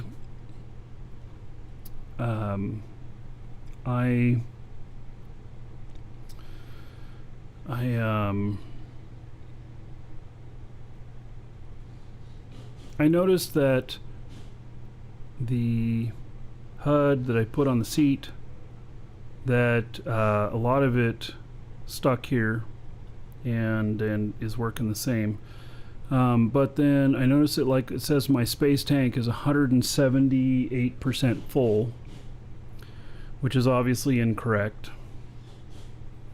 And then also, I don't know what it's going to say on the seat here, like for the orbit. And so where is the orbit stuff here? Target orbit radius 2.8. Is that the... Oh, God, I don't know if that's the same as what I said on the other one or not. If that's the default. Because I think I set it up. I mean, I don't know.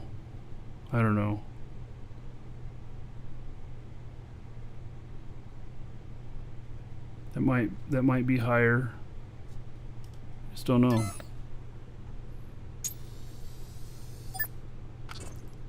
I don't remember what the default was.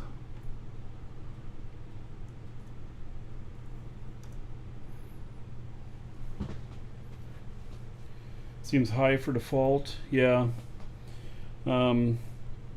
So yeah, and in this ship we did it higher because the default one of the times landed me at 6.4 kilometers from the surface for its orbit. So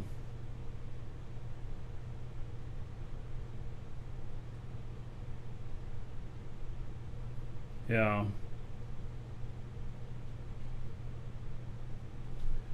Calculates for each planet now. Yeah. All right, so I'm breaking this so we can adjust, so we can do the last part of the flight, and we'll see.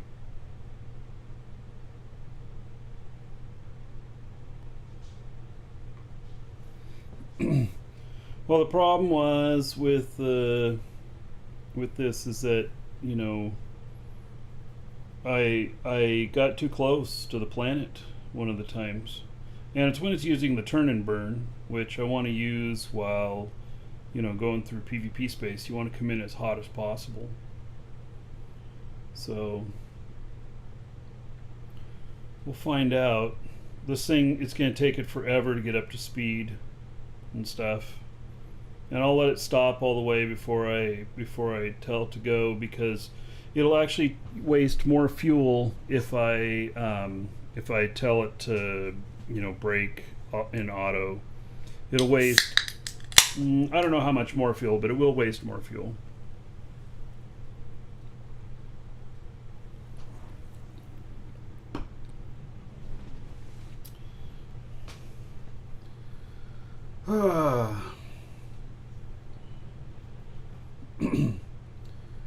So this is probably the heaviest one I've had. This is 700 tons of cargo. Boy, that mic just really blocks my face right there, doesn't it? It's just the way it's set up because I'm over on the laptop. And you're welcome, Prince.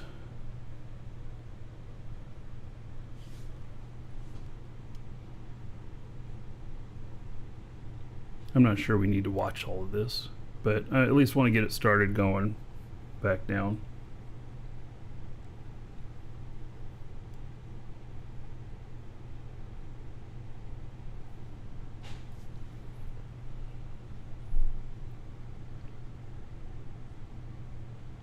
It'll probably take it 30 minutes to get fully up to speed at this weight.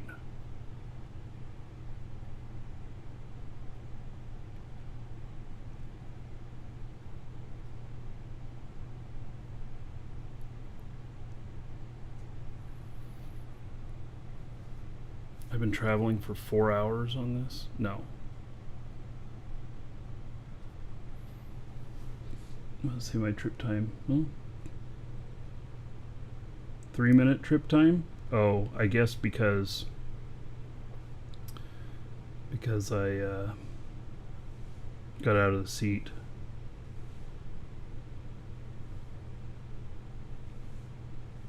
So did any of you go to the ship show this weekend? Unfortunately, I had already committed to another game that I was waiting for them to release some content, and so I wasn't able to make it to the show. Hopefully it went off well for everybody.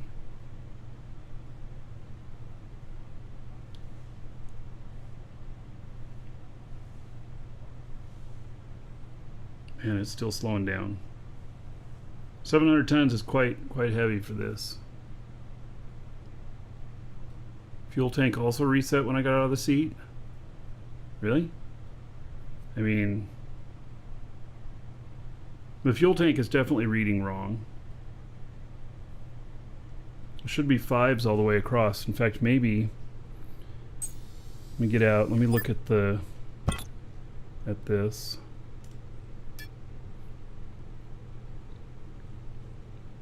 Edit lower parameters.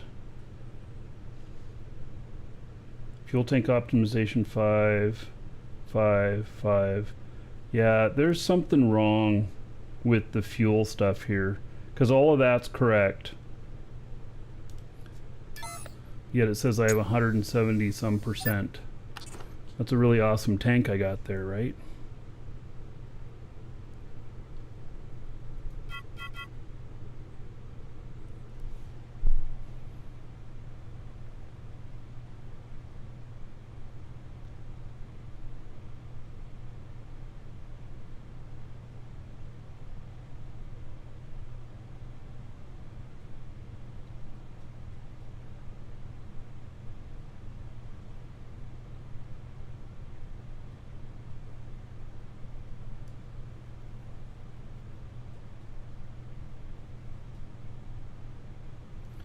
Alright, it's almost stopped.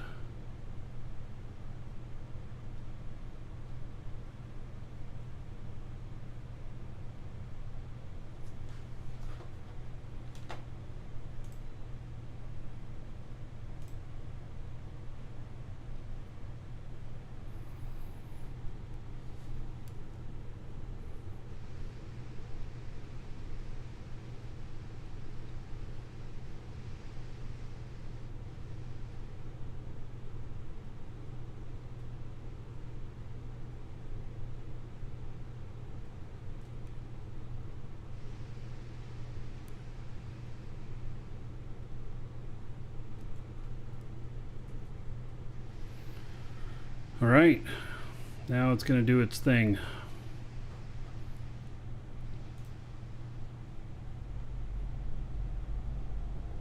Yeah, I'm getting ready to turn toward the planet.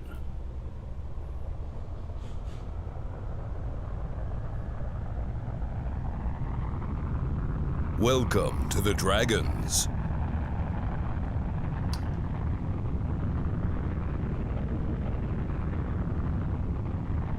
Hi, Type. Thank you for the follow. Welcome.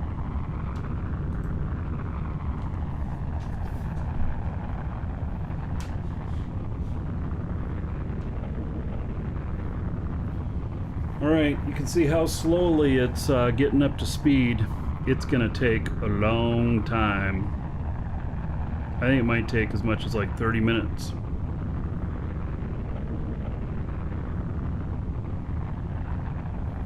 Yeah. Alright, let's go land this other one.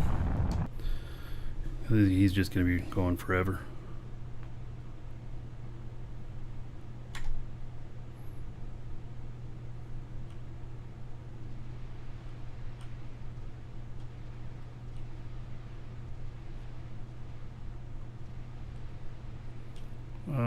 Second space engine isn't much ISK. Well, yeah, it's not going to be ISK, but you know. I may make a different version of these. I really, though, I think that, I mean, what does another large engine cost? I'd have to change the whole design. That'd be a huge design change, because that engine is taking up most of the space back there. And yeah, and I want to keep it, you know, this throwaway mentality.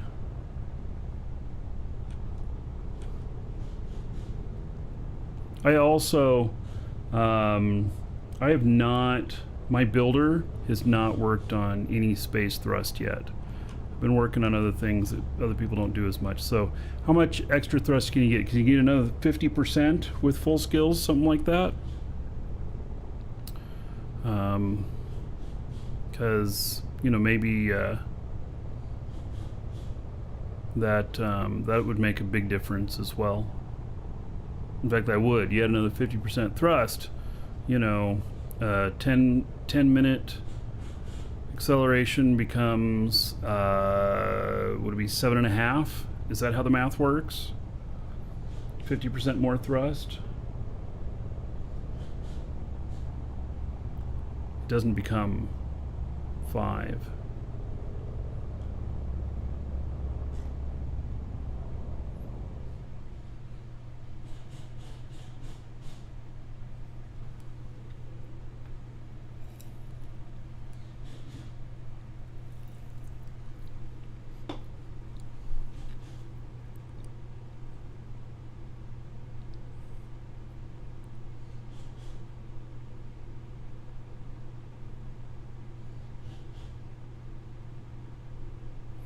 Yeah, piloting skills make a big difference too. That pilot has 4 on everything, 5 on half the things. He's got like 60 days away from being max pilot skills.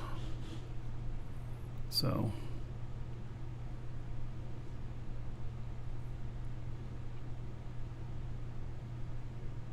But that's also the heaviest load I've hauled with that.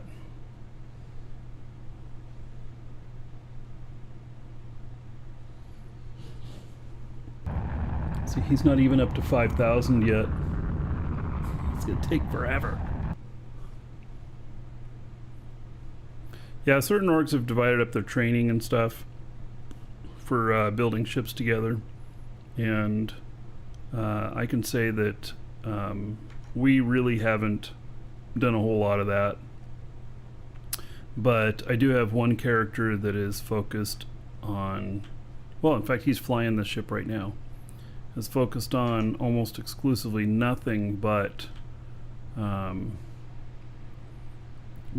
the all the building skills.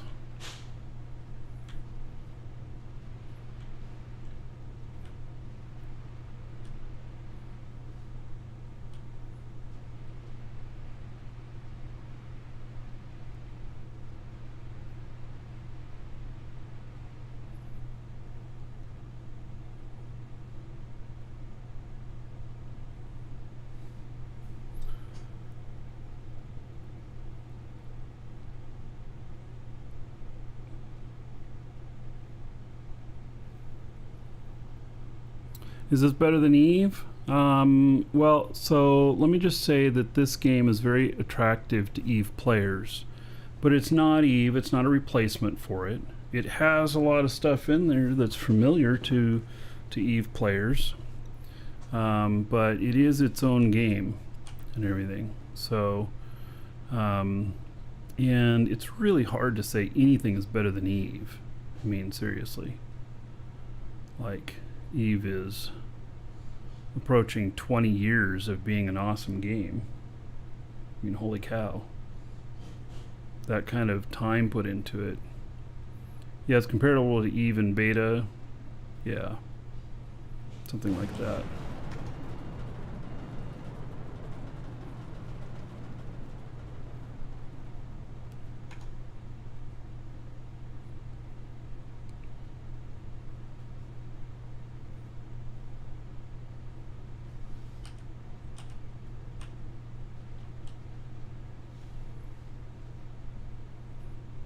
Yes, and here you can design your own ships. You're not just fitting them. And that's really cool to be able to design ships and everything. So these are all player made. Some are beautiful looking. Some of them are ugly as hell. Some of them fly well, some of them don't.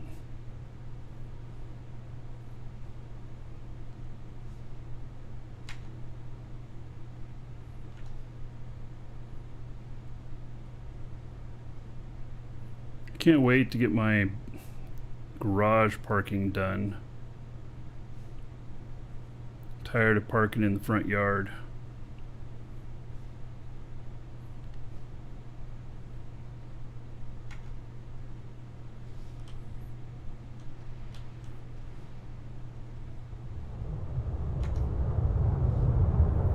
Hail to the Dragon King, baby.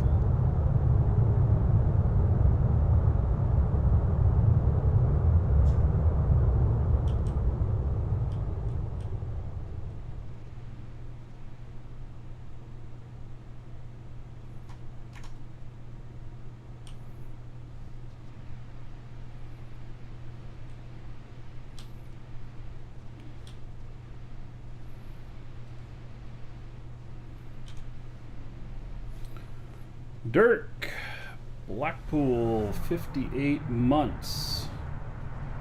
That's a lot. Let's see here. I gotta do math. I can't do that one in my head. That one's gonna require looking at a cheat sheet. About 2,320 gold to everybody here in Dirk Blackpool's honor.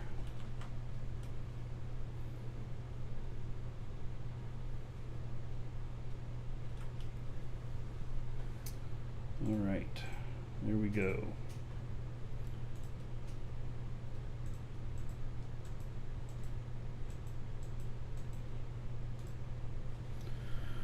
Okay, we made it back.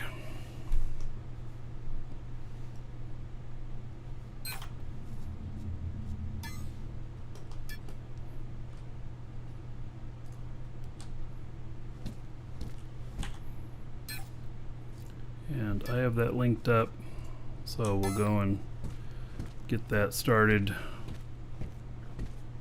Oh, that's right, I wanted to move this away from the door. Build mode 9. There. Let's see, now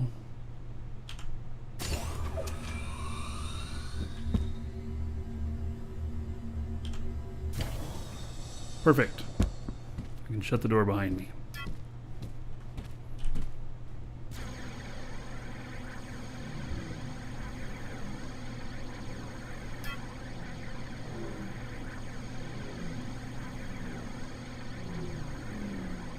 We were talking about ships getting caught within one another. Kestrel back there has a ship inside it that you can't see unless you look at it with V on.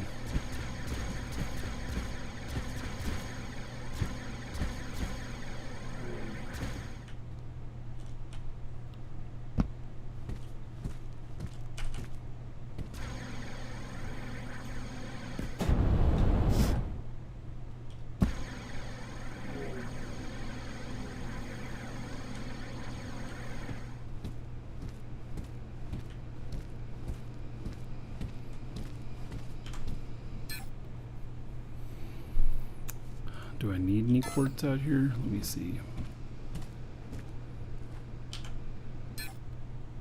I guess maybe.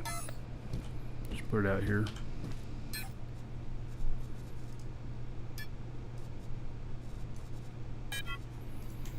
All right.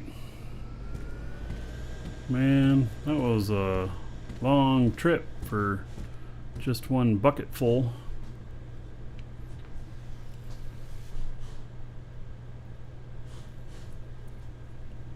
I almost wonder if it would be good. Look at that, he's up to 12,000. If it would be good to do a double stack on this. And another container, another 2 brakes, and another engine. And then we could double how much we're taking.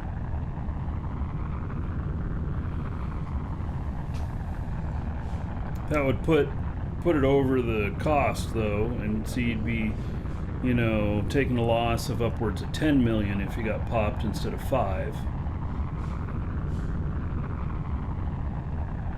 But you'd also be able to haul twice as much. What I'm looking forward to in 0.24, what's the number one thing that I want? I want to know if there's stowaways. Because I want to finish building this other ship up here and take it out and use it, which I definitely will if we have stowaways identified. If we can't identify stowaways, then I can't take it out. This thing here doesn't have all the containers on it. It should be fully stacked with containers here. And it has, let's see, how many? 1, 2, 3, 4, 5, 6, 7, 8, 9, 10, 11, 12. It has 24 large containers, or maybe 28 large containers. And it, monster thrust here, as you can see. Let's see here. I'm not going to be able to just walk up in there.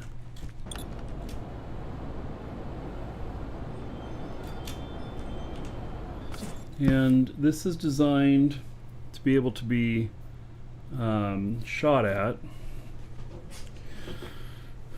and still make it to safety. So this is chromium, and it's gold in here. Huh, that door doesn't make any noise, huh? So gold in here, a bridge with a res pad, and there's little boxes that'll have like lithium in them or something. Scrap. It's 2 of these. Core is in the center, and the core is well wrapped, gold and chromium and layers with air gaps.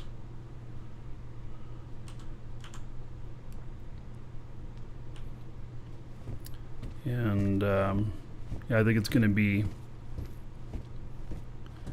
it'll be a lot of fun to fly this, but if you can't tell if you have stowaways, you can't fly it. So yeah, so you can do a detection zone for stowaways, but that doesn't, it's not accurate. It's not accurate. So that's the only problem with it. It's not accurate. It's floor gold as well. In here it is. There are many multiple layers, and so you see all of this here. This is actually solid all the way out here. That's all solid, and it goes out beyond there, solid. The floor here,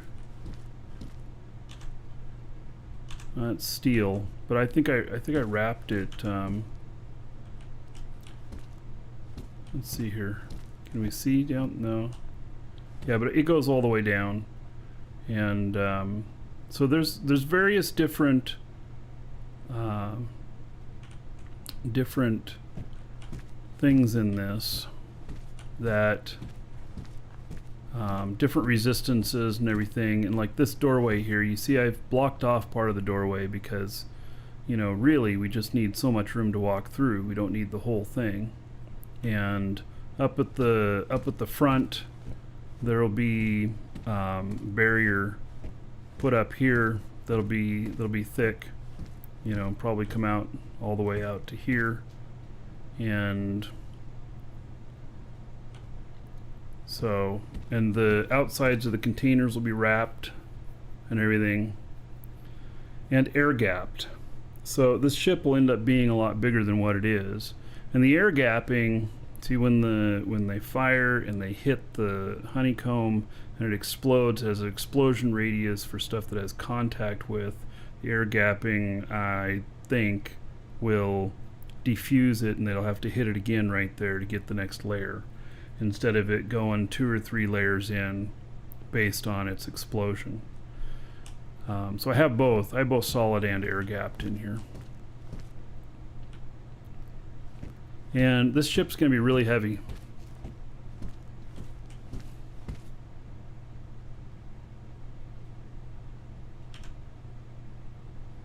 So, but, you know, when we get it all done, I mean, it's got an incredible amount of thrust. I'm building it so that, you know, it could take like 24 containers of like hematite or something like that, and such. And so, but I have to know if there's stowaways. That's what stopped the build on this. I have many hours into this. But that's what stopped the build on it, was stowaways. You know, figuring out that stowaways are a thing. So, and all these engines will be wrapped up and everything. Yeah, I think it's going to be a pretty interesting ship. It's medium core. What do stowaways do? They get on your ship, and then once on your ship, they they basically can log in, get coordinates, log back out. Log in, get coordinates again, log back out. Log in a third time, get coordinates, do the math. They can see if you're staying at the same acceleration. They know which direction you're going. They know what speed you're at. And then they can predict where you're going to be, and they can get ships in place to match your speed and intercept you. And that's how they do it. You know, we all thought that, well, if I'm going at max speed, they won't be able to get me. Well, that's not true. I mean, a ship that sees you and starts chasing you, if you're at max speed, they will not be able to get you.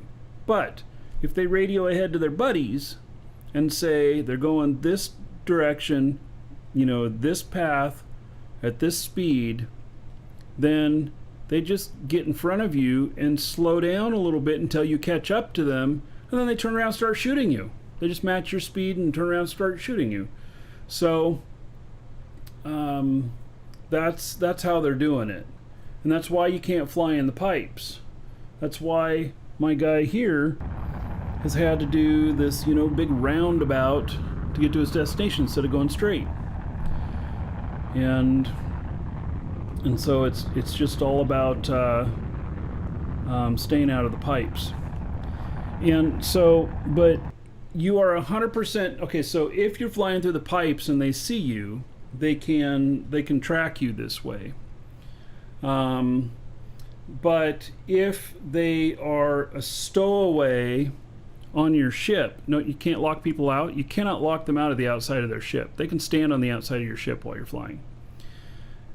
If you cannot stop a stowaway from being on your ship, it doesn't matter even if you bounce, as we say, you know, in Eve, you bounce, you know, meaning instead of going point A to point B, you go point A, B, C, D, or whatever.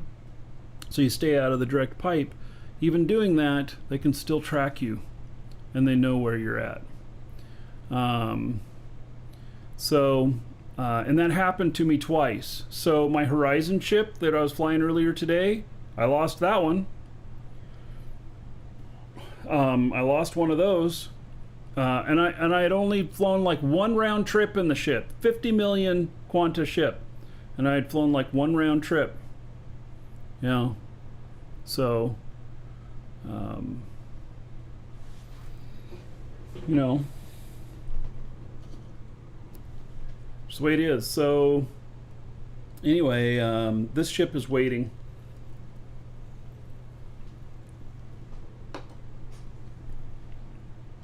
And it's going to be a monster, you know, and it'll be a space-only ship.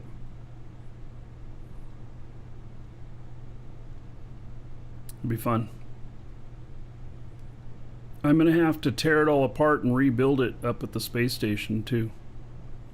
I do not have a ship big enough to carry this one up. Yeah, I lost a Horizon. Yep, they shot it to hell.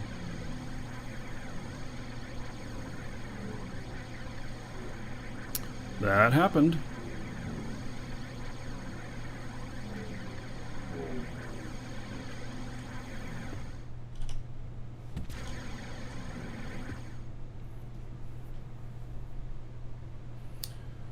Well, it's okay. It's all part of the game. But there's no defense against the stowaways, and that's the problem. The problem is there's no defense against the stowaways. If there was a defense against the stowaways, then it would be my bad for not using it. Or if I didn't know, I get popped the first time that way, and then I, you know, after that, I make sure that doesn't happen again.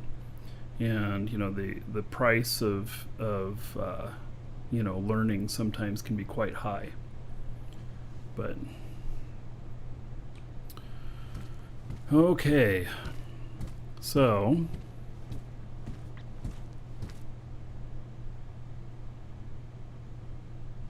just trying to think of what I want to do next here. If they added defense turrets, would that work as a deterrent in the future? Yeah, so if we had hand-to-hand combat, then maybe that would be a way, but we would have to be so that you can't just log off and then be invulnerable. Because what they do is they log in, grab the coordinates, log back out again. They only need to be logged in like 10 seconds or so. 10 seconds is not fast enough for you to be able to, get out of your seat and shoot somebody. There's also another thing. You cannot see stowaways when you are in the pilot seat. You can only see them when you are out of the pilot seat, unless they visually get in front of you. Otherwise, so V here to where you see all this stuff. Well, you see other character names and everything, and so you would see one pop up on your screen if there was somebody behind you or whatnot. At least you would have a little bit, but you can't see when you are in the pilot seat. You cannot see characters, so it's just not possible. So that's another thing. And it needs to be more than just detection. You need to know when they're on your ship and logged off. Because let's just say that, okay, so you make it easier to spot a stowaway when they log in. But what if you're already out 2 hours from the nearest planet? You're screwed. You see them out there. I suppose if you could kill them, like maybe their character should stand there for 10 minutes or something like that after logging out when they're on a structure they don't own. Something like that, and they can be killed. And so when they log back in again, they are at whatever res node they had. And that would be one way of dealing with it. But we'd have to be able to see them. We have to know that they're there, and then we have to have combat in order to kill them. Right now, you can shoot another player with a spaceship and get them. But I don't know that you can shoot somebody who's on your spaceship with your own space guns. And then they're really limited too. You don't have 360-degree turning with your turrets and everything, and you might be shooting your own ship. So,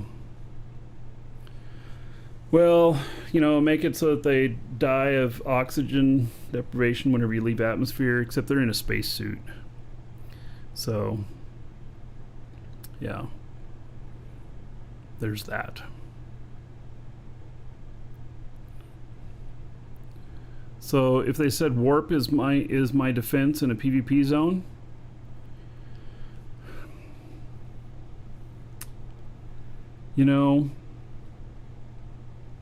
because warp is a defense, but when you're looking at like that other ship that has 24 containers and weighs so massively an amount that there is no way carrying tier 1 ore, you would spend at least half as much as the value of all the ore on it in order to make the jump.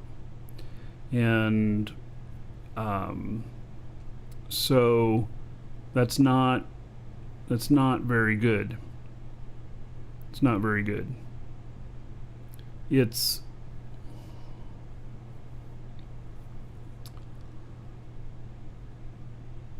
yeah. If I knew that I had a stowaway on and I couldn't get to some place before I could shake him, then I might jump.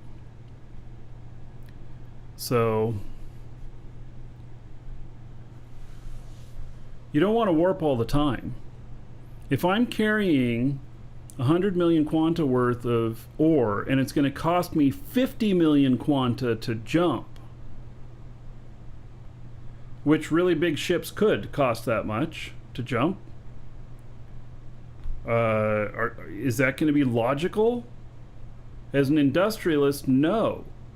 You want to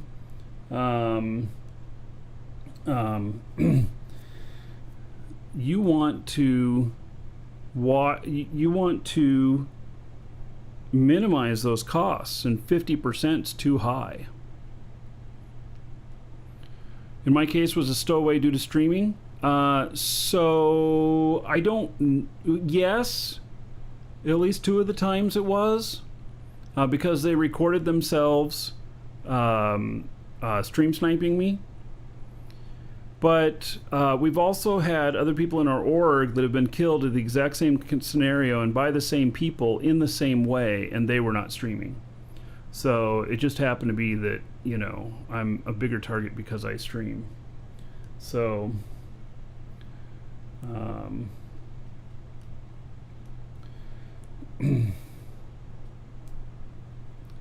yeah.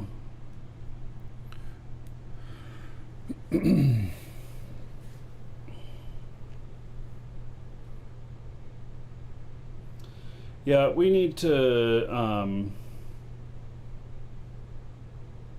calculate a 10% to 20% at the moment cost of warping T1 ore.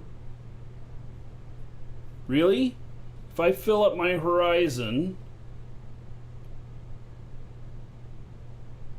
and I warp it 10 to 20%, I still think even if warp is the answer, you still need to know when there's a stowaway. You're dead 100% of the time.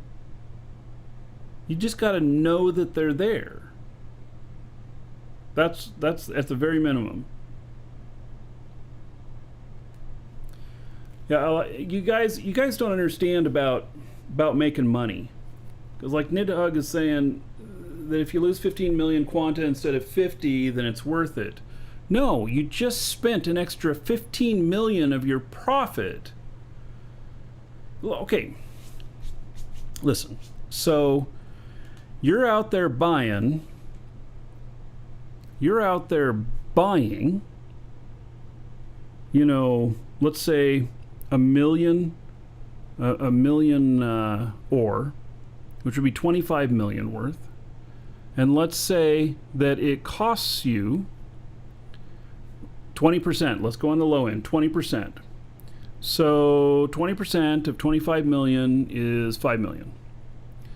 And so, but you paid for it, you bought it for 25 million. So now your cost of transport is 5 million on top of that.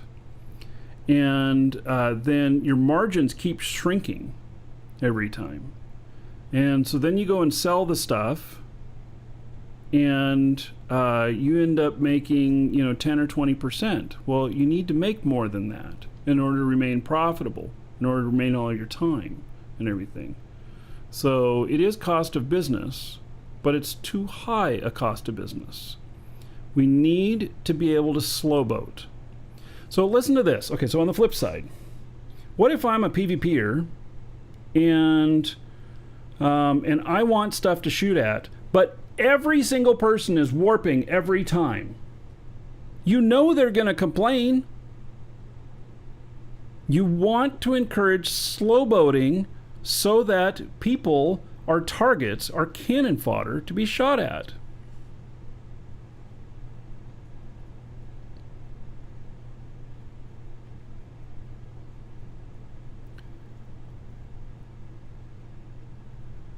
I see your math, Ultimate. We need to include the ship as well and everything. It's not just the weight of the of the product. You also have the whole ship too. So anyway, we also need people to shoot at. You don't want to make it so that everybody has to warp.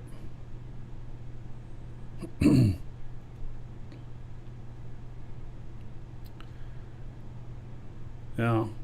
So 25% is pretty high, especially when markets get really competitive and you're making 20 to 30%. And if you're spending 25% on transport, that doesn't cover any of your cost of manufacturing, any of your cost of placing the stuff on the market and everything. You've got to be making more than that. You should, as an industrialist, so in real life, when you are making stuff, a manufacturer does not manufacture something at 10% above their cost.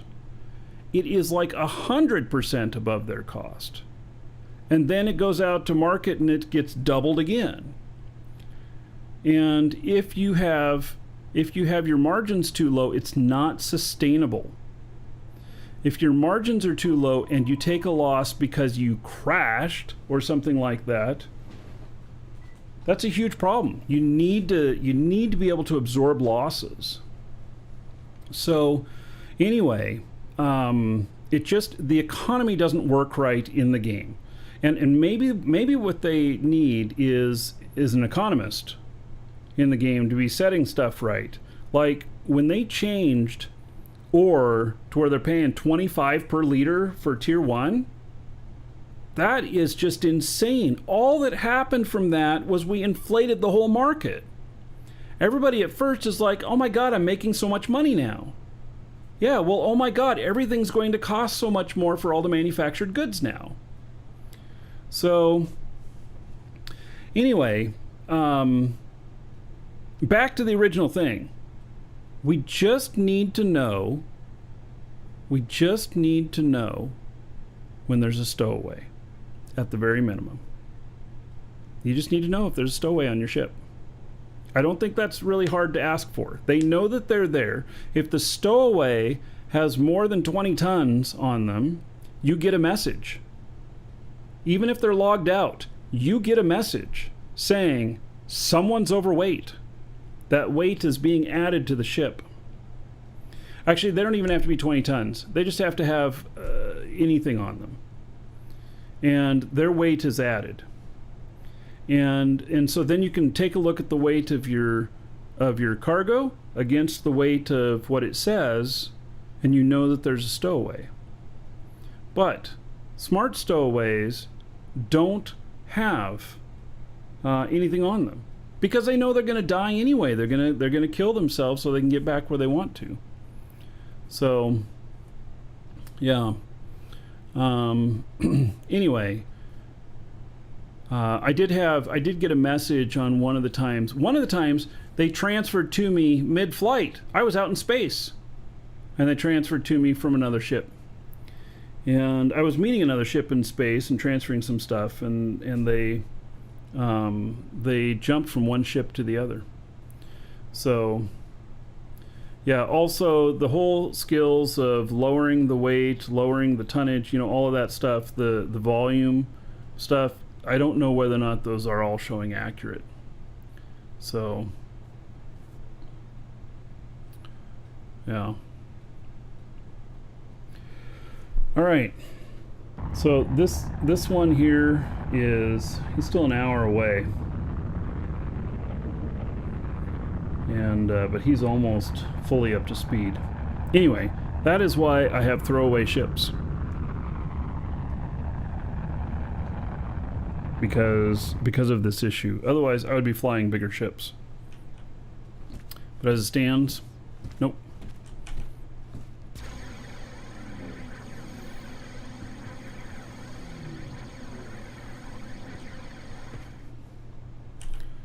All right.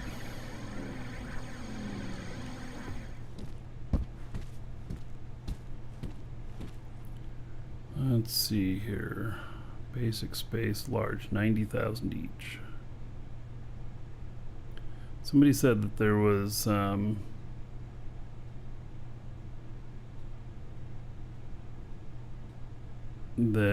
scanners in here. Territory scanner, 2.1 million. Actually, that's a pretty good price. Right here, yeah. That's pretty good. All right.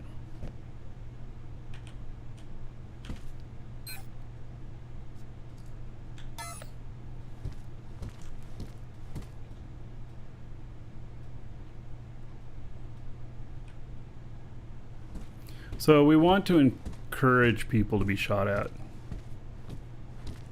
I know that sounds crazy. I don't like being shot at, but we want to encourage that.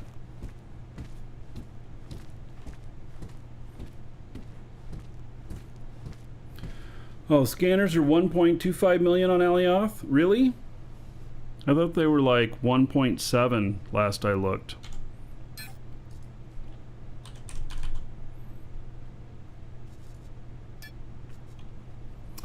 Well, okay, that's not on Alioth. So they are 1.45. They ebb and flow too.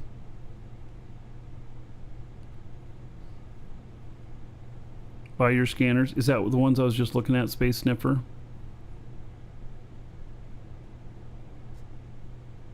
Is there another?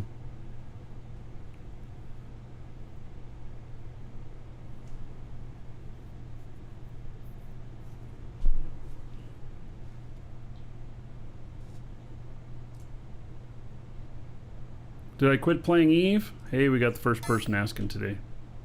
We made it almost all day without somebody asking. Yeah. Where were you last week, Kay? We did Eve all week. Offensia asked, but Fencia was being offensive when he asked.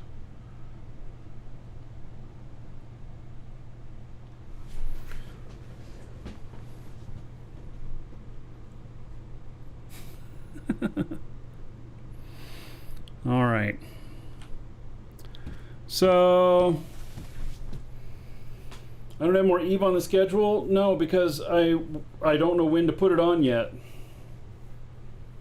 I'm working on it. There's got to be good content. We got to have things to do.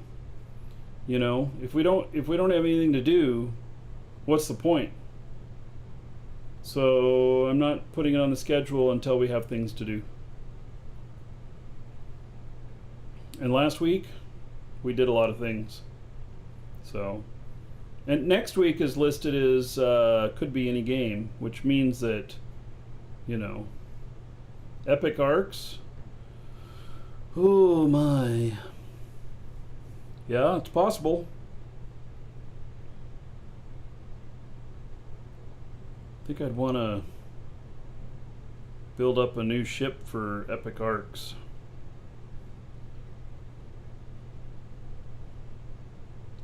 Missions can get boring. Hey, Levon. Yep.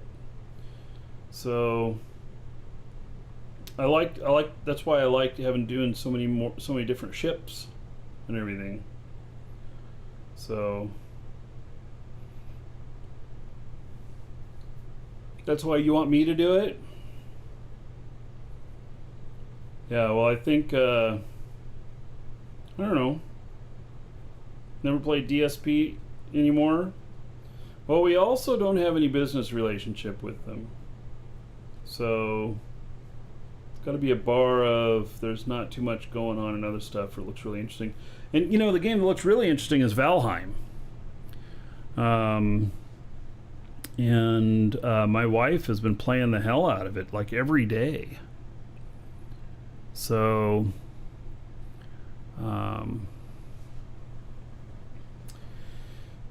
yeah, Valheim looks like a lot of fun.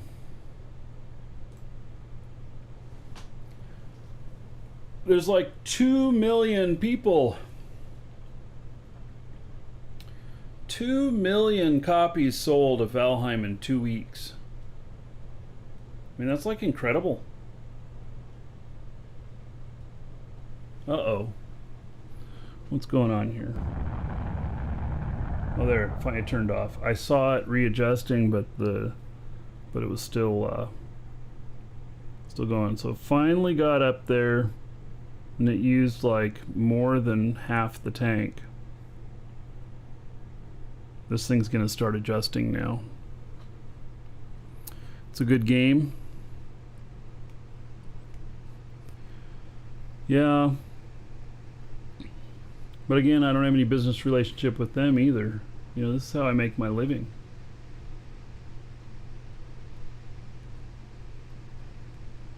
This is going to take forever for it to get locked in for the turn and burn.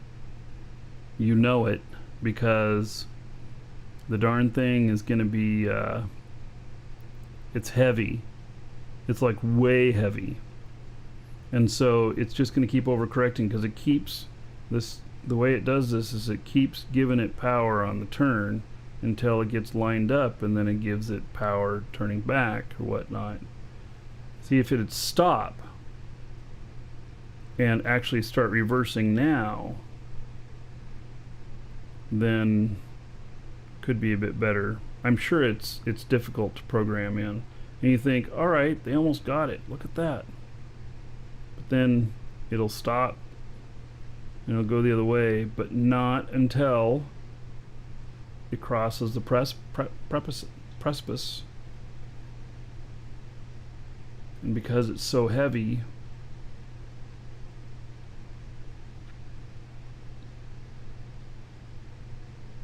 it's going to do almost a flip all the way around.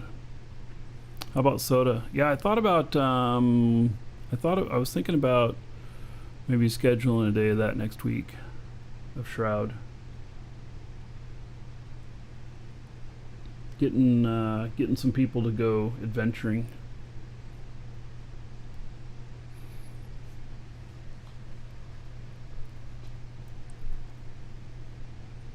By the way, I see you guys talking about stowaways still, and you know, the place that I've picked up my stowaways each time was Market 6. Each time it was Market 6 is where they originated at.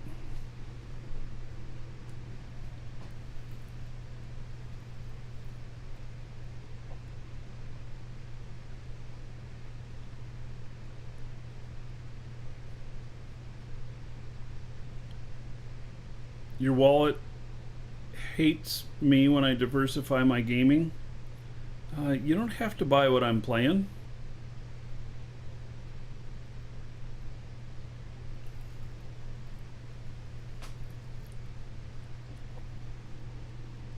Where did I come from? You mean like this ship that I'm flying? It originated at Jago.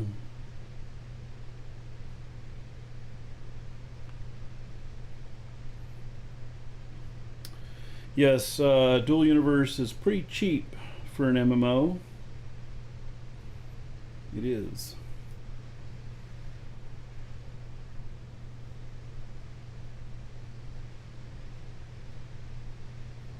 This thing is still... it's gonna do this for the next 20 minutes. Trying to figure it out. Game is way too grindy and slow for your tastes. It is a bit grindy and slow. Especially like the spaceflight stuff here. If I'm choosing to not warp,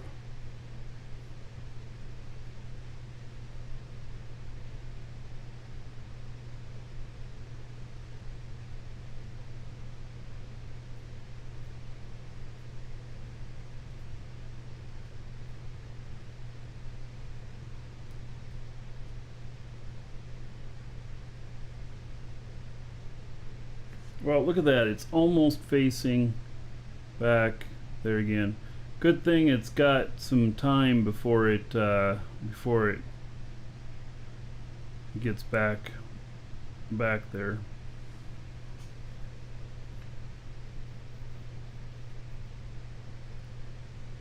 I actually like like how long it takes. I mean, I would actually like it to take a little less time, but it doesn't bother me. But that's only because I have multiple PCs that can play it. If I only had one machine, I'd almost never slowboat because I can't afford that amount of time of it, how long it takes.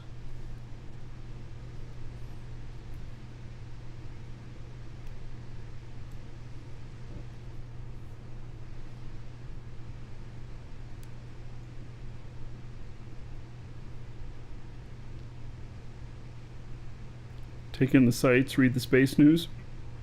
Yeah. Oh, look at that star going by. Oh, how beautiful. Well, let me get my holo camera out. Take pictures. Oh, selfies with the star behind me. Did I jankomancy containers? I do not know what you mean by that.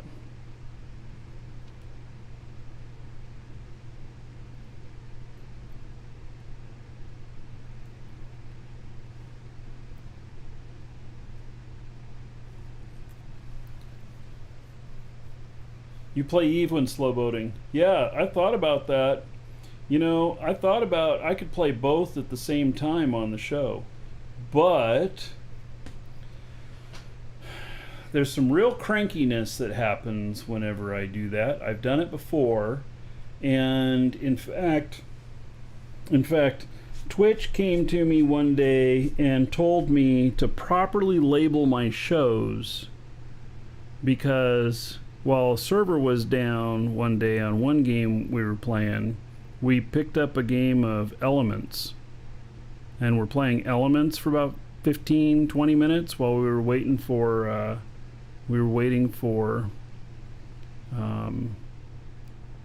the server to come back up. And apparently people complained that I didn't have the right game listed, and so Twitch came back to me and told me you must list whatever game you're playing. I thought to myself, man, so I would not be able to list, if I was to play like Eve and Dual Universe at the same time, I'd have to find some category that just allowed for all of them. And I'm not sure it would be just chatting. It'd have to be other something else. But I don't know. And that would hurt viewership. People who are looking for a game. I would just have people who know about me instead of people who are looking for a particular game. So if I just sit here and talk, can they ding me on that? No. I got the game up. We're doing something. So, yeah. Yep.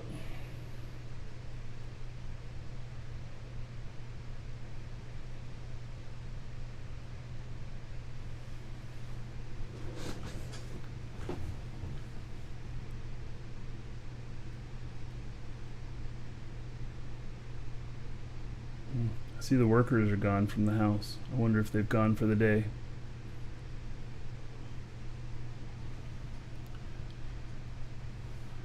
Games and demos category has 5,500 viewers right now. Yeah. Well, it also could lead to, since I'm business partners with Dual Universe and with EVE Online and Shroud of the Avatar and stuff, it could lead to them not seeing the value in it either, and being upset that they're being played at the same time. So none of them have ever told me that, and but you want a good impression of the people you work with too. All right, I'm gonna step away for just a moment. I'm gonna ask my wife if the workers are gone for the day or not. And oh yeah, like when CCP hosted me when I was playing Dual Universe. They've done that twice to me now. Anyway, I'll be right back.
All right. So, um, I am still heading on this, and so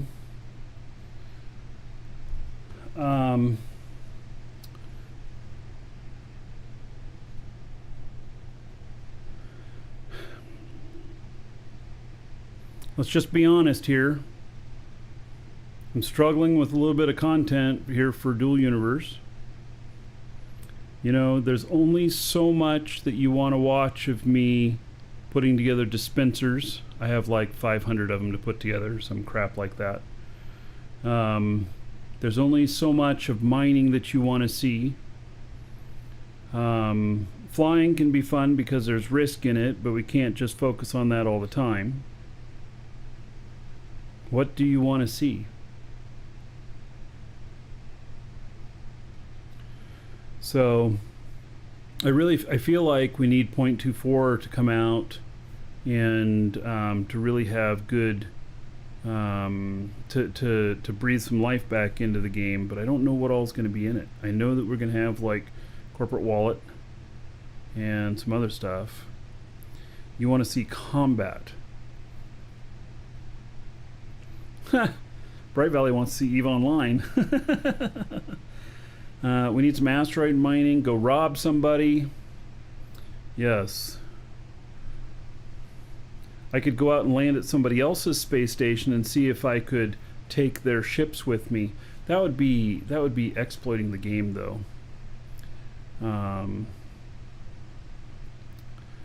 First production, very basics. Yeah, we need to have more content in here. I can tell you that the PvP is really bad in the game right now. And that's why I haven't done any of it. You know, when you kill somebody, you crash. I mean, it just happens every time. Your client crashes. And no, you don't. You don't anymore. Is that a thing of the past? Did they fix that? All right, so they fixed that. But PvP in this game is like 10% done. It's really, really unfinished. And it's very one-sided, yes.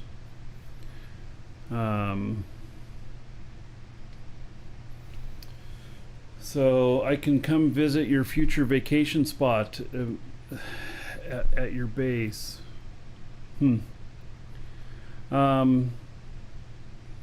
So yes, and Loving the Moon says not enough people in the game to PvP, and I didn't say that, but I was thinking that as well. It's too hard to find people. The only kills that are happening are people that fly in the pipe and people who are sitting there and doing the math on intercepting them. That's the only PvP that I know of right now. So I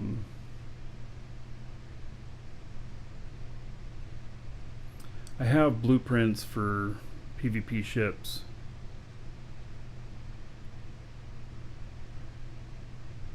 In all honesty, I've not done any of them yet, and I understand that you really shouldn't be flying the ship at the same time you're shooting, which makes it a multiple person deal. So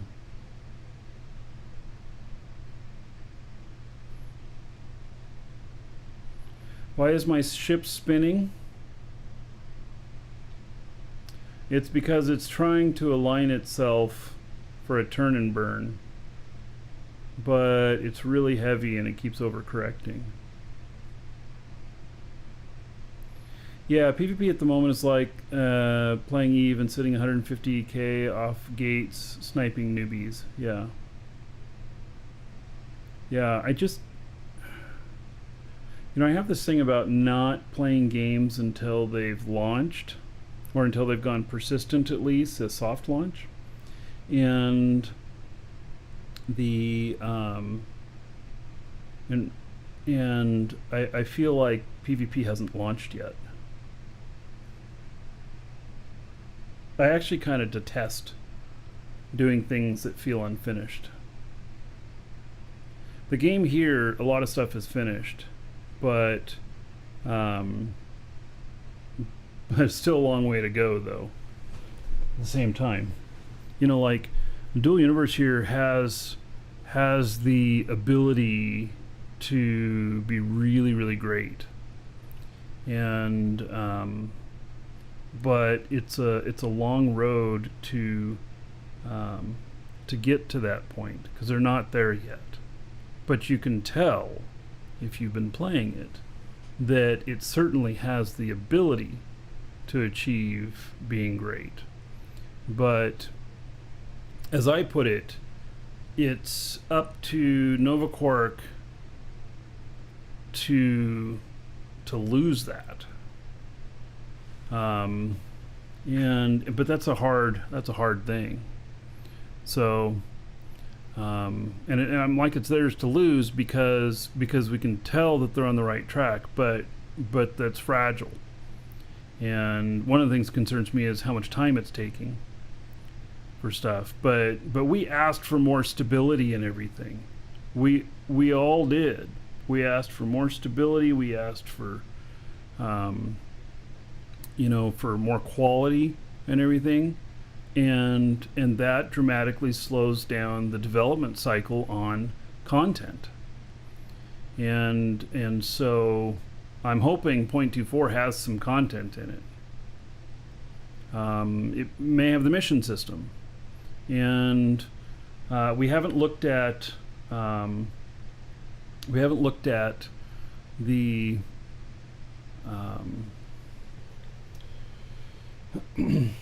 we have not looked at stuff on the test server yet. They asked that we not cover stuff on the test server at the moment on live shows. They didn't say that we were forbidden from it. What they said is there's a lot of bugs, a lot of things that are being addressed on there, which is why people are on the test server. And they didn't want that to be somebody's first impression of the game. And I get that.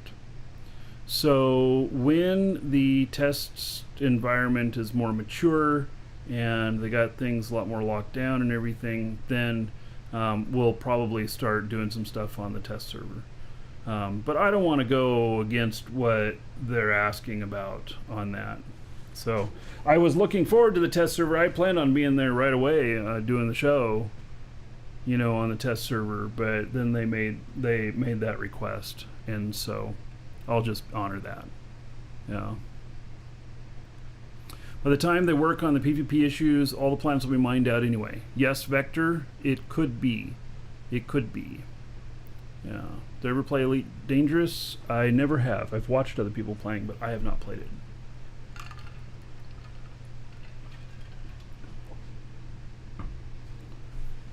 And it didn't ever look like something that I wanted to play. Durango, thank you for following. Welcome. So, as it stands right now, I'm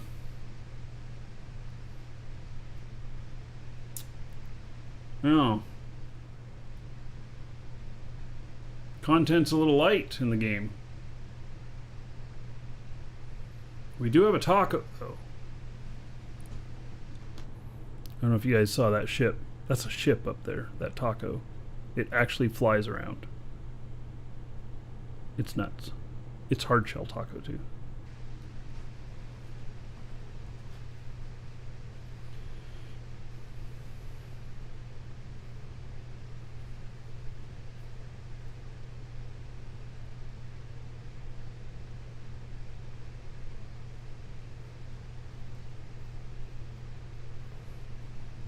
All right, well, that's still doing its thing.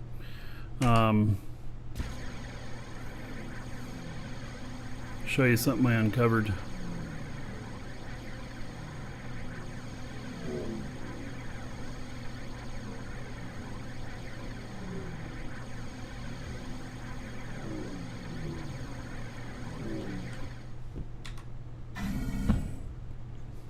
So, you see these nodes we got around here? Well, found one back in here. It's chromite.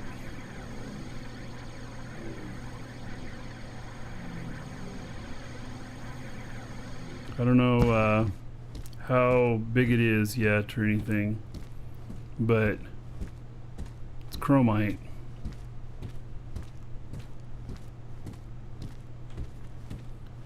So this is all going to be parking area for ships, and then if we get community-based libraries, community-based libraries, we're going to set up a bunch of libraries in here so that people can build ships here and get all their stuff from the marketplace upstairs and everything. So I've been working on clearing this out. This is probably 120 hours worth of work in total by the time all this is cleared out. And I just do it while I'm watching TV or whatever. You know, so, and we'll be, I'll be glad when this gets open. I had planned on making this first L shape here, but and there's been a few nodes here. We've been leaving the nodes in here, and we've been putting lights in them, lighting them up. And then there's this ship here, which I can't go out and fly at the moment. At least I don't think I can. Let me see if they've fixed it. Nope. See that thing that says Warp 6 in there? That ship is in this ship, and we can't seem to see it to separate it.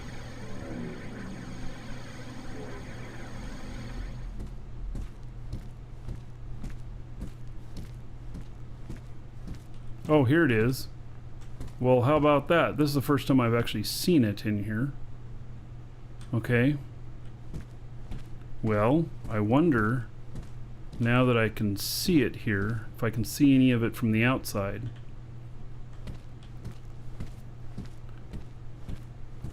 Nice to be a series on games where they are now, like Crowfall, Star Citizen, etc. I'm a little bit conflicted about Star Citizen. Crowfall is coming along nicely. Waiting for it to be done. Let me see if I can see this from the other side. So this ship got stuck. Yeah, now that I can see it. I couldn't see it before. We couldn't see it. And now that I can see it, if I can see it on the outside, I might be able to grab it and get it out of there. Let's see.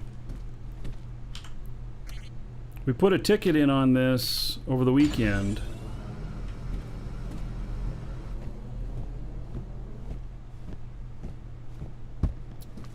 Yeah, I don't see any of it here. Well, maybe I can grab it in there.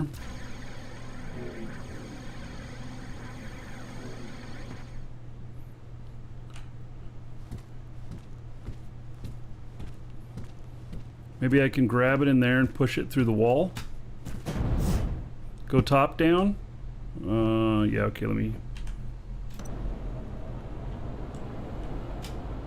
go up here, see if I can see it at all.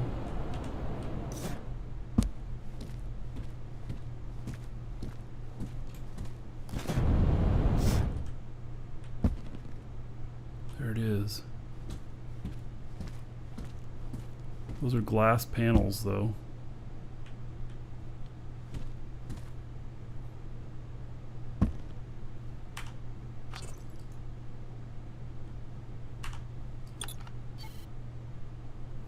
Yeah.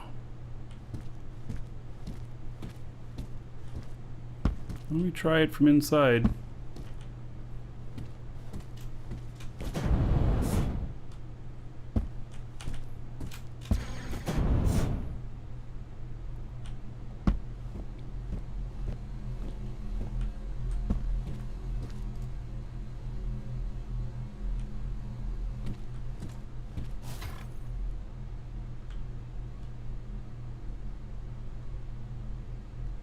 Am I gonna blow it up?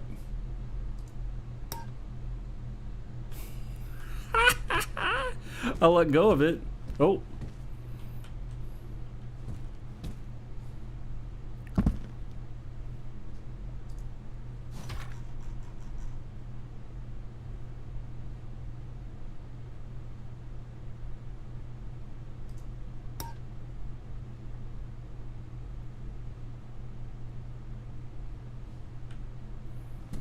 Yeah, I did try scrolling.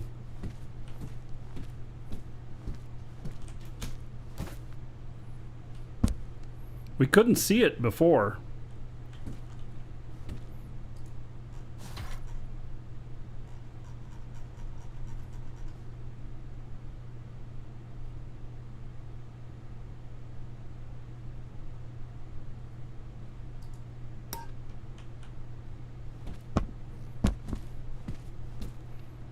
Yeah, I wonder if he just came down too fast and, you know, went through the voxels or whatnot.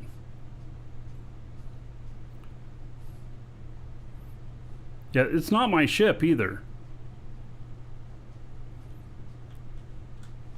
Yeah, this is not my ship.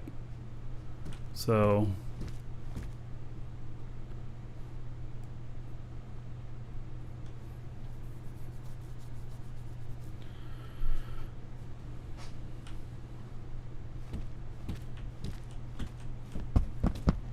yeah, I don't think I can.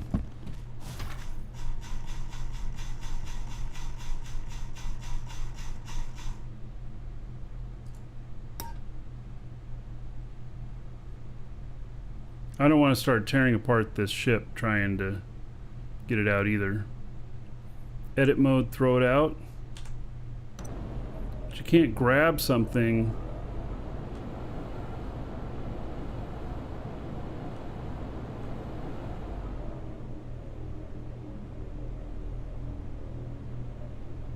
Yeah, it's not highlighting for me at all.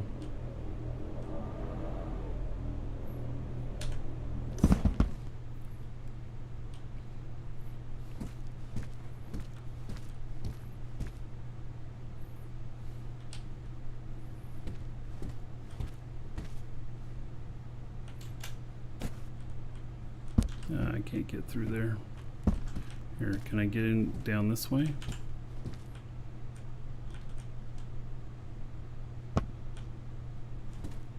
No, I guess I can't get through there that way.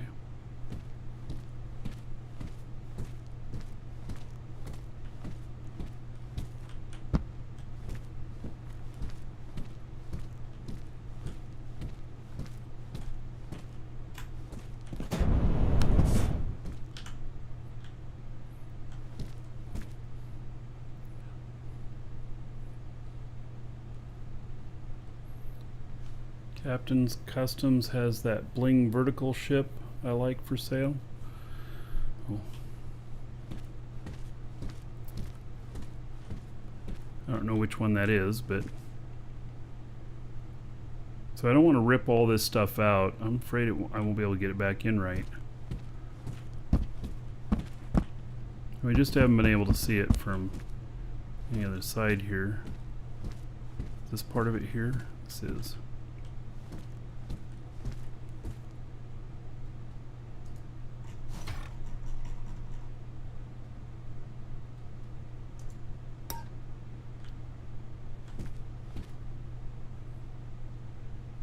It just kind of goes back to the same spot it was in. It's wedged in there pretty good. If I hit backspace, it'll go back to how it was. Yeah, but there's an awful lot of shit to take out here to get this out. There's an awful lot there. Well, there's Space Sniffer. I think this is this his ship?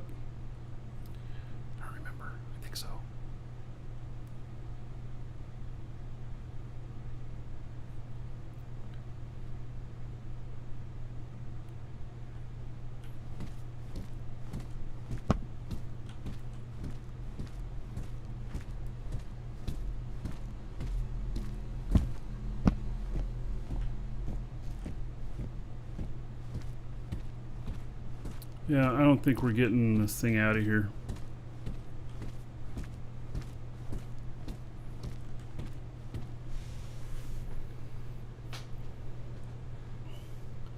Take 30 seconds. I'm afraid the shit won't go back together right. And just because I take out a bunch of stuff doesn't mean I'm going to be able to get it out. So I've done plenty of things where I'm boosting elements and stuff, and I've had plenty of times where the shit didn't go back right by hitting backspace. I don't want to mess up my ship.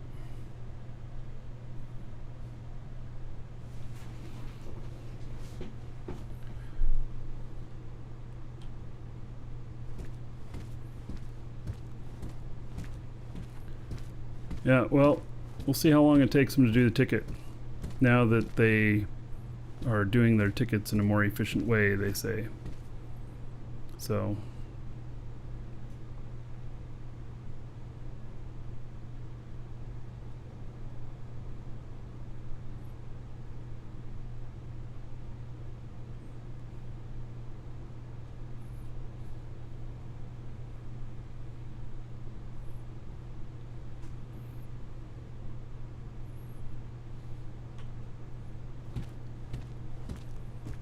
maybe he just flies with me everywhere.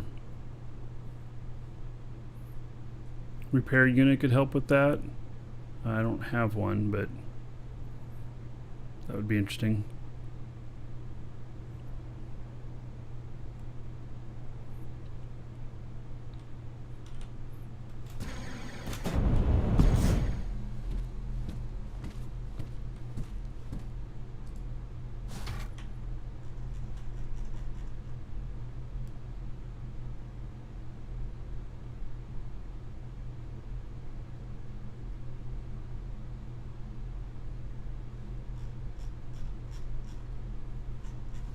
It's wedged in there really good.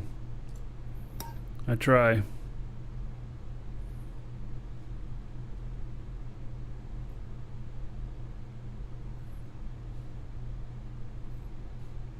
Part of the crew on my ship now. I'll put them to work.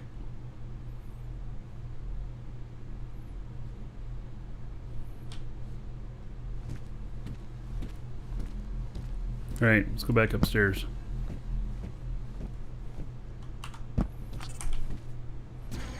I almost need a ship to fly back up there. I have no way to get there from right here. We haven't built out this area yet.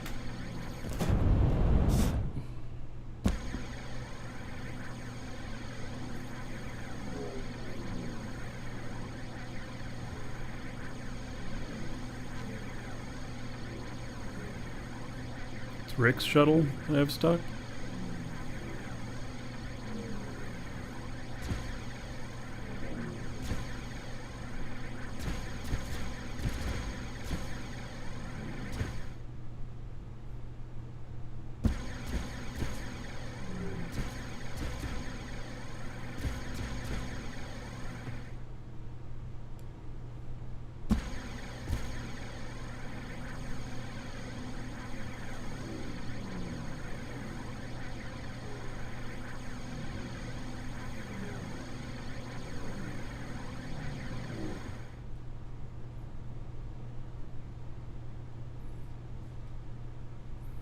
Different Rick, I presume.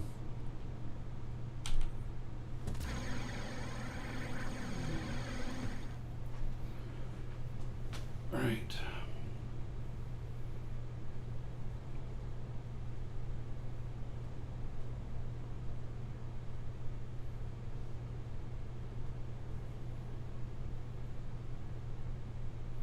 How's the slow boat going? Ba-doop. It hasn't quite leveled itself out yet. It's still trying. And yeah, we're about 10 minutes away from it breaking.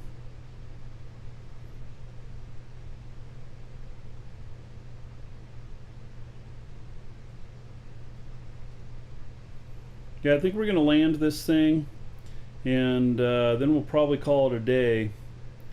And I'm gonna need to come up with some good content for the rest of this week.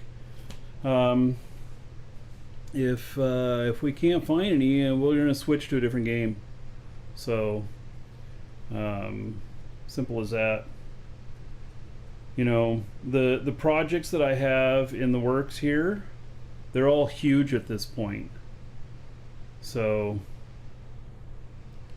do Satisfactory. I'd rather do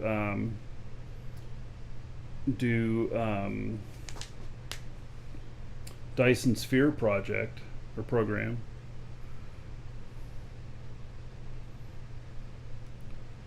Or Valheim. Valheim looks fun, but I've not been playing it.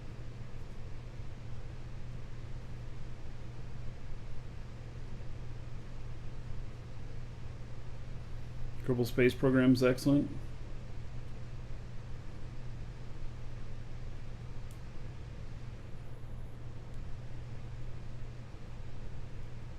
Have any thoughts on the update progress of this game? Development's a little too slow, but at the same time, hope that's because they're getting all their ducks in a row for quality. Because quality has been the problem, quality control. So if they get that fixed up, we're good.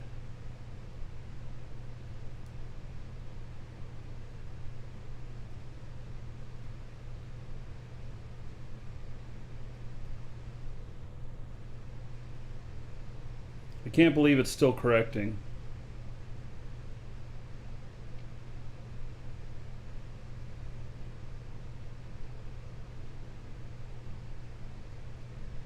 Either I need to run less weight on these, or I need to consider, I don't know. It's still with this ship, it's, you know, part of the whole deal is we're keeping it cheap. Can I see myself quitting DU? No, but I can see waiting for the next publish to come out. Yeah.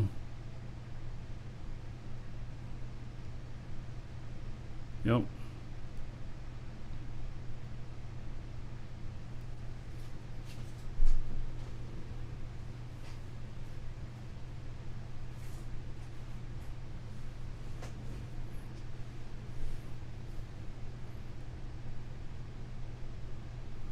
Kerbal Space Program, very complex. Yeah, I don't know, man. Kerbal is not necessarily my type of complex. I mean, I like to do that when we're figuring out other stuff in here, because there's a lot of stuff in here that you know comes from stuff that's like Kerbal. But do I want to be an engineer hardcore?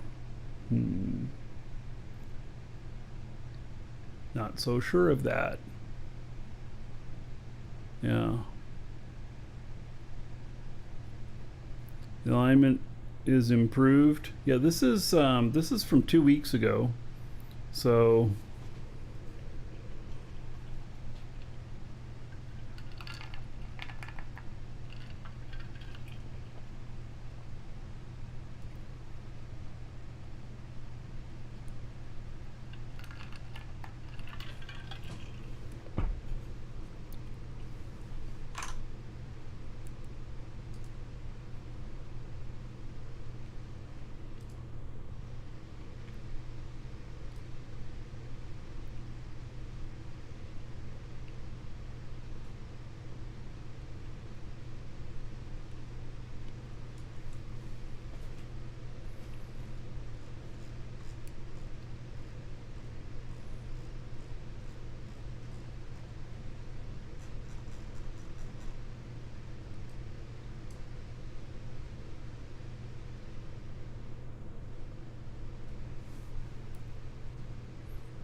out in the hammer. Yep.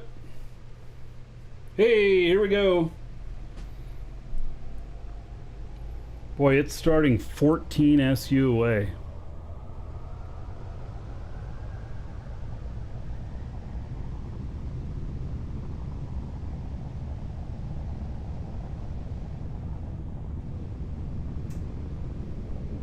We'll see what happens here. It's going toward a moon here. Trouble is, I can't see the moon yet.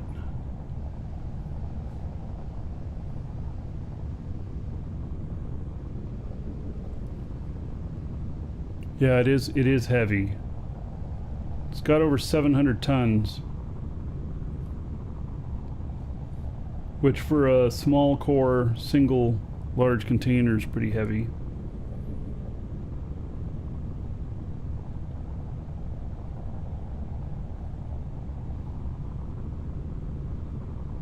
Wow, it says it's going to take almost 8 minutes to stop.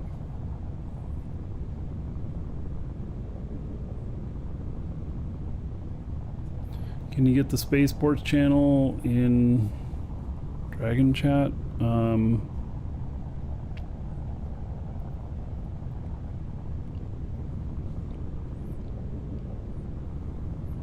Maybe. See here if I can find it and copy it while we're breaking here.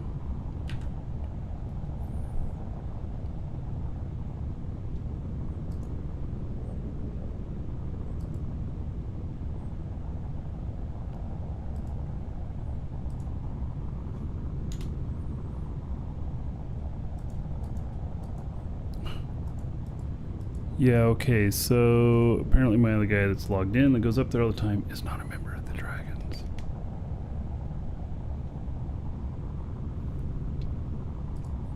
So he doesn't have access to that channel.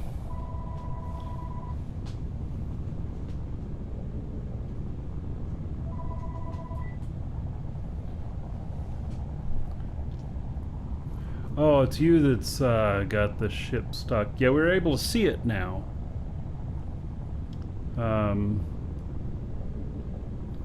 Where we weren't able to see it before.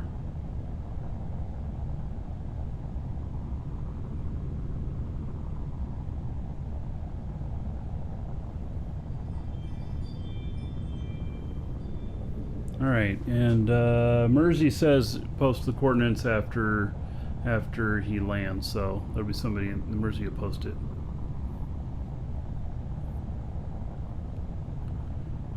A gift for me? Man, you guys are all just way too generous. I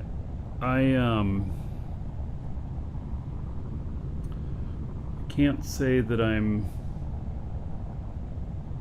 100% comfortable with all of the gifts you guys give me. I mean, it's awesome. I know it means you guys like me and stuff, but yeah. Could he package that one into his pack? No, it's too complex. What's the weather like where I'm at? I'm not sure. I haven't been outside today. It looks like blue skies.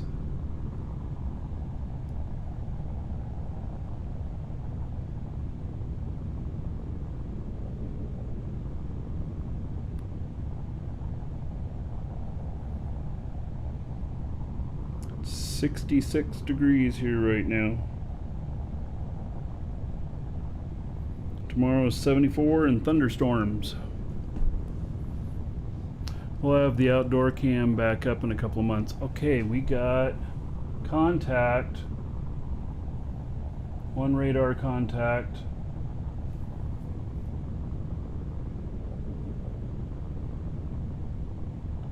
Where are they?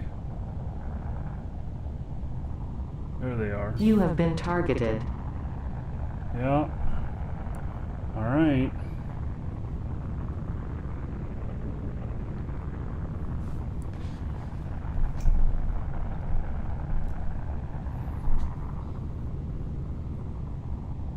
You are under attack.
All right.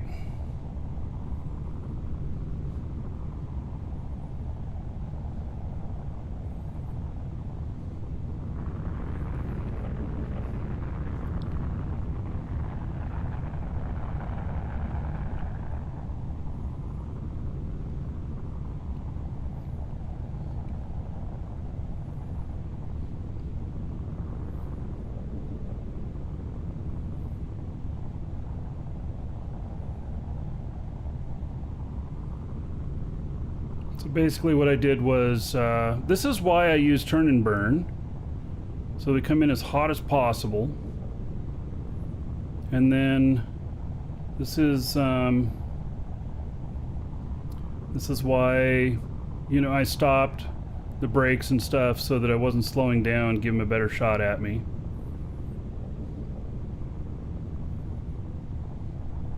Next time I won't be as lucky. Why do you say that? Because you'll shoot me better next time, Ultimate?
Alright. We are fine.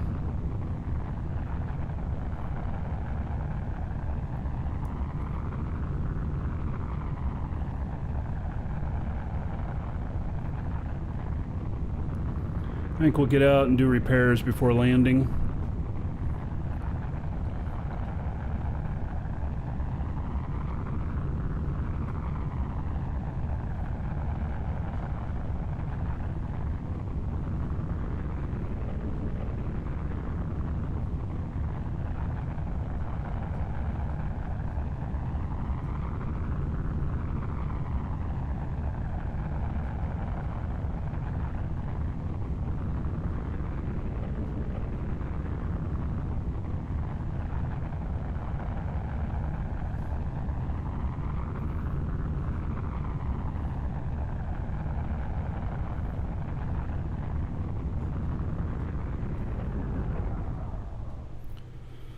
All right.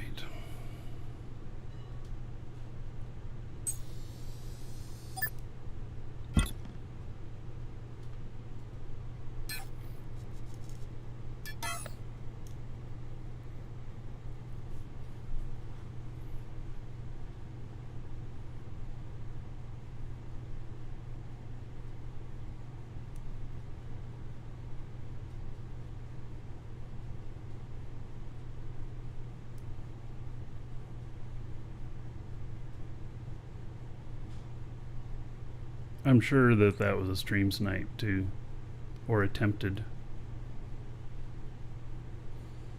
Why else would they be waiting at Felly here?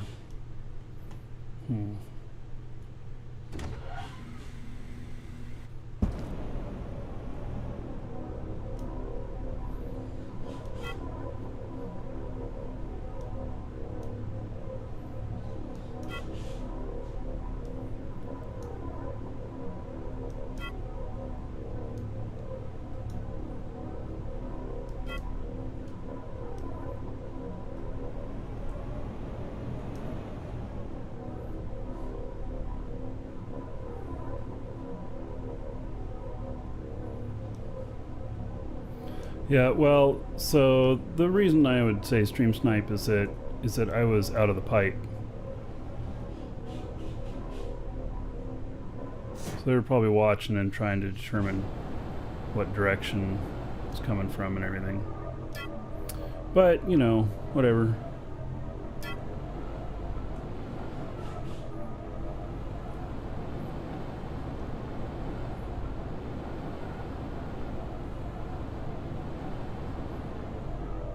Hail to the Dragon King, baby. An appeal. 43 months as a sub. All right.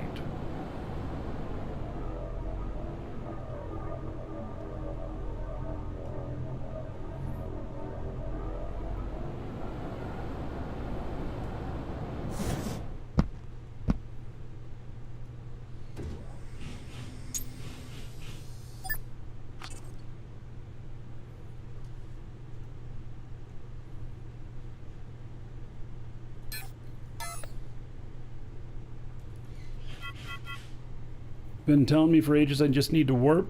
Yeah, thanks for that advice. All right, let's see here. 43 months. You can tell I'm really excited about that advice, right? How about 1,290 gold to everybody here in Anapil's honor. All right. Thank you, thank you.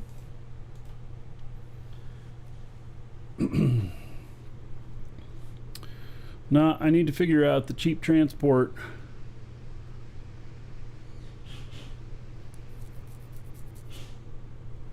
You know, although how much would it cost me to warp Hail to the Dragon King, baby. and to go, you know, like 700 tons. You know, 700 tons here. The ship itself, I don't remember how much it weighs. You know, and it was 300 SU, something like that. Wonder what the cost on that would be. I should stream on the test server. Yeah, we talked about that a little bit ago, and the answer is no, not at the moment.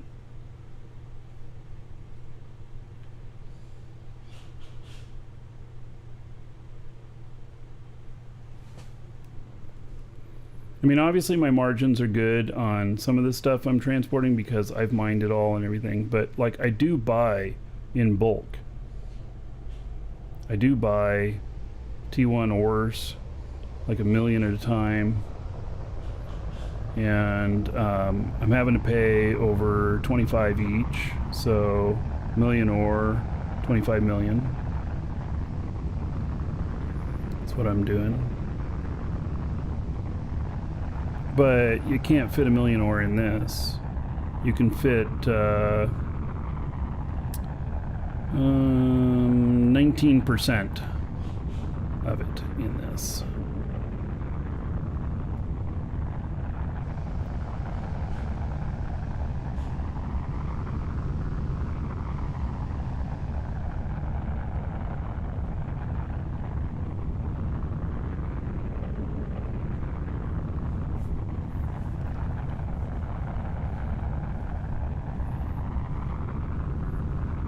Well, the cost ratio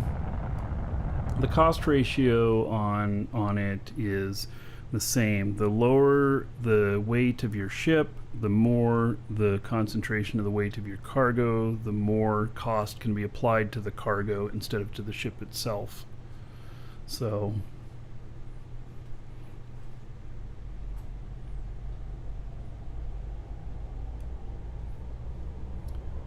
Darth Vader, 3 months as a sub. All right. 30 gold to everybody here in your honor. Thank you, thank you.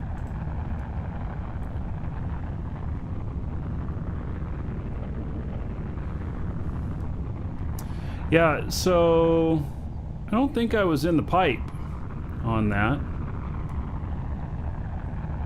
Or maybe I just grazed the edge of the pipe. But there's ways to defend against that as well. I really think that I can work out flying planet to planet without getting killed and staying out of the pipe. That it just becomes too much effort to catch me. So I know. So this is another thing. Like why mine on these other planets and not sell it to the bots at 25 and then buy it at where I'm manufacturing at for 25.1. I know that's a no-brainer.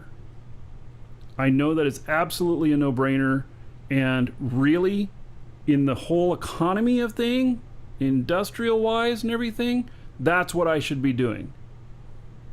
But I don't get to fly anything with that way. You don't get to go places. So, and I really enjoy flying, so I need an excuse to fly. And like, this doesn't have ore on it. This has fuel. That's pretty much all fuel. But, and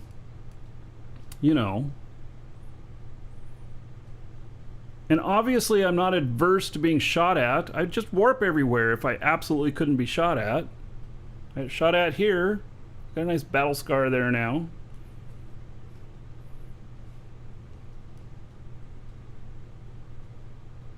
I don't have much interest with the current state of PvP going out and shooting at anybody.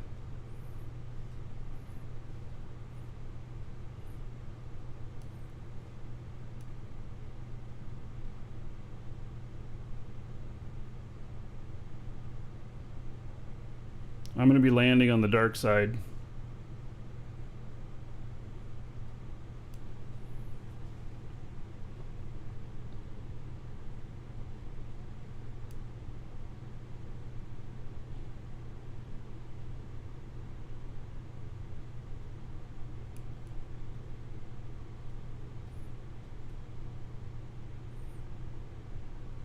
Ore price is not 24 but 14. Where is that at?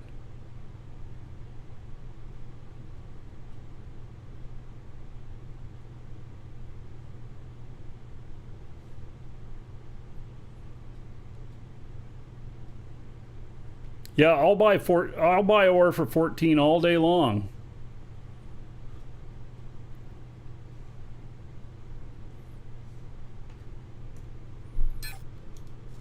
Like, let's just look at quartz, which is one of the cheapest ones.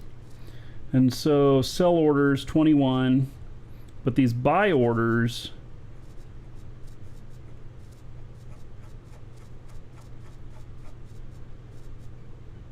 and like, here, let's look by distance. Felly Moon 1, I can sell at $23.99. Oh wait, I can sell higher than that. 24.43.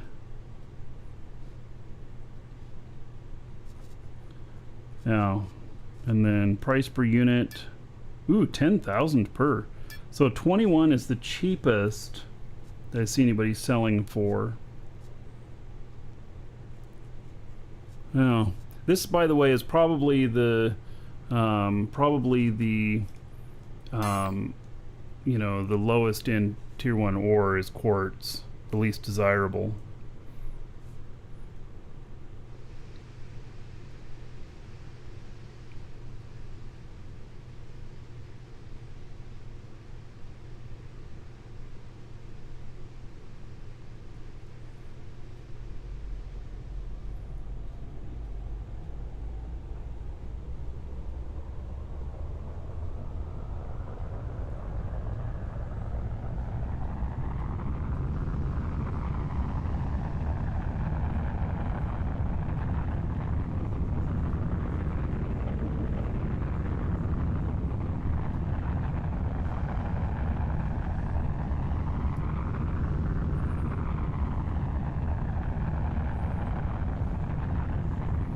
So I've been paying 25.01 for bauxite on Jago.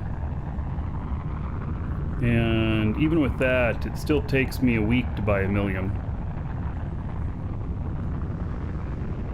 Buy orders.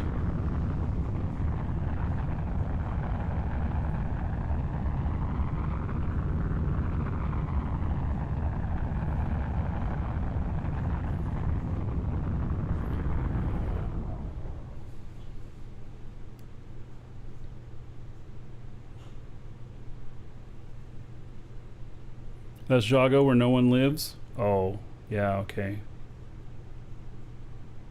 Nobody lives out there.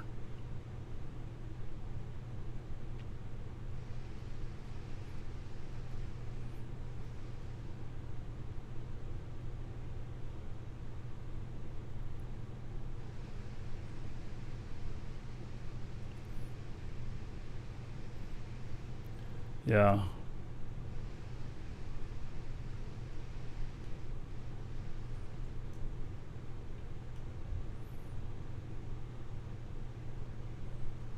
Oh, I better stop in time. Holy shit. Oh, fuck. Am I gonna stop in time? Okay, good.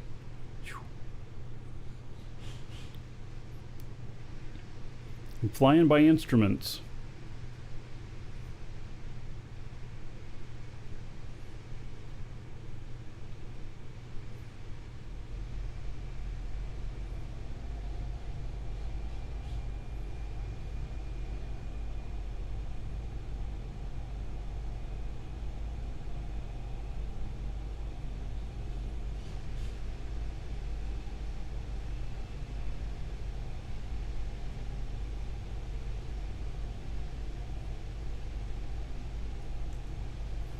Alright, I am getting too close to the surface. I can't tell how far away I actually am.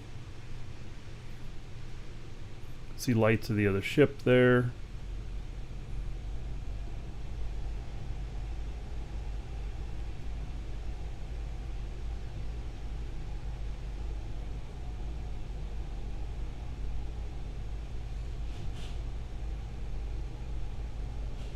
God, I don't feel like I'm getting forward momentum at all.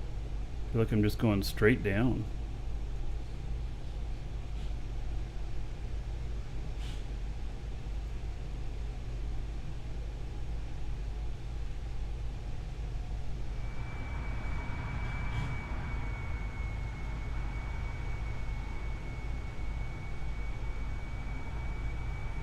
Probably because I'm so heavy.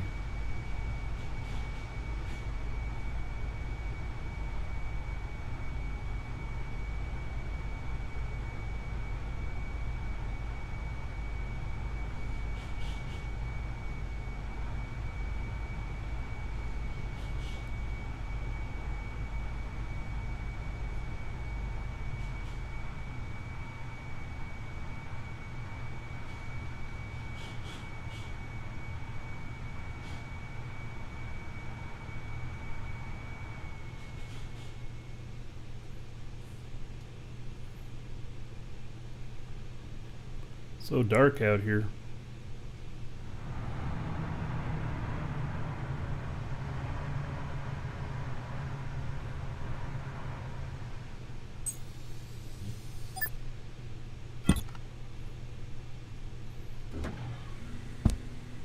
Why are we sliding around? Done? All right. So there we have it. I think they got one shot on me.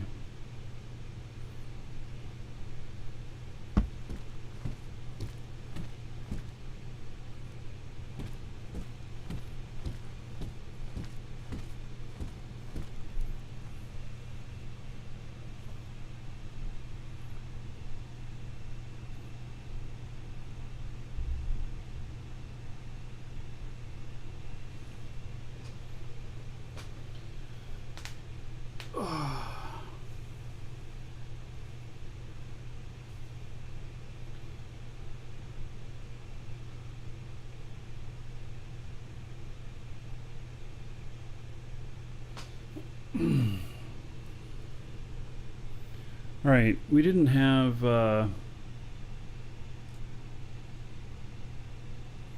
think that we were gonna do.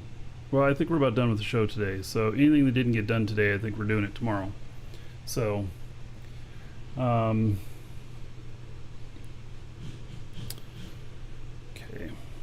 Let's do final call on the giveaway. Exclamation point giveaway. Get in on that. Let's see what kind of fuel we got in here.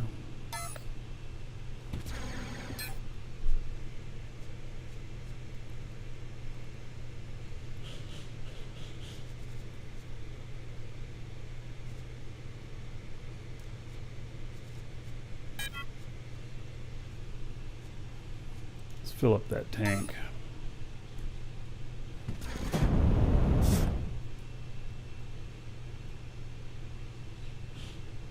I like to just have a full tank for later, you know.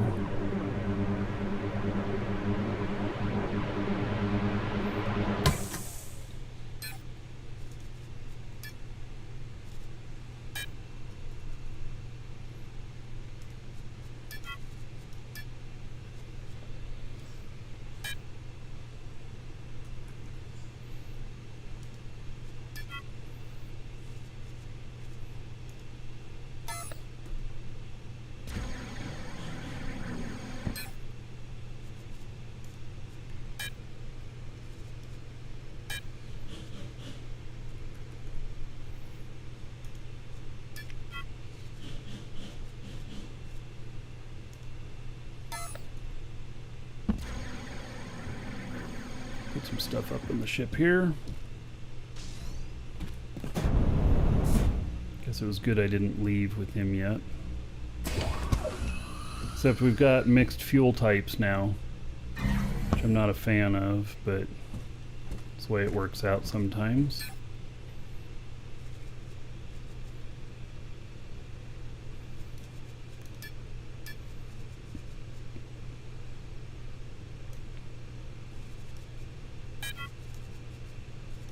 Welcome to the Dragons.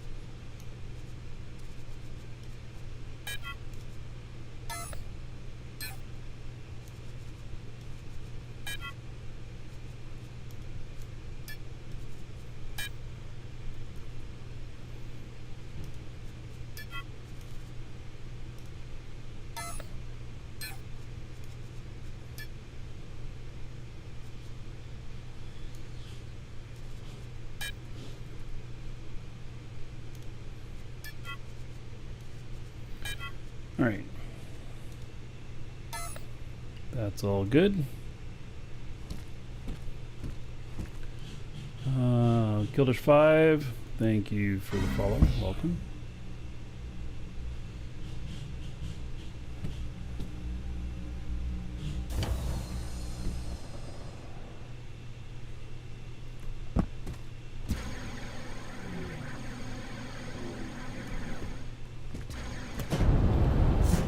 Alrighty then. Guess he's about done.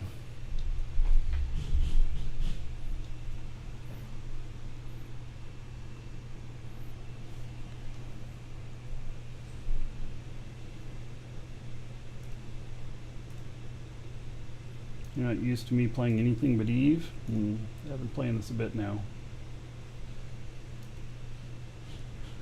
Alright. So, oh, you know what? I didn't have the giveaway stuff set up. Well, let me set that up now. I mean, I put the giveaway up, but I forgot to get anything ready for delivery of it. Which it is for a 1-month code for the game. And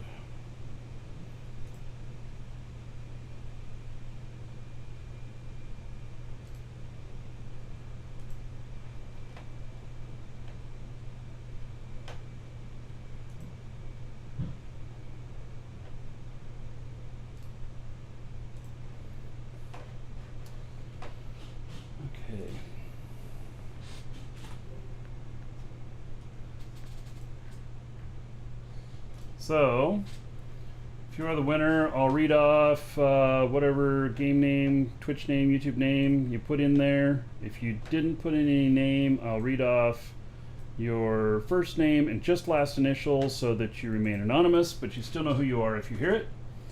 And I'll be sending the winner this code via email. It'll be a reply to the email that you got confirming your entry. And then you'll be able to use it to